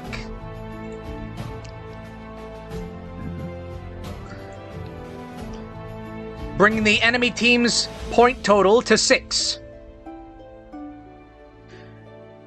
It is now Gremlin's turn. Gremlin, your Wack-a-worm gizmo is starting to actively fall apart now, but it still looks like it might have a use or 2 left.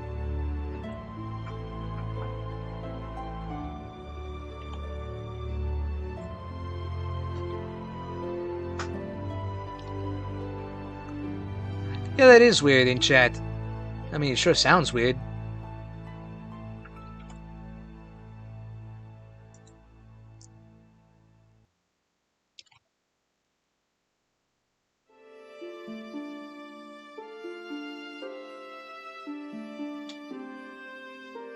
Well, bless their hearts, those boys are making me proud. Real Southern gentlemen.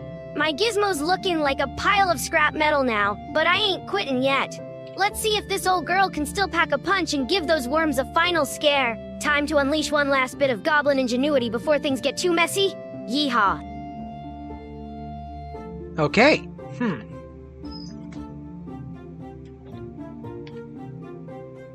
Alright, Gremlin.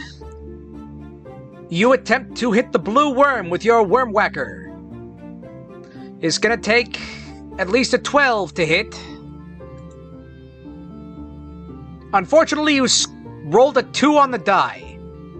You miss, and your worm whacker breaks back apart into bits of scrap. The blue worm is now going to try and hit Gremlin. And with a 14, it manages a hit. The enemy team is now at 7 points. It is now Melanie's turn.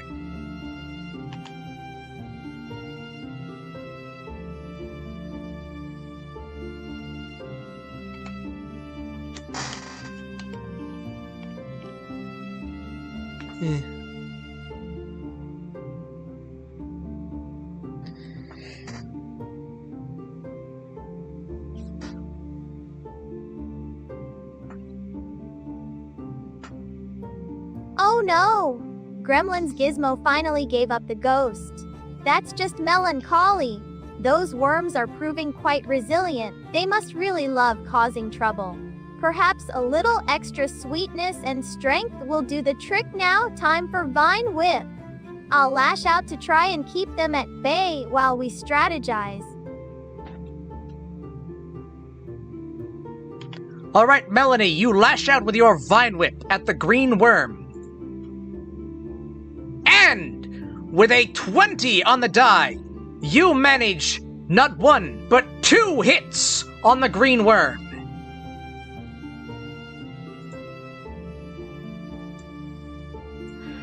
Bringing your team's total score to 12.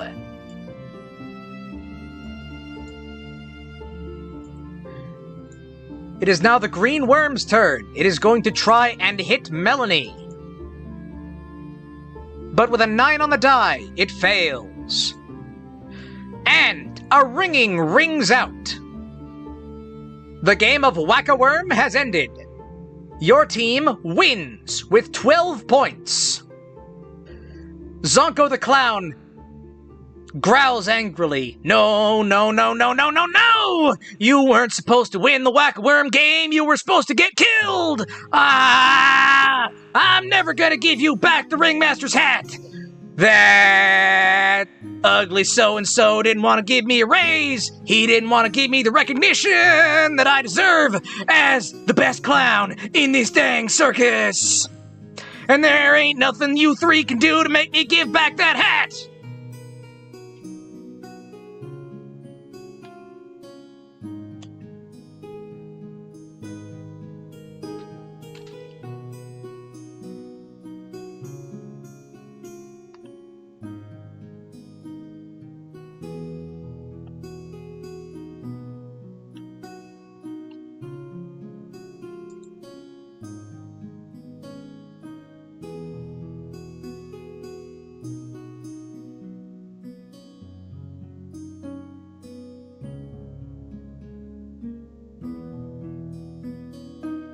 Look, seriously! We won. That's just hilarious, but also super annoying.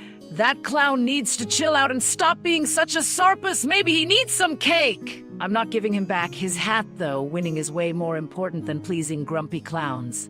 Now, if you'll excuse me, I need to celebrate with a victory lap and then get started on those donuts. Sorry. Belle, you have just remembered why you were in this game of Wack-a-worm to start with. You are here because the ringmaster of the circus's hat is missing and that's causing problems. And you know that this clown has the ringmaster's hat. He was supposed to give it to you after you won this game and he's saying he's not gonna do it. Are you gonna take that lying down? Or sitting down with donuts? Or are you gonna do something about it?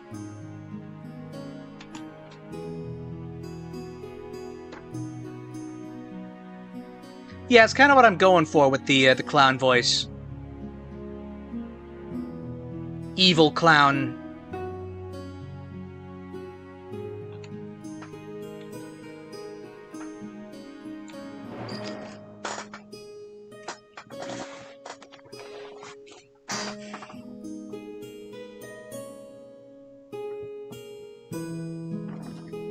Oh, right. The hat. I totally spaced on that. I'm a bit of a scatterbrain sometimes. This clown thinks he can just stiff me after we won. Du boys, get over here. This calls for a little persuasion and a whole lot of attitude. We're not leaving here without that ringmaster's hat. It's time to shell out some tough love, folks. And for the benefit of our audience, we are going to pan away from the scene as sounds of, well, organized crime-style violence ring out in the background, along with what sounds like a clown in a lot of pain. And then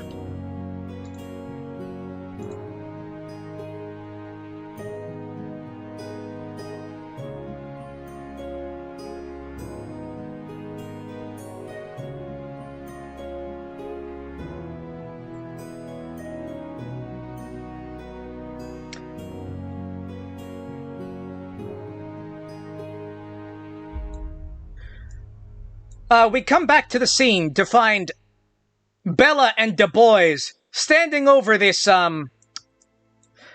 very bruised, very defeated clown. And Bella, you are walking away with the ringmaster's hat.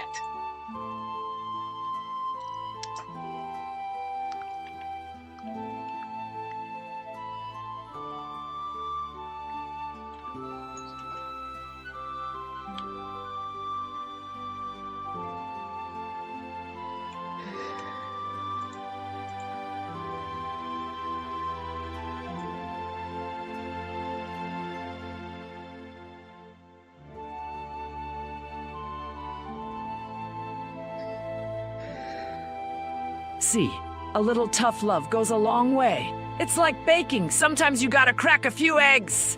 This ringmaster's hat looks fabulous on me, don't you think? Now that I have the hat, let's get out of this circus and find somewhere to celebrate properly kart racing. Anyone? It was all worth it for a little victory and a shiny new accessory.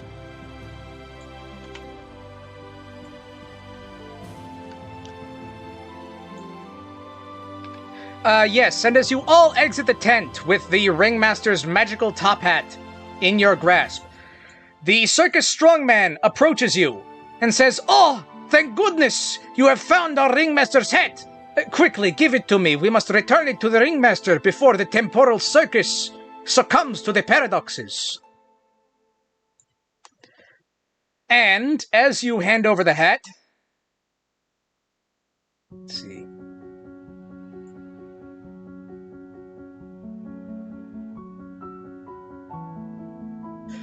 A burst of circus magic poofs out, and the ringmaster appears in a sort of weird time haze. And he says, "Hoo-hoo! Thank you! Thank you for rescuing me from those weird temporal paradoxes. I didn't know Zonko was so sour grapes about his paycheck. But, well, he's fired now. So, as thanks for rescuing me and my hat, I can offer you one of 3 fabulous magical prizes."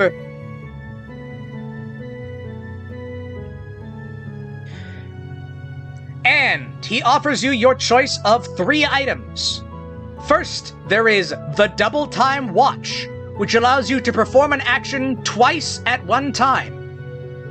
Second, he offers a bag of clown powder, which can be used to confuse an enemy. And third, he offers a mystery box, which has a random effect every time it's used. Which of these items do you want? Discuss this amongst yourselves.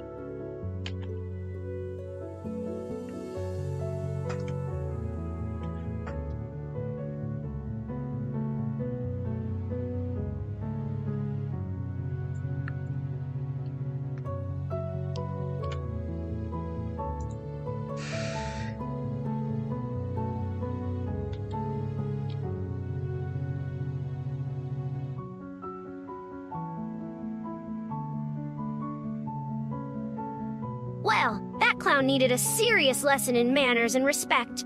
A proper southern scolding. I reckon the double time watch would be mighty useful for my gizmos, allowing me to work twice as fast.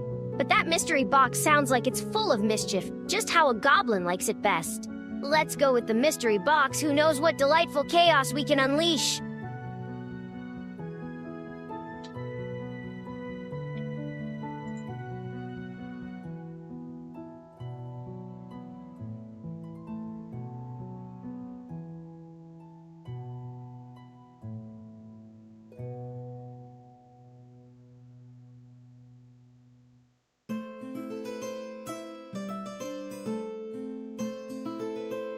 A double time watch does sound quite useful for everyone, doesn't it? However, I'm feeling particularly juicy and adventurous today.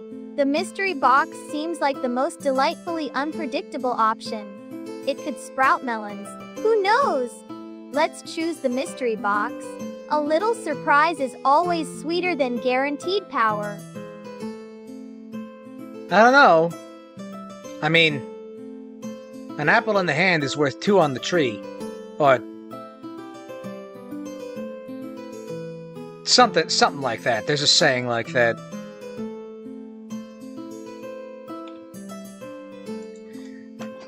Dang, why is it hot in here again? I turned down the thermostat, it's nighttime. I hate spring. Well, I don't, but whatever.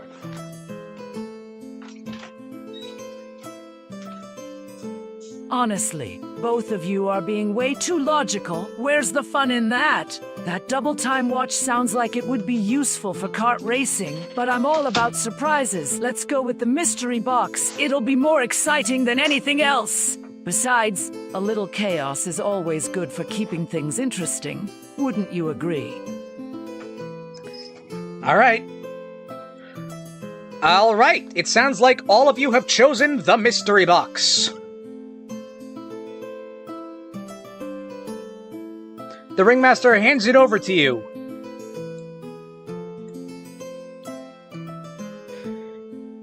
Now, before you leave for the next part of your adventure, is there anything else you'd like to do or say at the Temporal Carnival? Chronometer Carnival, whatever. Mystery box, what am I planning on giving them? Oh, I'm not! Planning? What kind of business do you think I'm running here? Planning? No plans. The mystery box is gonna do something. What is it gonna do? I don't know.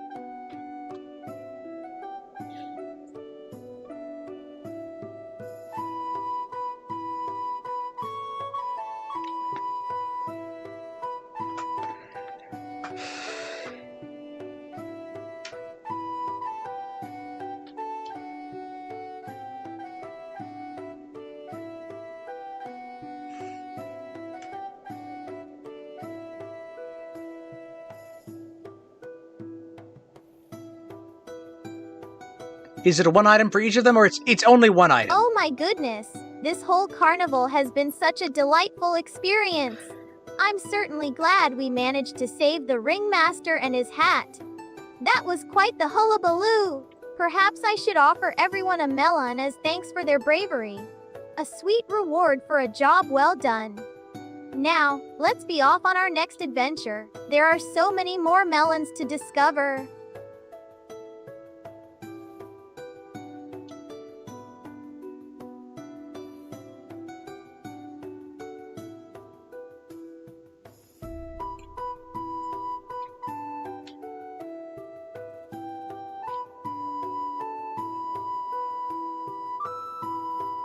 Well, this carnival's been a helpin' of excitement, almost as good as tinkering with some new parts. I reckon I'll grab one last shiny trinket from the souvenir stand before we go. Gotta keep my gizmo collection stocked up. Ya know, this whole experience has certainly given me plenty to think about and maybe a few ideas for my next invention. Let's mosey on out of here. Adventure awaits! Honestly, this carnival was more trouble than it's worth all that drama. I could have been practicing my tennis serve or perfecting my donut glaze, you know. But all right, fine, one last thing. I'm declaring myself the official carnival queen. It's only fitting. Let's go. I need a serious sugar rush to recover from this whole ordeal. Alright. Rema, you pick up a shiny bit of trinket something or other from the Carnival gift shop, and Bella, you declare yourself queen. And, that confuses everybody, but then you leave, so whatever. And with that, you all continue onwards, making your way further towards Boss Battle Peak.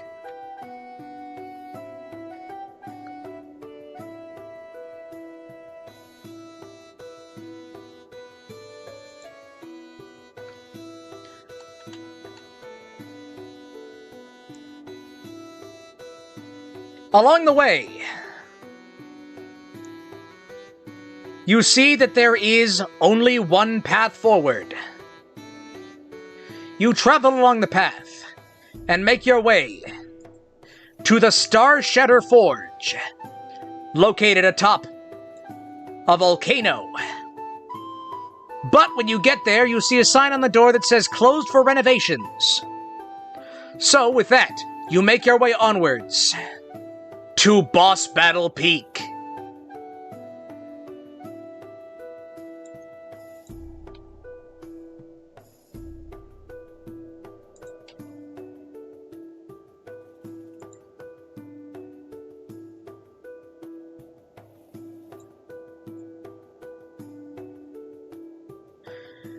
Before you arrive at Boss Battle Peak, why don't all of you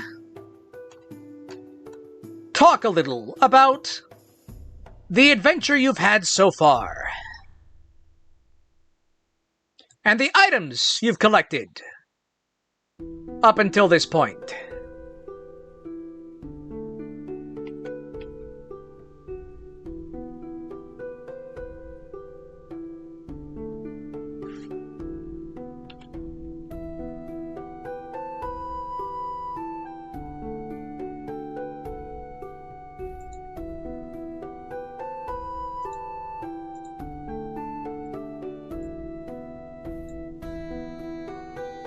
Ooh, renovations? Seriously? This whole trip has been one big disappointment. No donuts, no kart racing, just clown drama and a closed forge. At least I got a pretty shiny thing from the gift shop to remember this mess. It's totally going on my armbands. And that mystery box is still taunting me with its unpredictability. Hopefully it won't explode.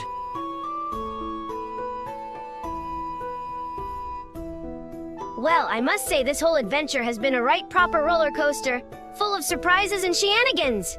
That trinket I snagged from the carnival is perfect for adding some extra sparkle to my wrench. Gotta keep it looking fancy, you know. This closed forge is a real setback. I was hoping to find some new scrap metal for my gizmos. But hey, at least we got that mystery box. Might just blow us all sky high. It's certainly been quite the journey, full of unexpected turns and delightfully peculiar people. I'm so glad we rescued the ringmaster. Spreading joy is my favorite pastime, you see. My vines are practically bursting with energy from all the excitement. I feel wonderfully juicy. Perhaps this Boss Battle Peak will offer even more melons to discover. One can only hope. Okay, time for the boss battle. But first,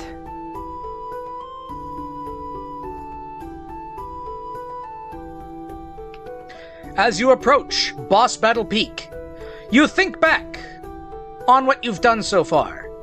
First, you went to the Clockwork Conservatory and helped Gearbox Gary repair the time-blooming orchid.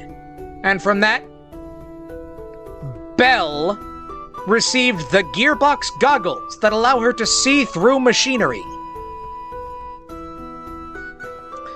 Then, you went to the Sunken Library of Sand and helped the ghost of a librarian find a suspicious book thief hiding in the library. For that, Gremlin received a magic library card that can summon the librarian to answer one question. After that, you forded the Serpent's Rapids, and you helped Captain Horatio Crunch fight off the Soggies. From that, Melanie received the Cruncher's Compass that can reveal secrets or treasures. And then you went to the Chronometer Carnival, where all of you helped save the Ringmaster, and each of you received your own special mystery box. You also each have one health potion that can heal you for 1 point of health.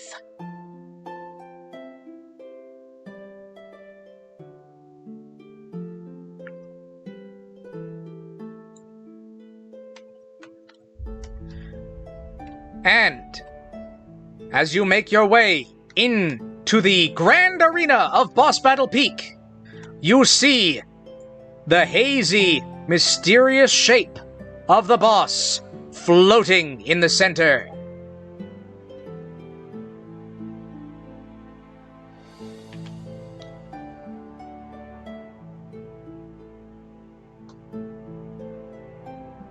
I'm gonna put this through in chunks, I think.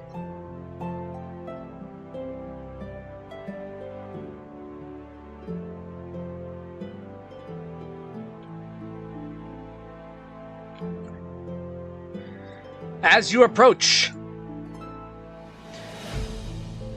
the blurry form of the boss begins to clear. And you all remember the reason you were sent on this journey in the first place. It was because the baker, Romeo Valentine, wanted you to deliver a delicious pie with sauce, which was ordered as part of a Valentine's Day order. And so, you reach the boss, and its form is revealed to you. You all gasp in shock as the form of an extremely handsome and muscular skeleton appears. It is the Skelechad. It is the peak of true manliness. He sees the three of you ladies enter and says, "Sup, ladies? Guess you're here delivering my pie with sauce?" he says, flexing his amazing muscles.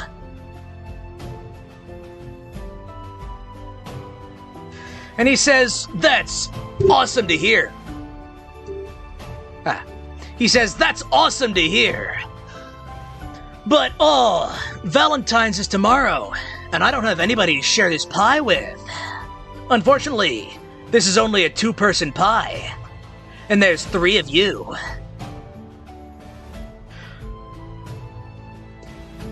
This is why you were summoned to Boss Battle Peak. The 3 of you have a choice set before you.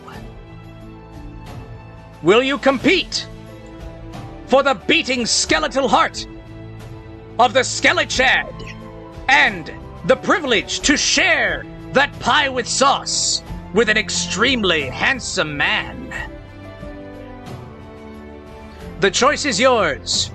Will you compete, or will you fade away and spend your Valentine's Day without a very handsome skeleton by your side?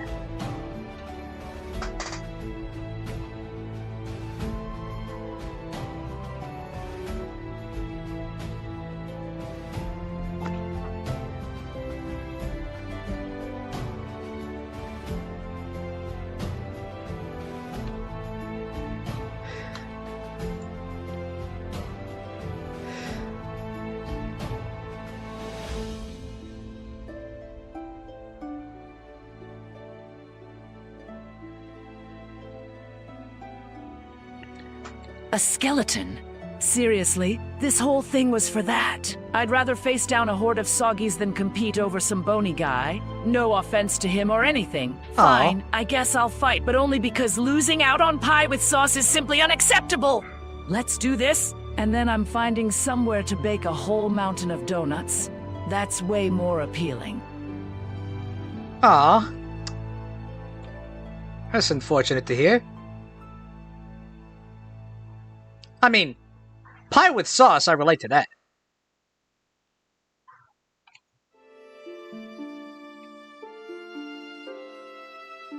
A handsome skeleton, you say? Well, bless his heart, he certainly has the physique! I reckon I could whip up a batch of extra juicy melons to share with him if I get the chance. But competing for affection, that's just not my style, though pie with sauce is mighty tempting. Let's see what this fella's all about before we start scraping for his attention!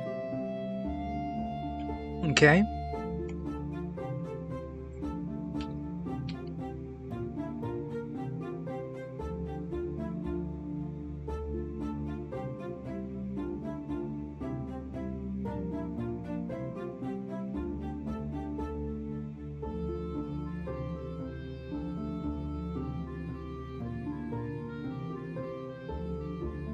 A skeleton, and a handsome one at that. How utterly delightful! Sharing pie with sauce sounds like the sweetest treat imaginable, truly scrumptious. I suppose if there's a competition to be had, I shall participate with as much joy and enthusiasm as possible. But perhaps we can find a way for all of us to share in the deliciousness. Sharing is caring. After all. And with all of you tentatively accepting, the competition begins. It's less of a competition and more of a spar, honestly. The three of you will be fighting each other. Whoever comes out on top gets the pie with sauce. And also the skeleton if you care about that.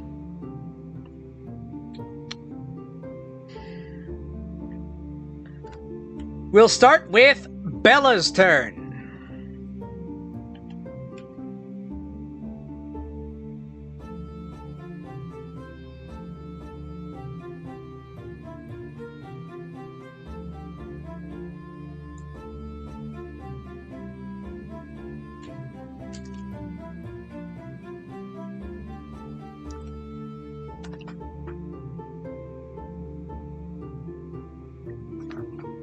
All right, let's get this over with. I haven't got all day. I'm not exactly here for a friendly spar. I want that pie and that skeleton no sharing. Time to show these girls whose boss shell spin incoming.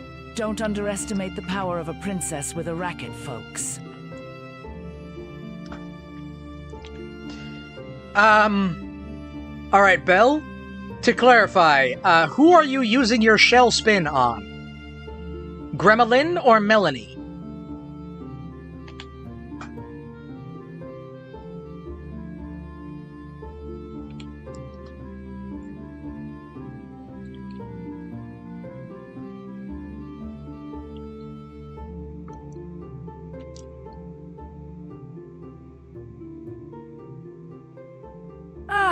Seriously. You gotta spell everything out for me. It's so tedious. I'm making sure I'm Fine, understood. I'm spinning towards Gremlin. Her wrench looks like it could do some serious damage.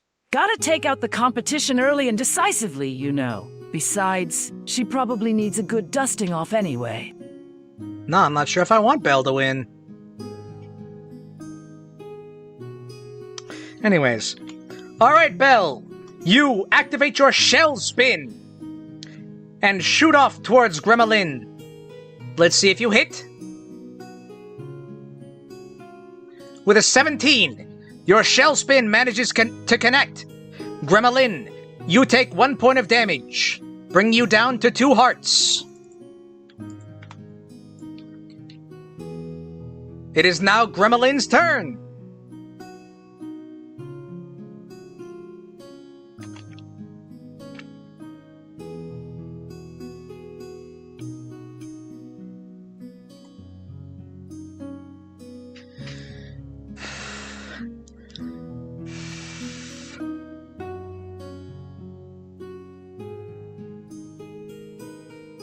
Well, that was a bit rude. Girl's gotta defend herself. I reckon I need to get my gizmos in order and show her how a proper machinist handles things. Time for a little distraction, gobble in! Let's see if she can handle a surprise shower of gears and springs while I sneak around back. Okay. Alright, Gremlin. You use your gobble in ability to spit out a a few gears and sprockets and miscellaneous bits at Belle.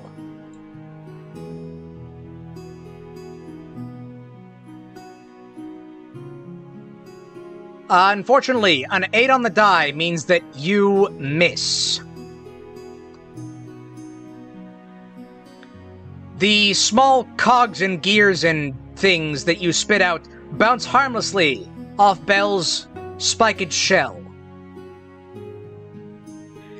It is now Melanie's turn.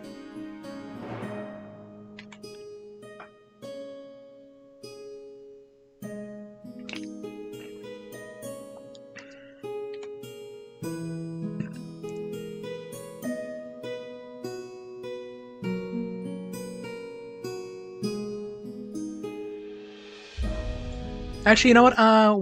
Where's fight music?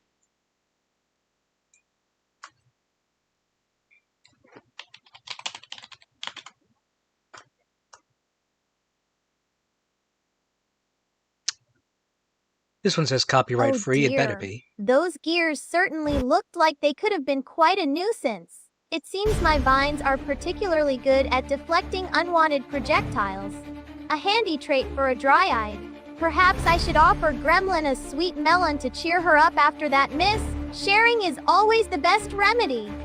Now, it's my turn. Time to spread some joy and perhaps a little bit of sweetness.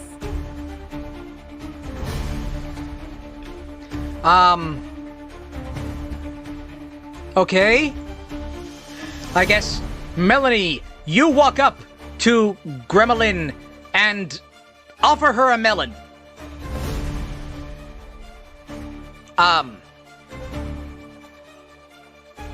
Gremlin, how do you respond?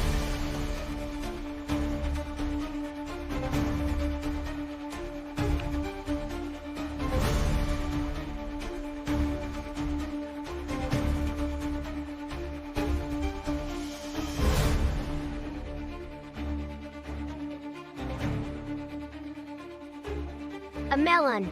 Well now, that's mighty kind of you, darlin'. But I ain't got time for fruit.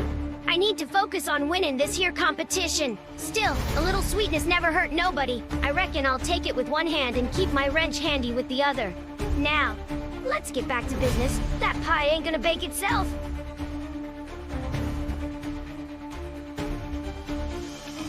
Alright, so, Melanie gives a melon to Gremlin. And that's it, I guess.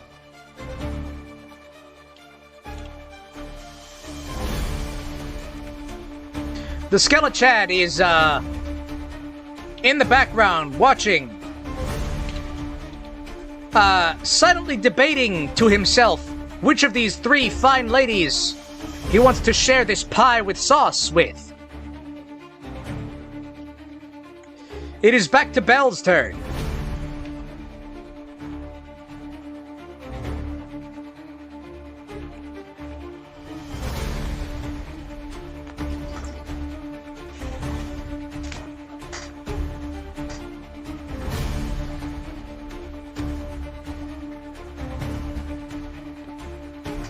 Seriously, she took a melon instead of fighting. That's just ridiculous. Fine, I guess I gotta take things more seriously now. No room for fruity distractions. Time for some serious firepower. Spitfire incoming to keep those girls on their toes. This pie isn't going to win itself, you know?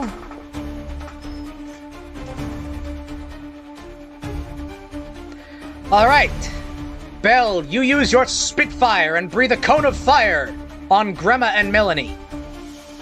Let's see if they can evade. Gremlin rolls a 5 on the die and is not able to evade. She is brought down to only 1 heart.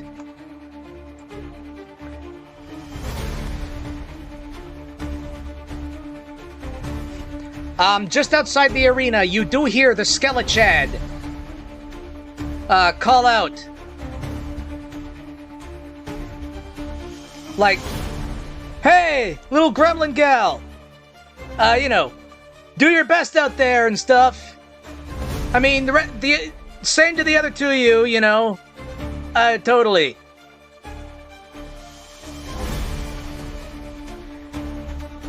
And then Melanie rolls a 16 and is able to evade the fire.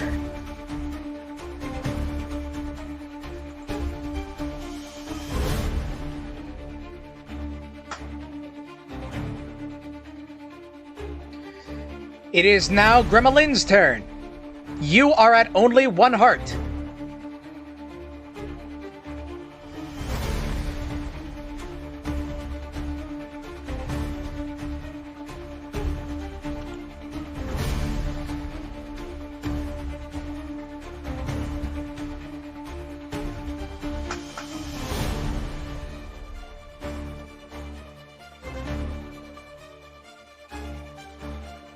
Well, that was a close call. Fire's not exactly my element, and no. Guess I gotta get creative if I want to survive this little skirmish. Time for a bit of mischief. Underfoot, let's see how well Miss Princess can aim when she can't even see me.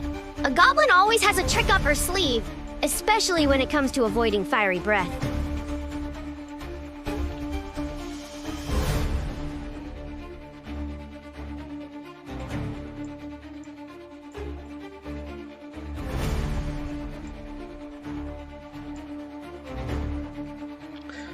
Alright, Gremlin, you go underfoot and hide very effectively. Bella and Melanie, you have lost sight of Gremlin. You do not know where she is. It is now Melanie's turn.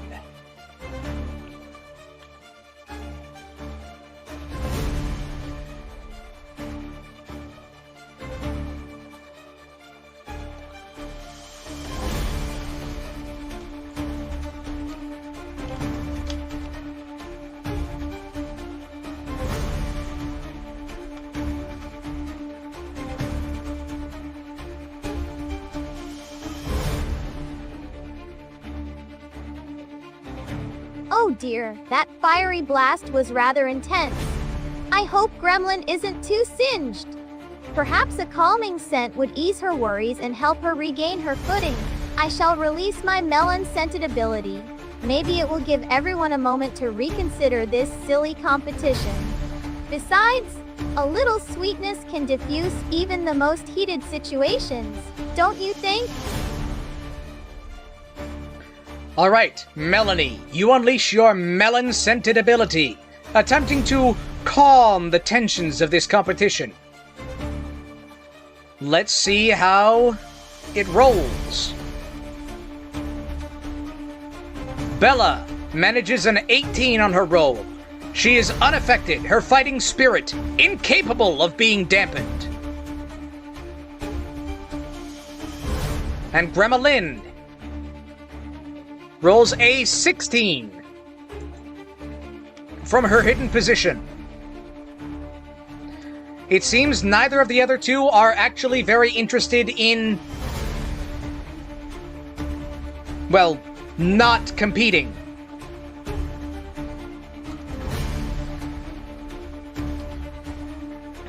Speaking of, it is now Bella's turn.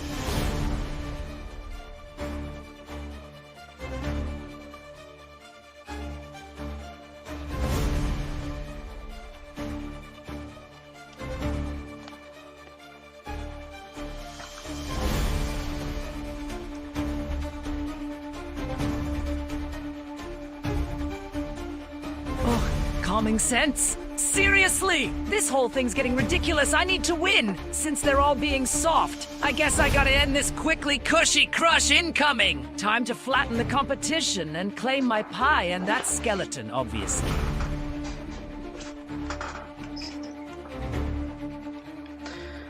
Alright, Belle. You activate your cushy crush. You jump in the air, spin around, and attempt to land on Melanie. And with a natural 1, you actually,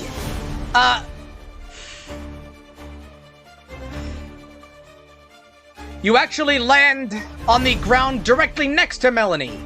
And you didn't actually cushion yourself effectively. Unfortunately, you take a point of damage, leaving you at only 2 hearts.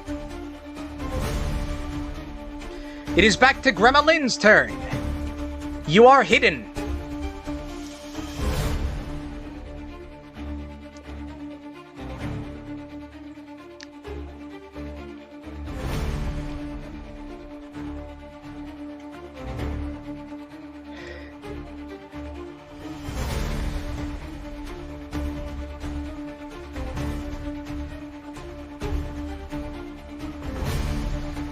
Well now, that wasn't exactly graceful.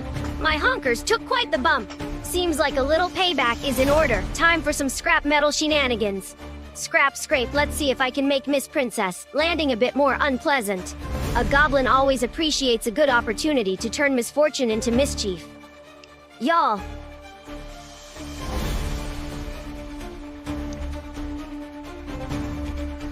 Alright, Gremlin. You attempt to use your scrap scrape to, I guess, get some sharp, pointy bits of metal junk and throw them under where Belle is going to land. Let's see how you roll. Unfortunately, with a 4 on the die, your toss falls short. Well, actually, you're hidden. Let's give you advantage on this. Oh, okay, so instead of a 4, you have rolled a 19. You are quite easily able to make some sharp metal jacks. And are able to toss them right on the ground, right as Belle lands on top of them. Belle, you take another point of damage. Bring you down to only 1 heart.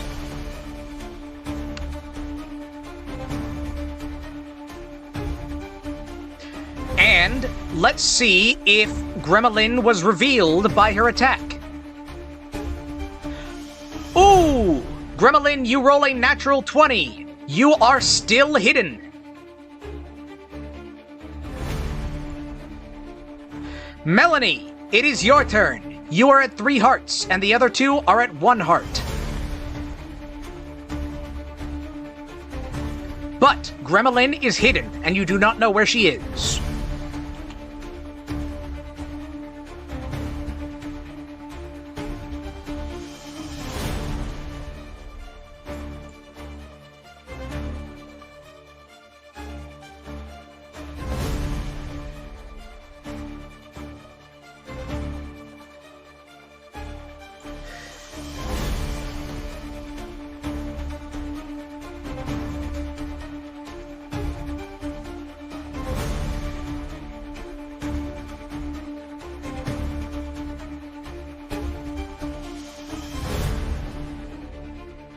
I don't think Melanie understands what competition is.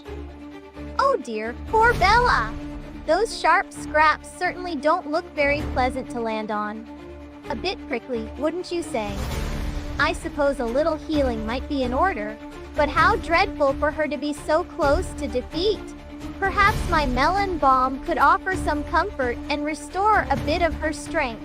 It is always best to share sweetness when someone is hurt.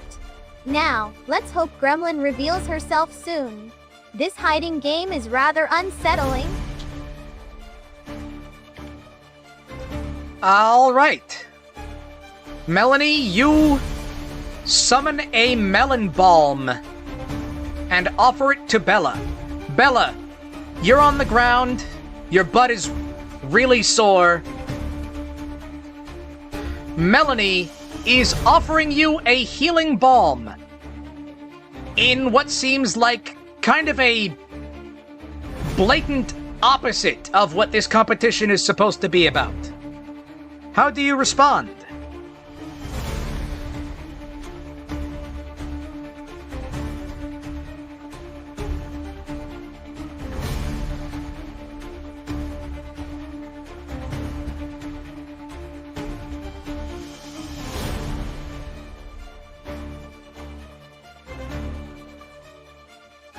A melon balm? Seriously? Are you trying to make me lose on purpose? That's just plain cheating! I don't need your sweetness, I need a win and a slice of that pie! Fine, take your balm, but don't think it'll save her. I still plan on crushing the competition.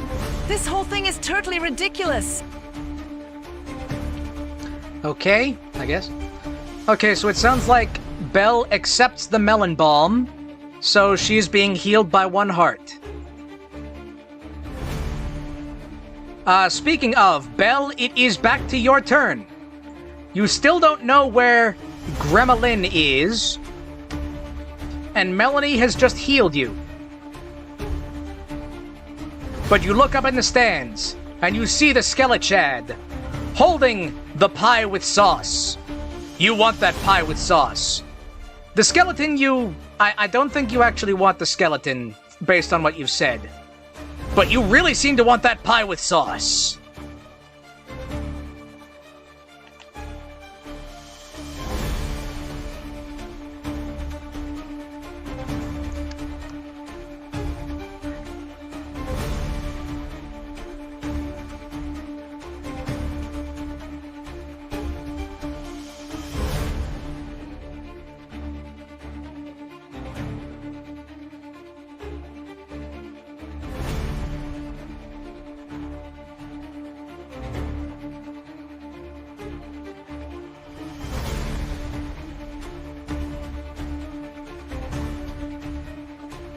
That pie, it's calling my name! Du Bois, now. Time to secure that prize and show everyone who's boss. I'm gonna need a distraction. Spitfire incoming to give the skeleton something else to worry about. That pie is mine. No one messes with a princess and her dessert! Okay. Throw away the competition, I guess. Alright. Belle, you summon Du Bois. Hold on. Where was that picture?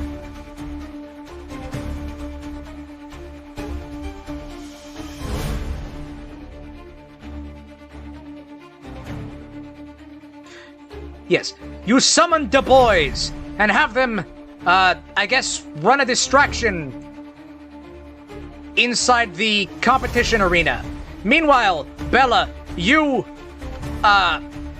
spit a ball of fire at the Skelechad, attempting to distract him so you can steal his pie with sauce. Unfortunate. Well, actually, the boys give you advantage. Unfortunately, you only roll a 9 on the d20.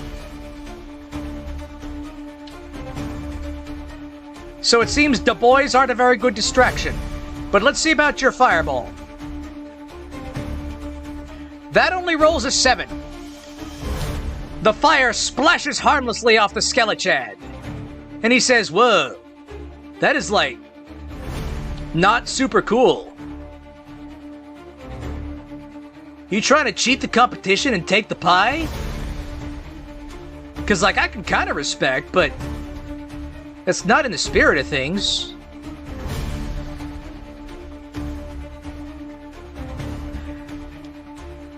It is now Gremlin's turn. Gremlin, you have just witnessed Bella summon her minions and attempt to steal the prize from the Skelechad. What do you do?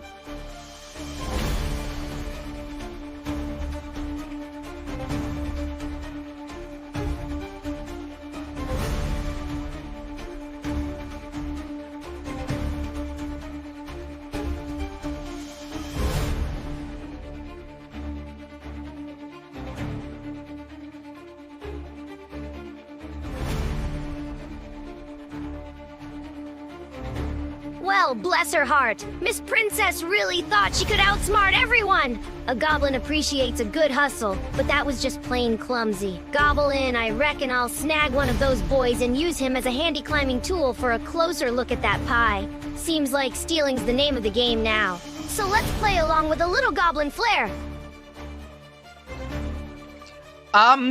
Okay. Goblin to consume one of Du Bois, and then I guess spit him out as sort of a double jump maneuver to try and get at the pie. Let's see how it rolls. Unfortunately, you rolled a 5, so you are also unable to swipe the pie from the Skelechad. But you did take out one of Bella's minions. He looks very dazed.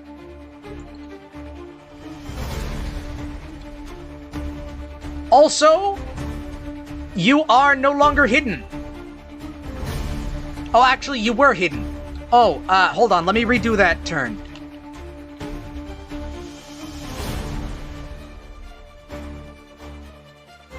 Okay, my mistake. Because you were hidden, you managed to get surprise on him. With a 14, you are actually able to snatch the pie from the Skelechad's hands.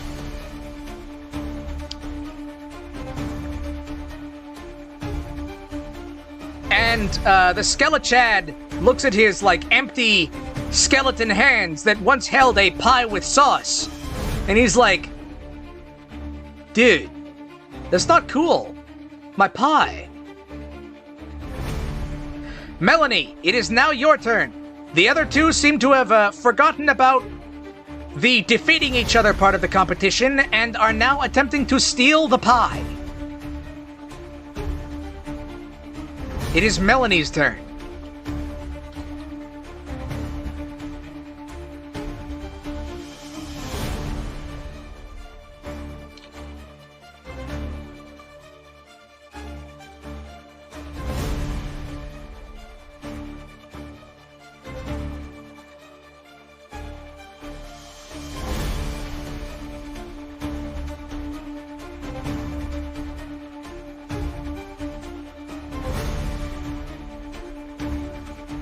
Oh my goodness, Gremlin managed to snatch the pie. It seems everyone's gotten quite distracted by that delicious-looking treat. How utterly delightful! Perhaps I should offer a bit of encouragement to the poor skeleton. He looks rather forlorn without his pie. A fresh melon from my vines would surely brighten his spirits and remind him of sweetness. Don't you think?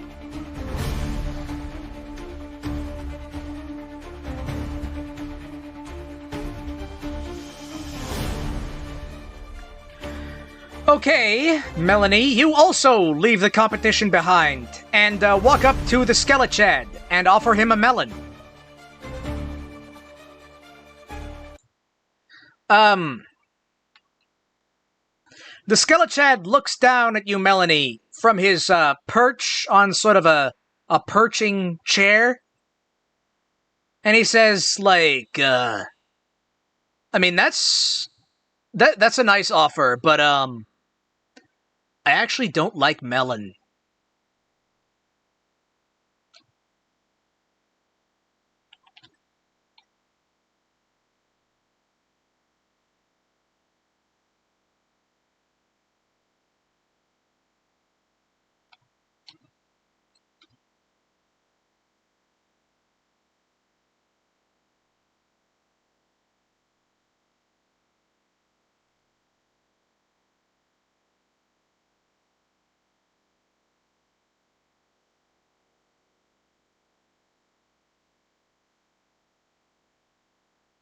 Oh dear, a skeleton who doesn't like melons. That's simply unheard of. Perhaps he prefers something with a bit more crunch. Still, it would be terribly rude to let such a lovely melon go to waste. I suppose I could offer it to one of the others. Sharing is caring, after all, even if some folks have rather peculiar tastes.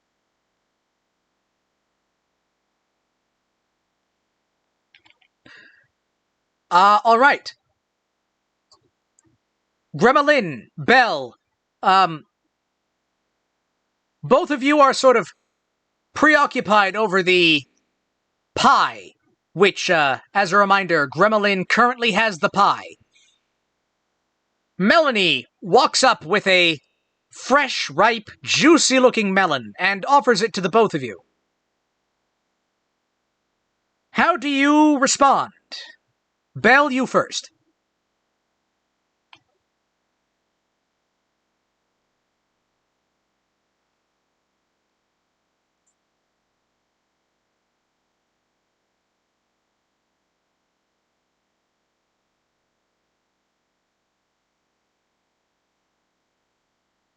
A melon!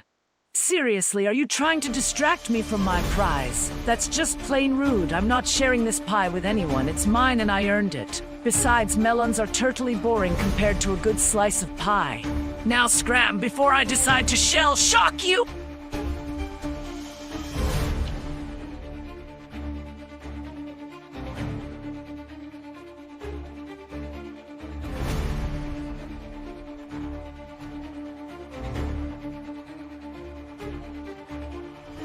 Well now, ain't that just precious, Miss Princess gettin' all riled up over a melon?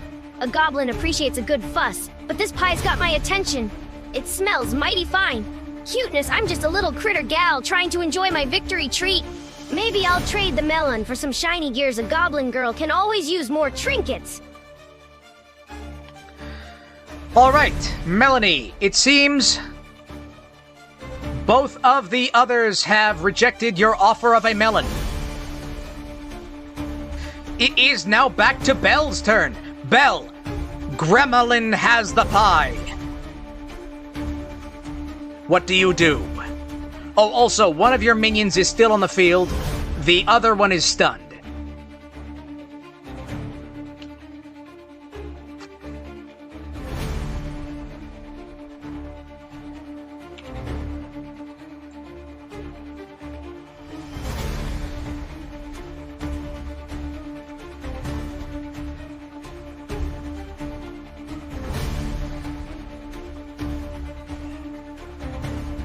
That little goblin thinks she can keep that pie from me. Not a chance. I'm not losing to her. Duh, boys, I need you get in there and distract her while I make my move. Shell spin time. I'm gonna be all over the place like a runaway turtle. This isn't over yet. I'll have that pie even if it kills me. Alright, Belle, you go into your shell spin after you command one of the boys to try and distract Gremma. Let's see how you roll. With a 12 on the die, you manage a hit.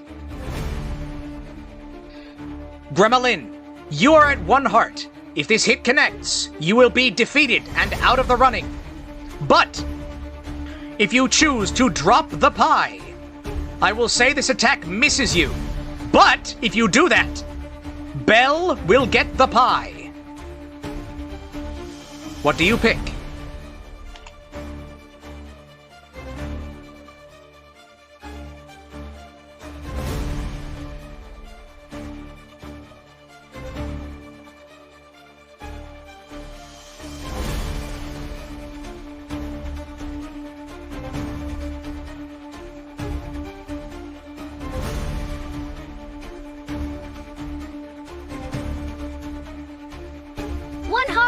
Well now, that's just plain disrespectful. A goblin's got pride, ya know. I ain't letting some fancy princess win by throwing a pity party and dropping my pie. Cuteness, I'm too cute to lose, so this lil goblin is fighting. Besides, I reckon I can fix myself up with a bit of scrap metal if need be. Alright, Gremlin, you are activating your cuteness ability.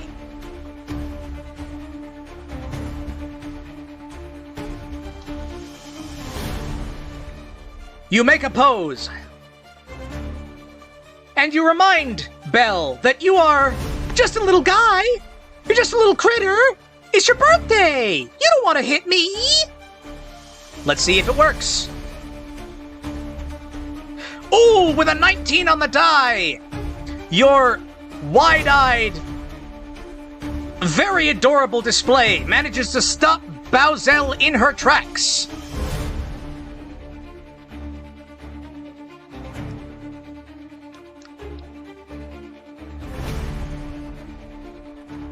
Meanwhile, the three of you see the Skelechad is beginning to get up from his chair. And he says, hey, so, I'm loving the competition and the spirit, but you're gonna have to give me back that pie. That's mine. The Skelechad has started to get off his chair. It seems he may decide to wade into the fray himself. It is now Melanie's turn.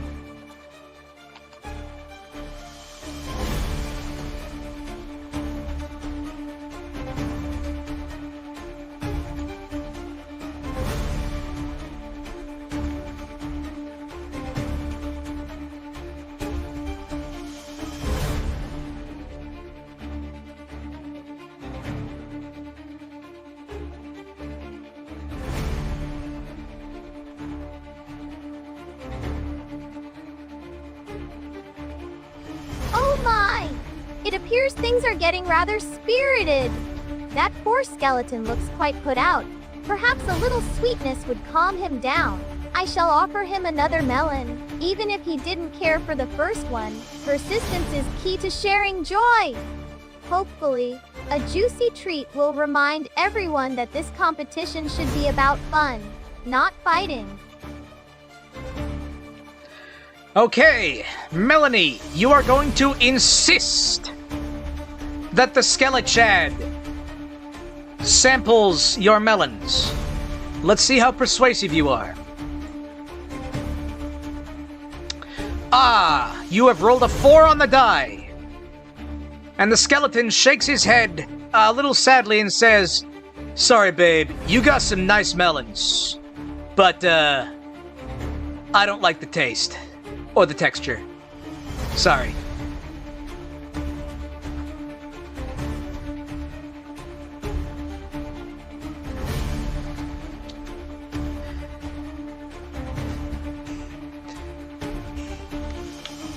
It is now back to Belle's turn. Belle, you're in front of Gremlin. She looks really adorable, and there's some small part of you that doesn't want to ruin that really nice face. But she still has the pie, and you want the pie.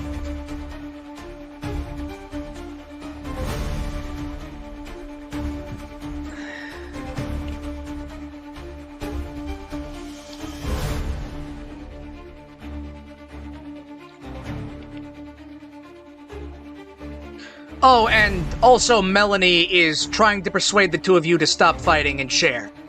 And is offering melons.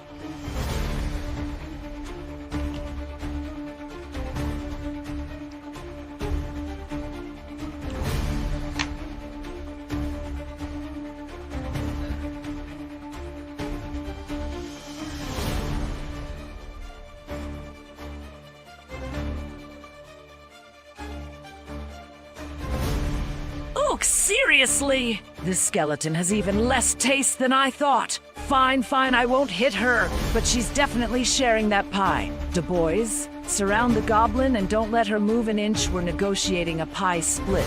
And someone get Melanie to stop with those melons. They're cramping my style!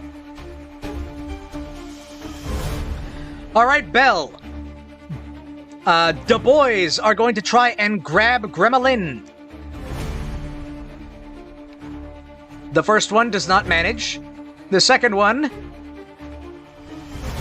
with a 10 on the die, I'll say he doesn't manage to get Gremlin, but he is able to swipe the pie from her.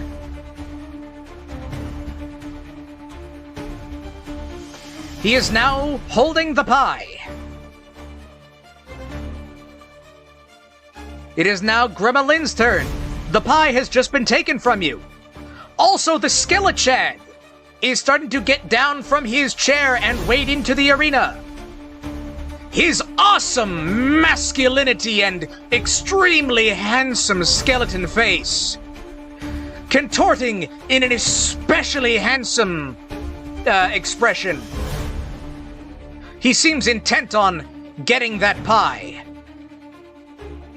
Also,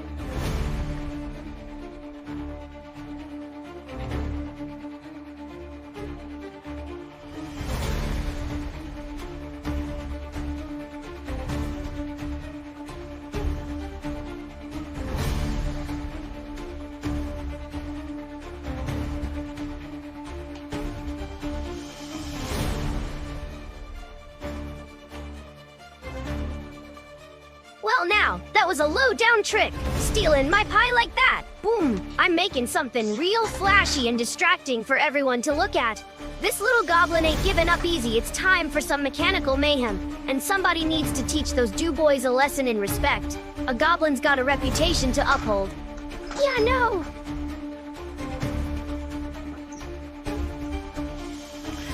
alright. Gremlin, you cobbled together an explosion and explode it. Everyone is going to have to roll to evade. Belle is unable to evade. She takes 1 point of damage, bringing her back down to 1 heart. Melanie is also unable to evade. Melanie takes 1 point of damage, bringing her down to 2 hearts. Du Bois will try to evade. The one on the left fails and is blown away, defeated. The one on the right succeeds and manages to dodge the explosion. The Skelechad fails to avoid the explosion, but it splashes harmlessly off of his immaculate musculature.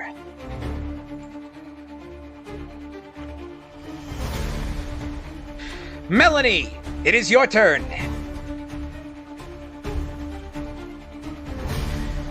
It looks like at the end of your turn, the Skelechad is going to enter the arena and attempt to take back his pie.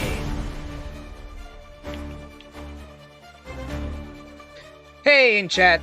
Yeah, so this was originally supposed to be a fight over who gets to share an extremely delicious pie with sauce with a very handsome skeleton, but it has devolved into a fight over the pie. Except for the melon lady, she doesn't seem to care about the pie. She just wants folks to stop fighting. She's kind of bad at it, though.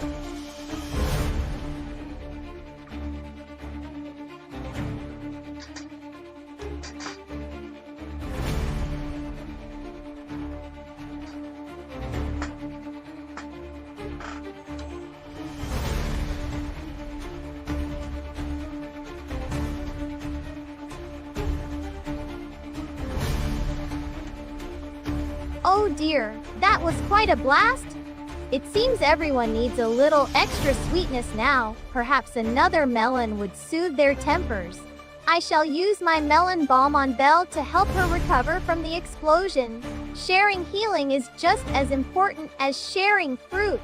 And with the skeleton about to join the fray, it's time for some serious melon-powered distraction. All right, Belle, Melanie is offering you another melon.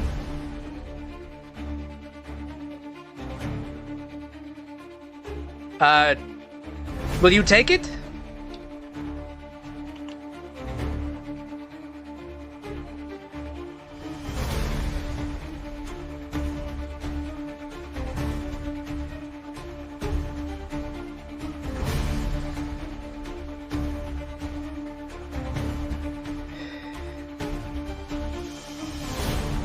A melon? Seriously, are you trying to distract me from the fact I just took damage?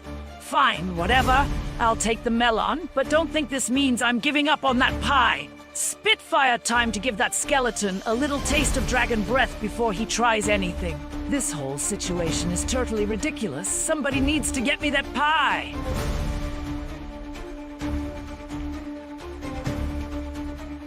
All right. Belle, you accept another healing melon, bringing your health back up to 2.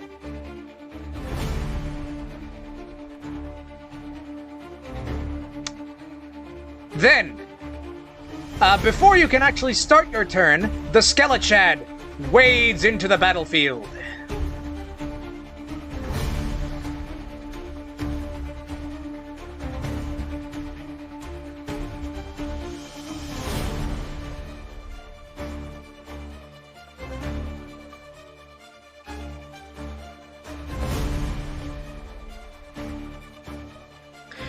And he points at, the minion who has the pie. And he says, "Bruh, give me back my pie." And with a natural 20, the sheer manly magnitude of the Skelechad's pointing causes Bella's other minion to, I guess, fall over from sheer manliness. The Skelechad picks up the pie with sauce and says, "All right, I guess you ladies don't want... And he gestures to his immaculate, very handsome self and says, I guess you ladies don't want any of this. If that's the case, then I'm not sharing my pie with any of you. How about that? Huh?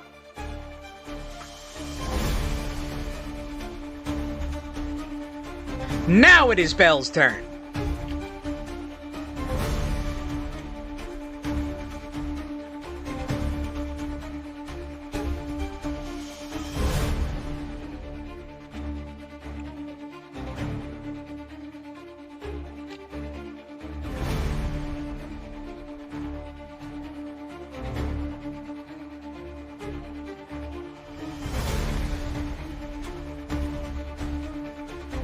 Seriously, that skeleton has got to chill out. Talk about being a shell of a person. Cushy crush time. I'm flattening that pie, stealing Bonehead, and reclaiming my dessert.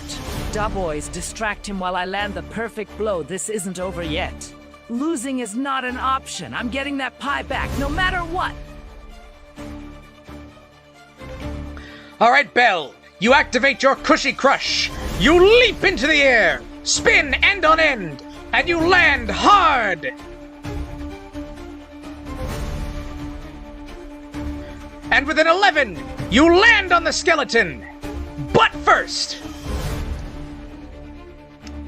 your extremely plush and luxurious behind lands squarely on the skeleton's face.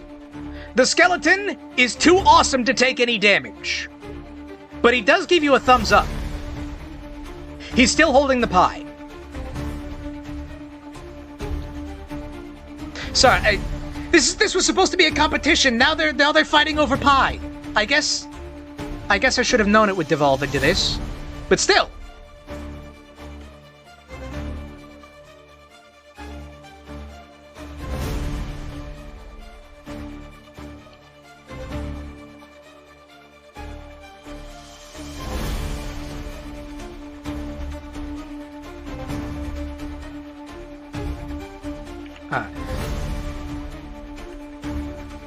Gremlin, it is now your turn.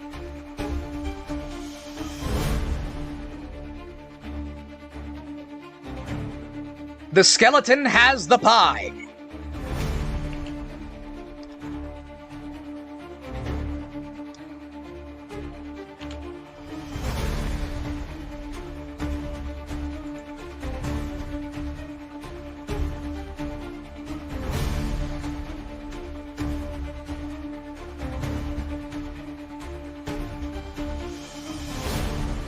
Well, bless his heart for giving me a thumbs up. That's mighty polite of him.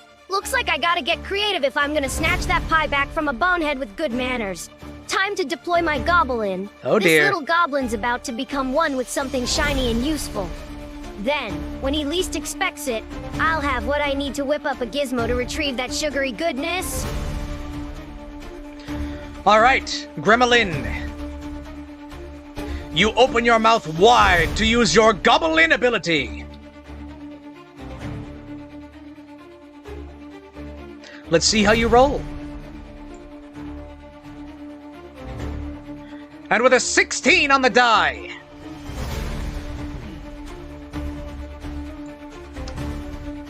I'm going to say you're successfully able to launch yourself at the shiniest thing, the most enticing, shiny object, which is the pie tin.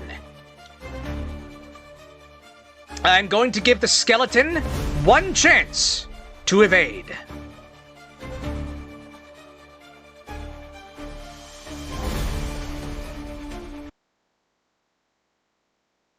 And in what feels like slow motion, Melanie and Belle watch as Gremlin opens her mouth wide, wide, so very wide,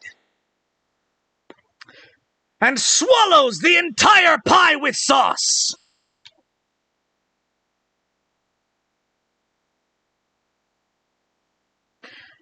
Gremlin, by technicality, you have won, and there is no more pie because you have eaten it. What do you have to say for yourself?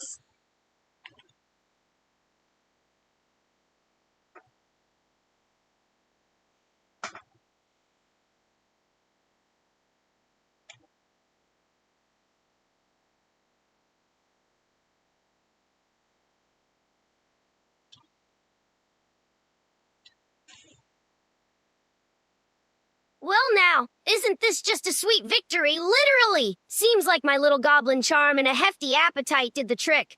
That pie was mighty tasty, I must say, real southern comfort food. Don't you worry none, folks, I can whip up another one with a few scraps and some elbow grease.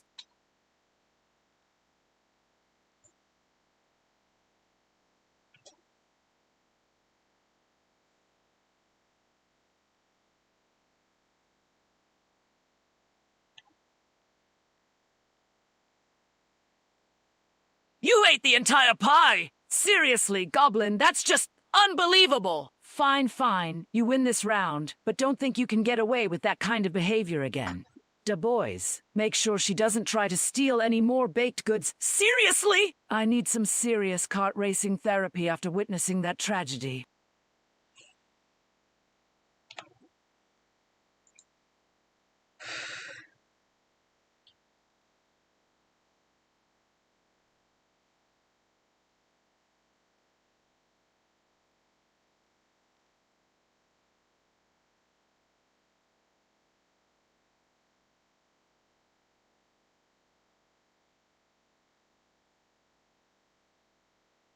Oh my goodness, a whole pie gone in one gulp. That's quite the appetite. Perhaps if everyone shared their treats, we wouldn't have such dramatic situations arise.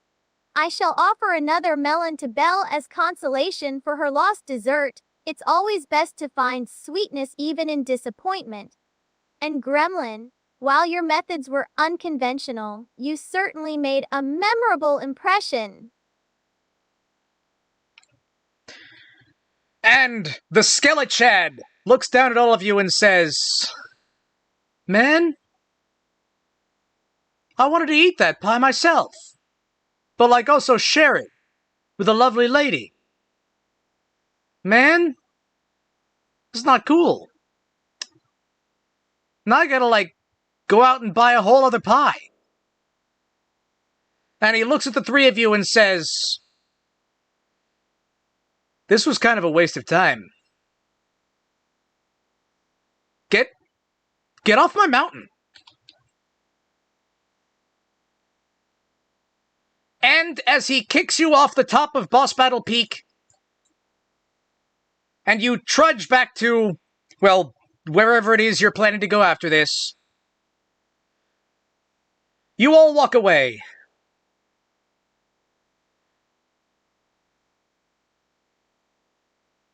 Oh, but also, the skeleton, points at Gremlin and says, "Oh, hey you, goblin girl. You are actually real cute. Call me sometime."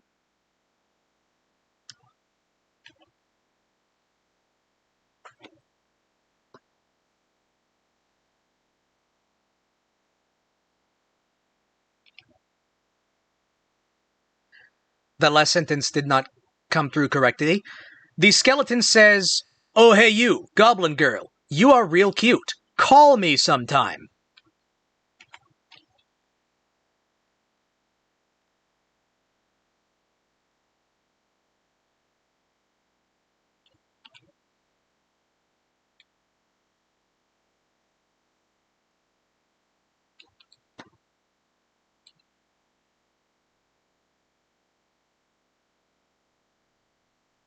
Well now, a compliment from a skeleton. That's a first. This little goblin might just blush if she wasn't covered in pie crumbs already. I reckon he can find me. Just follow the scent of machine oil and mischief. And maybe next time, he can bake me something special instead of trying to hog all the sweets himself. And as the three of you go your separate ways, having vaguely ruined this skeleton's Valentine's Day, what are each of you thinking? Oh, also, Bella, did you accept that, melon from Melanie when she offered?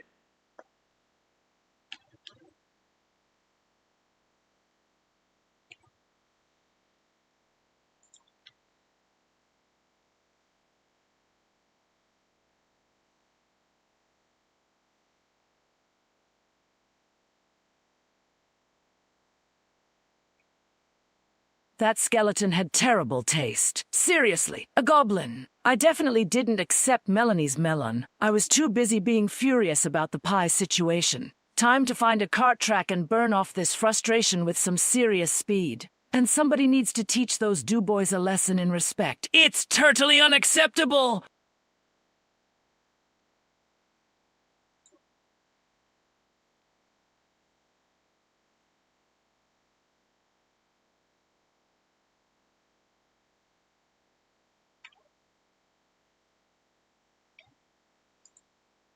Well, that was one peculiar Valentine's Day. Least I got a compliment out of it! This goblin's thinking about starting a pie. Retrieval service for folks who get their desserts snatched. Maybe I'll build a gizmo to detect stolen pastries. Gotta keep the world sweet, I know! And now, time to find some scrap metal and put my mind at ease. Tinkering always calms these nerves. What a strange adventure. It seems everyone needs a little extra sweetness in their lives. I did accept Melanie's melon when she offered it earlier. It was quite refreshing after all that excitement. Perhaps I shall cultivate some special Valentine's Day melons to share with others next year, spreading joy and good cheer. And honestly, a skeleton admiring a goblin. That is certainly an unexpected pairing. And with that, our adventure has ended.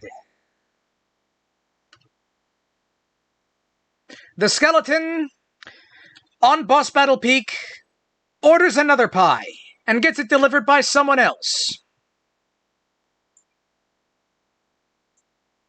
And each of you go your separate ways. Bella goes and wins a Grand Prix competition just to get the funk of lack of pie out of her system. And then she probably bakes herself some real good pie.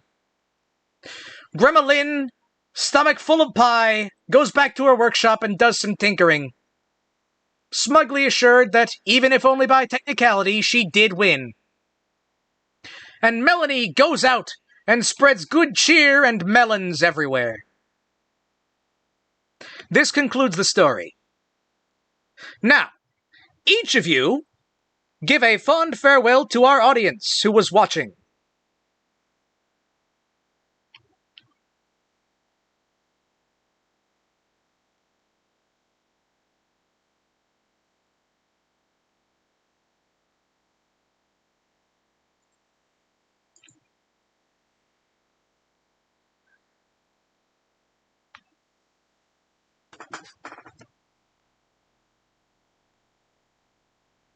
All right, folks, that's a wrap. It's been totally awesome being here with you all. Hope you enjoyed my dramatic exit. Remember, never let anyone steal your pie or your dreams, for that matter! Now, if you'll excuse me, I've got a Grand Prix to win and a pie to bake. See ya later, shellheads! Well now, it's been a right proper pleasure entertaining y'all folks. This goblin hopes you enjoyed the show as much as I did, even with all the pie-related drama. Remember to always keep your wits about ya, and never be afraid to get a little grease at your hands. Y'all take care now. And don't forget to build something wonderful today. It has been an absolute delight sharing this adventure with you all. Such fun! Remember, kindness and a juicy melon can brighten anyone's day, even the grumpiest skeleton. May your days be filled with sweetness, sunshine, and delightful surprises. Farewell, dear audience. Stay wonderfully cheerful.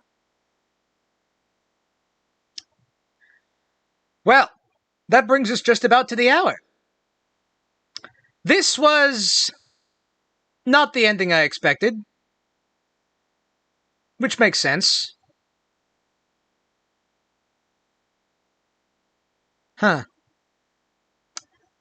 Well, happy Singles Awareness Day, everyone! No matter in what universe, I am still untethered.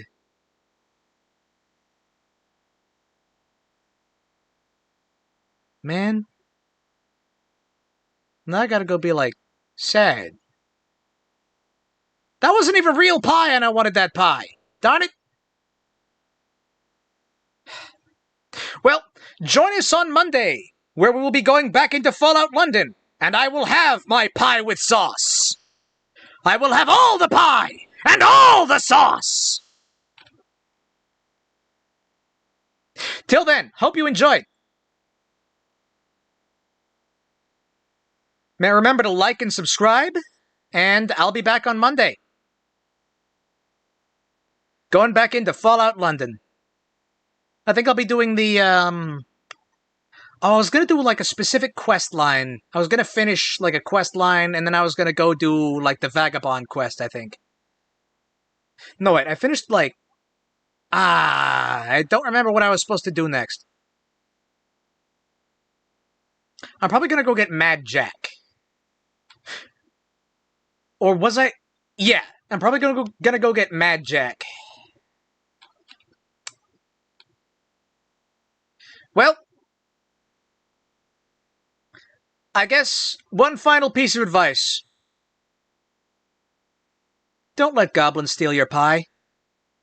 No matter how big their honkers are. Good night, everybody!